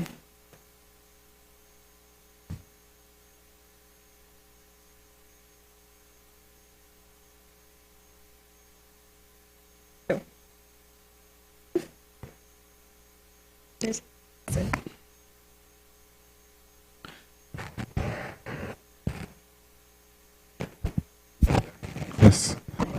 Hello. I want to know if there's any initiative for this to be a value taught in schools from the primary level, because in order for this to become culture in Belize, it needs to start from there. So that would be my question. Yes, definitely. This is a very important question, because remember what I said, blue economy for everybody. And you can't know if something is yours if you don't have information, because then others will take advantage.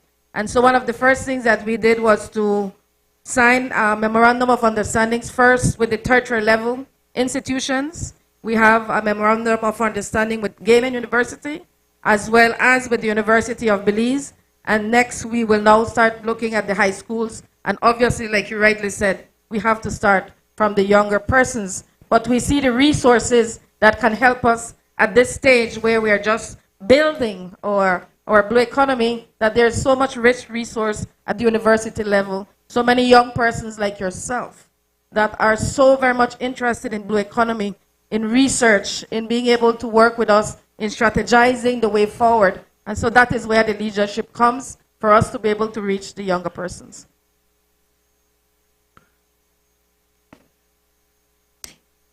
Excellent.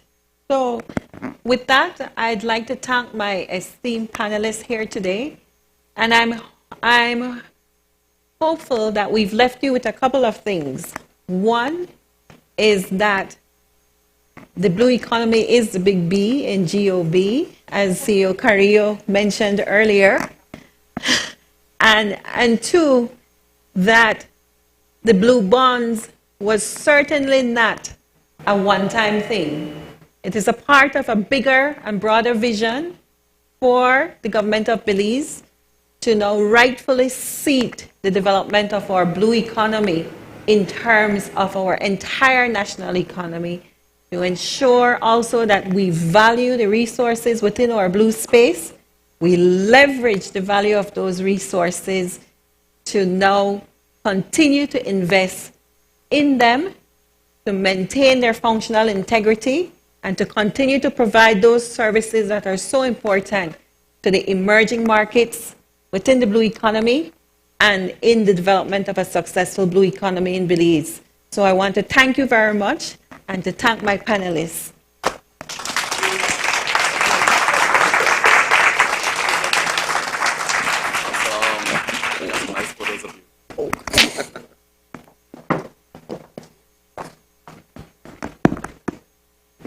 Thank you, Santiago. Thank you very much. Thank you. Thank you.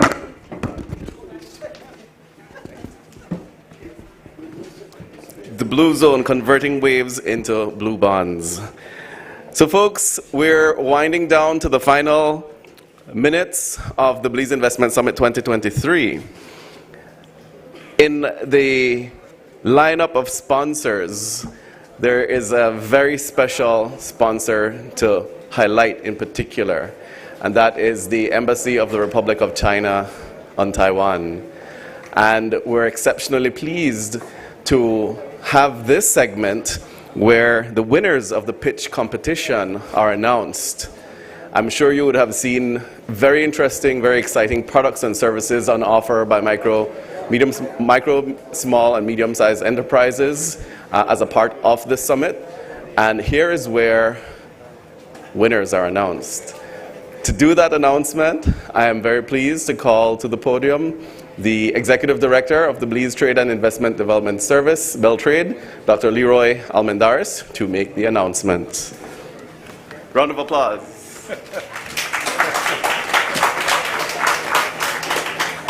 Thank you very much, Ishmael. And indeed, one of the, let me just say this though.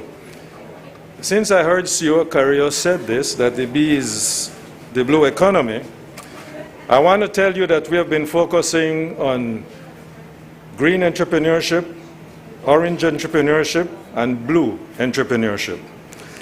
All embracing, since you heard about the blue, green, and orange economy. Now sometimes they ask, what are we doing for MSMEs? What is the government doing for MSMEs? How are we assisting MSMEs? I must tell you, one of our great partners, our greatest partner, and Ambassador Lele Wenchu, represents Taiwan. In 2021, we focused primarily on startups, and we followed those startups to see how they benefited, from their pitches. And today, that's the very same thing we want to do, but we broaden the categories. And I have, it's not an envelope, but it's something roll up, so I haven't seen it yet either. But it will be my pleasure now to announce the winners in 3 different categories. As I announce those winners, Ambassador and I will then hand out the check to that winner in that category. And I must tell you as well that the prizes are 10,000, 7,000, and 5,000 Belize dollars. It's important for me to say that, but just to say, this is a stimulant. access to finance for MSMEs is one of those very big challenges.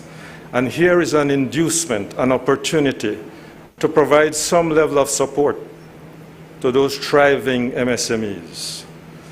So as I open this paper, we will start with the startup. And according to the report I got, it was very competitive.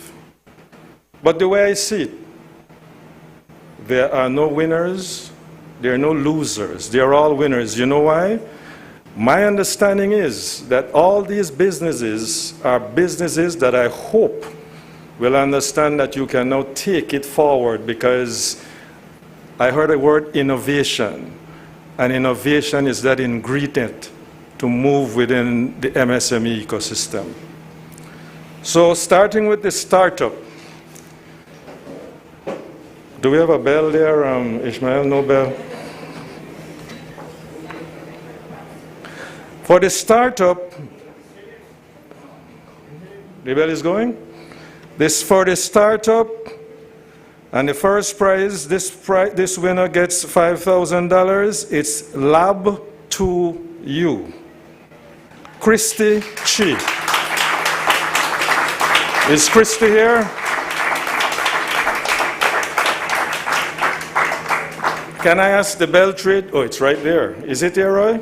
The check?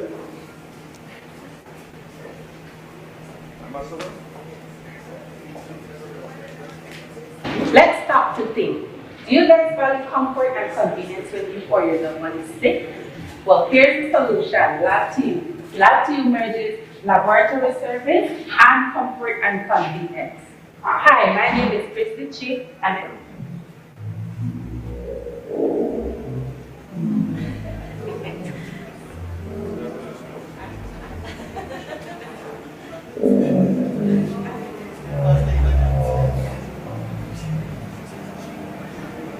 don't know if this is the ad lib or what, but she said last time how she spoke. So.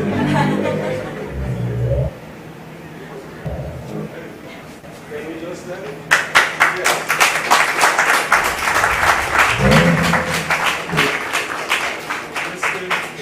Congratulations. This is a partnership between the Taiwan Embassy and the government of Belize. Okay?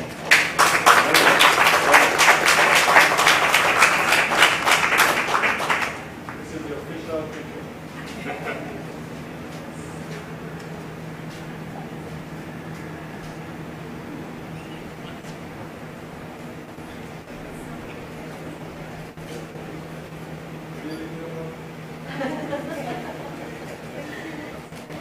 You see the diversity of the Beltrade staff. He's also a member of the Beltrade staff, but he's a marketing officer, playing a different role here today. So another round of applause from Ms. Christy Chi. And just to re-emphasize, that wasn't her. I mean, she didn't speak that way. Now for the maturing category. And it wasn't based on age maturity. We tend to look at business that are near mature, after startup, somewhere within 3 years, etc., and beyond 3 years. So you classify them based on how they fall within the ecosystem. So the maturing category, for a price of $7,000, it is Smithy's Natural Blend Lindsberg Smith.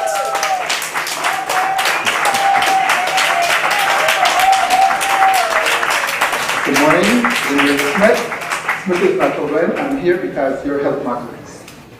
The data is saying that 1 in 3 Caribbean children is either overweight or obese, and also they're drinking 2 or more carbonated beverages per day. Why that is a problem? Because too much sugar is linked to diabetes or overweight, which increase NCDs. And the government just had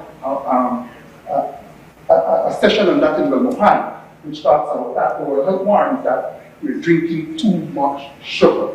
Therefore, there's a need for Smithies, a healthier juice, no preservatives, no additives, no sugar, sweetened with honey. This is our brand hierarchy. It takes us that what we want to do. When we are almost producing everything here already, and we're about to launch extra, or ENLs are not, alcoholic blended beverages. That's it right there. After the 100, these are our target segment. Healthy goers, bartenders, restaurant, tourism, children through schools, and also households. We're selling to almost all of those already. Where have we started? About a year back, we started with 20 customers, our best friends. Where are we now? We're distributing countrywide almost 400 customers that we supply monthly juices. That's from north, south, west, central. We're not in the keys as yet. Investment plan. Where do we want to go? Well, we have done no kind of marketing, and we believe we are at point where we need to upgrade these videos, and we also want to expand our olive oil production because there's a huge market for that Latin usage. And so we want to do that right there. The investment is about 8,200. We're looking at a counterpart contribution of 14.5%. Some of our brand equity, what customers are saying they're enjoying with this level.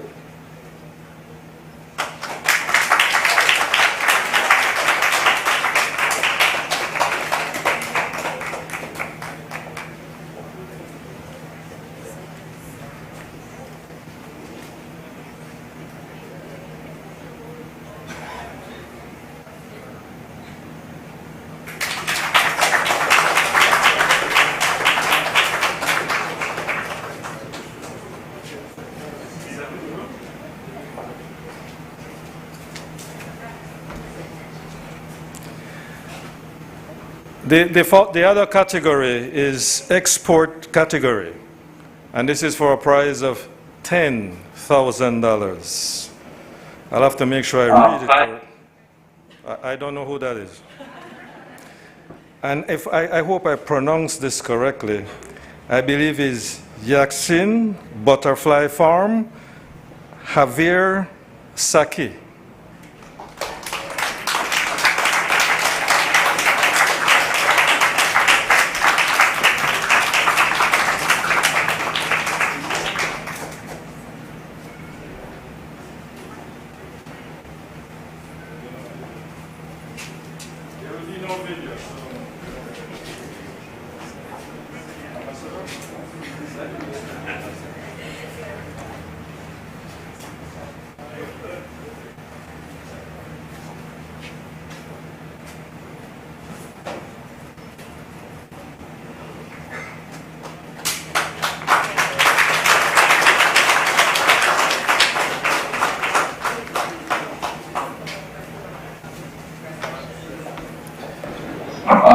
Let me just quickly say, I heard there was no video. Before your eyes.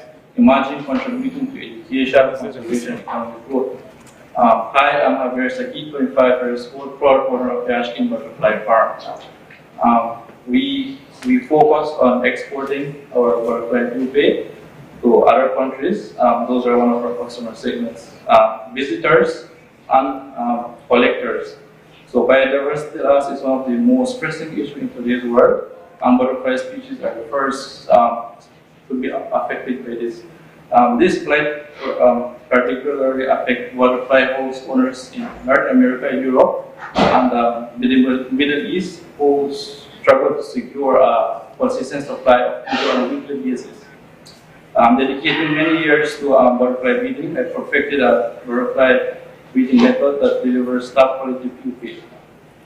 Butterfly lives only 2 to 3 weeks inside these butterfly exhibits, driving weekly supply and the need for weekly supply.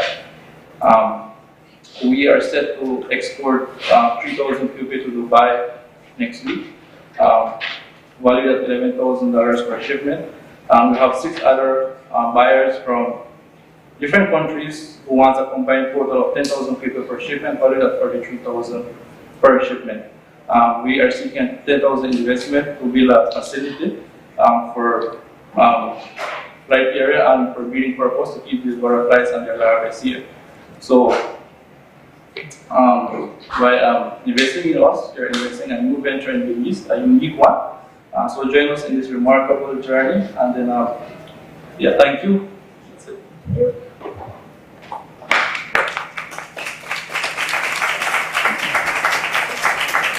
Let me just quickly say that we had 34 submissions, and that was shortlisted to 13, and those were the 13 who pitched today, and from those 13 we have 3. But as I said before, all 13, all 34 are winners. Could you give them a round of applause for me? Thank you.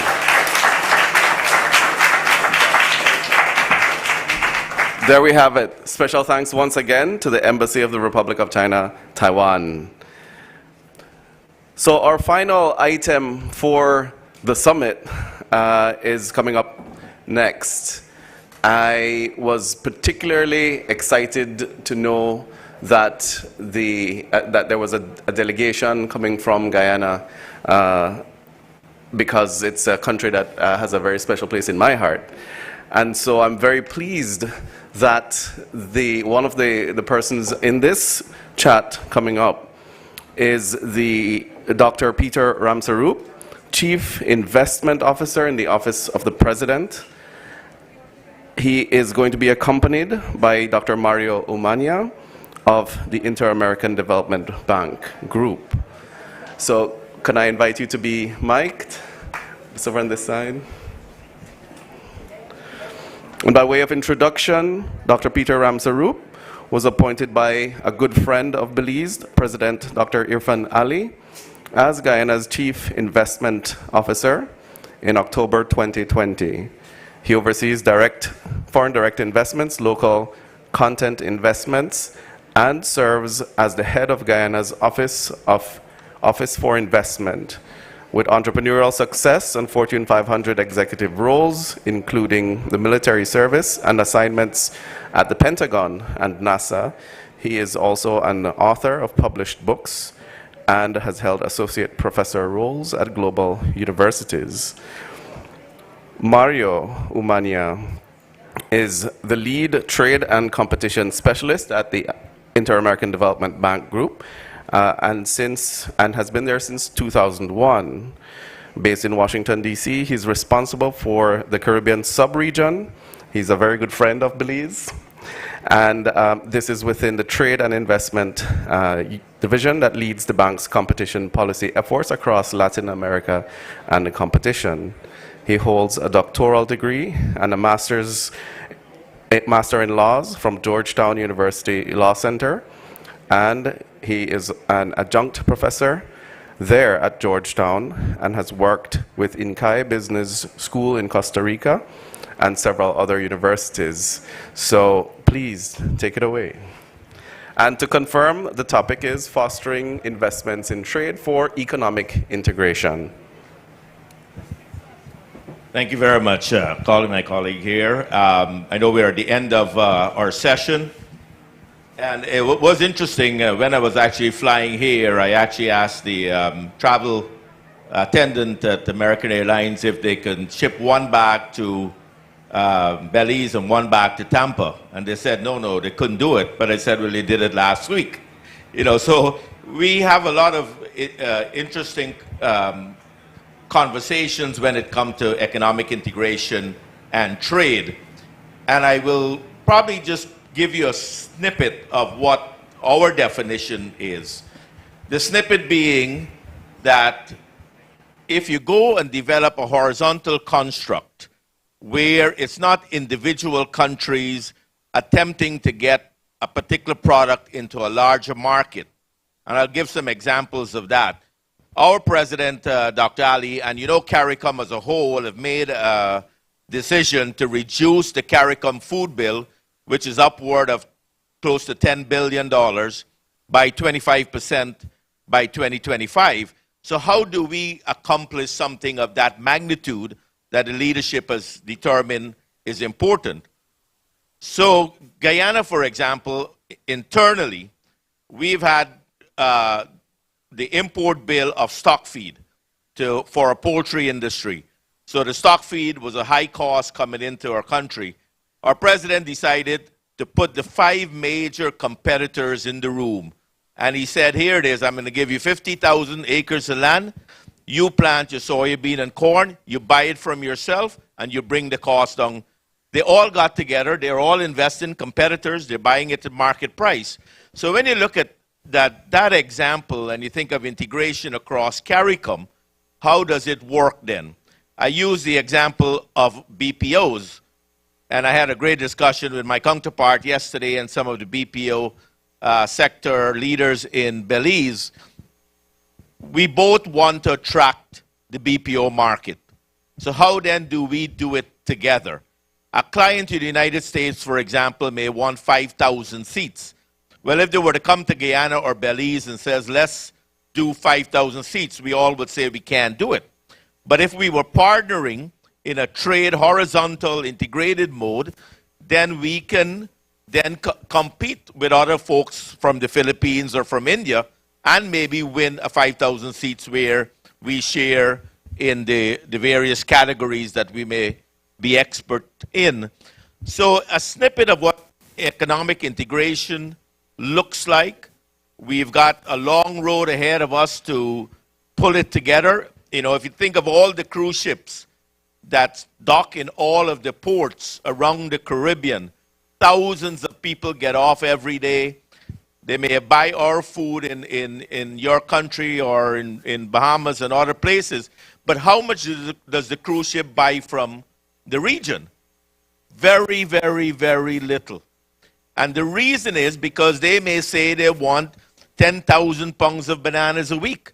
Well, Belize cannot do that, Guyana cannot do that. But if we put those two product lines together and we go to the cruise ship, maybe we can deliver 10,000 pounds of banana per week or whatever it is. So you got to think of the horizontal approach to trade and integration, and I believe CARICOM and the leadership of CARICOM and integration is moving rapidly ahead. I think we have to just open that broader approach in what trade integration, trade horizontal and economic integration means to all of us.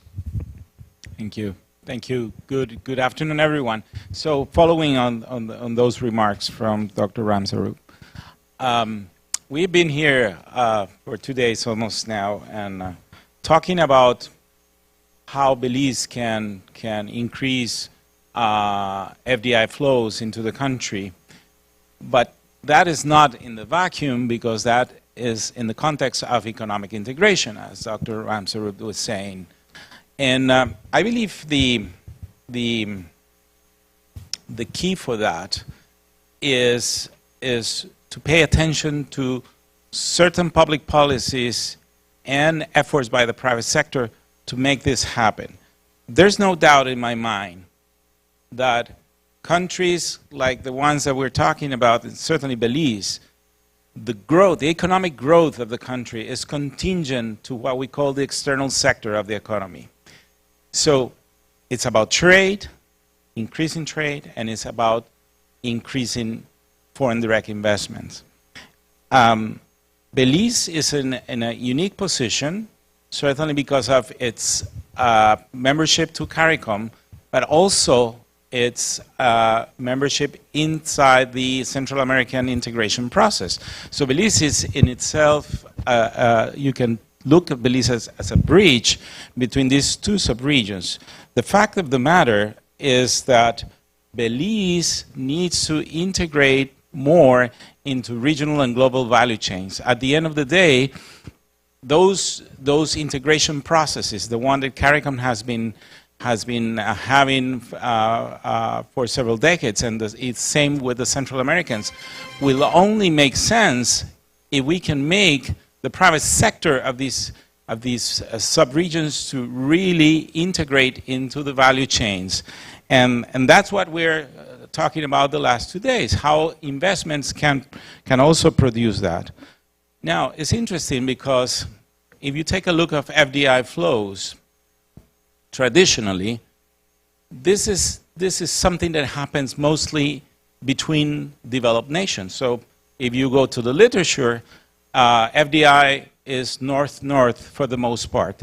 But something has changed in the last few years because more and more there are flows that are coming north to south and even south to south, which is interesting. And more recently, the disruptions caused by the pandemic, by the global pandemic and the war in Ukraine has made more evident and more have opened more windows of opportunities for the attraction of FDI that normally would go somewhere else. So I think the time is right for this sub-region to be more attractive to these flows that will generate the necessary capital that will in turn produce exports and produce this economic integration that we were talking about. Now, no doubt about it, the big countries, the bigger countries in the region, Brazil, Mexico, normally will get the biggest chunks of the flows. But the smaller countries like Belize can see some of the opportunities with certain ingredients where their value proposition can be more sophisticated and then be the beneficiaries of this process to integrate with regional and global economies. Now, trade and investment do not happen by inertia. They need an explicit effort from the recipient country and the country that is trying to make trade. And that's why trade and investment facilitation programs make sense for a country. At the IDB, we're proud to be supporting the government of Belize and the people of Belize with a new project that looks exactly at that. First, we're trying to facilitate investment, helping build trade for sure, but creating an investment single window, which is a new trend worldwide in terms of creating a one-stop shop for investors so that all the permits, licenses, etc. Are produced in one single place in a digital format without the need to go from office to office getting all these requirements. So we're working, even as we speak, with our counterparts here in Belize to make that happen. And the same thing we want to do with trade. So a trade single window, which is not a new development, but where we can leverage on the system that Customs in Belize uses, Asikuda, to produce really another one-stop shop, but in this case for trade. This facilitation will certainly make the country more attractive for these international players. Now, we are doing those two efforts in conjunction or in complete coordination with the e-governance unit so that we are not creating islands, subsystems that don't talk to each other. So that is important to say because the government of Belize has been implementing a very powerful strategy in terms of becoming a digital society and certainly e-government services as well. Now, the third part, which I believe is the most important part, is you can increase your exports, you can attract more FDI flows, but if you don't link that to the local economy, to the local MSMEs, then the impact is not really what you want to do. So our project has a component that is exactly trying to do that, to link SMEs in the country with exporters and with foreign direct investors. That linkages is absolutely the ultimate benefit of FDI and trade. And what we're going to do is to work with those SMEs that are close to engaging with exporters or investors and almost there, and we're going to try to give them a push. Now, we do that not only because, I mean, of course, this generates employment and generates economic benefits, but we also have very strong empirical evidence that SMEs that are connected to exporters are more likely to export by themselves in the future, and that is something that we're really looking forward. The return of this investment is huge. We have been talking about return on investments on the blue bonds and all, which is really important. Let me tell you what is the return on investment when you invest in trade and investment promotion. For each dollar that you put in trade and investment promotion, you get $56 of impact in the economy. That is a really huge, huge return. And we're happy to be part of this, and we're happy to join Belize, the government, and the private sector in this goal.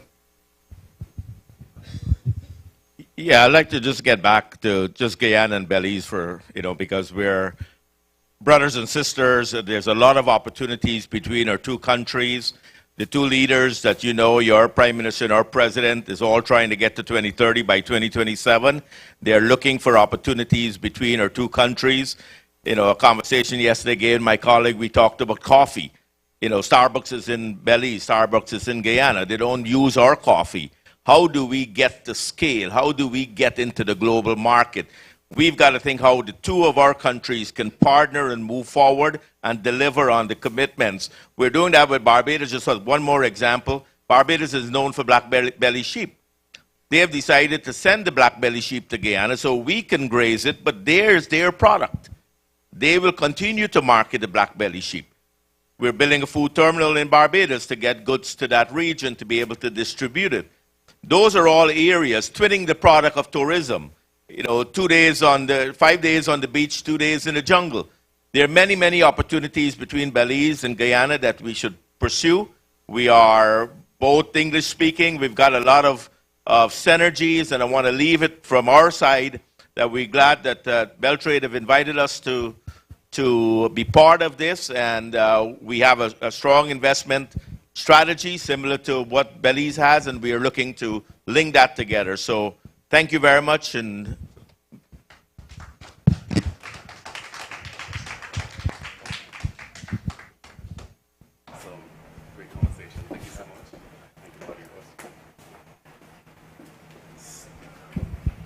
Testing.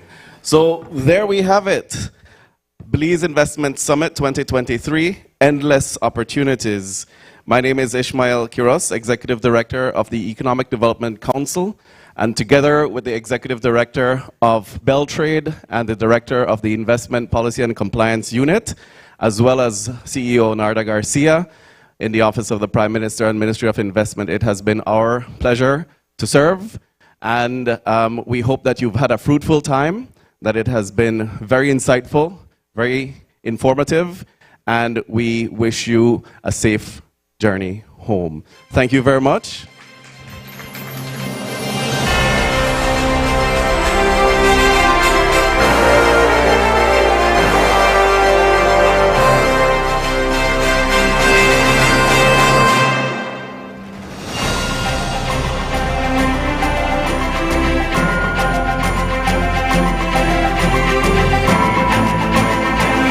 Testing. Just a reminder to sponsors to please pick up your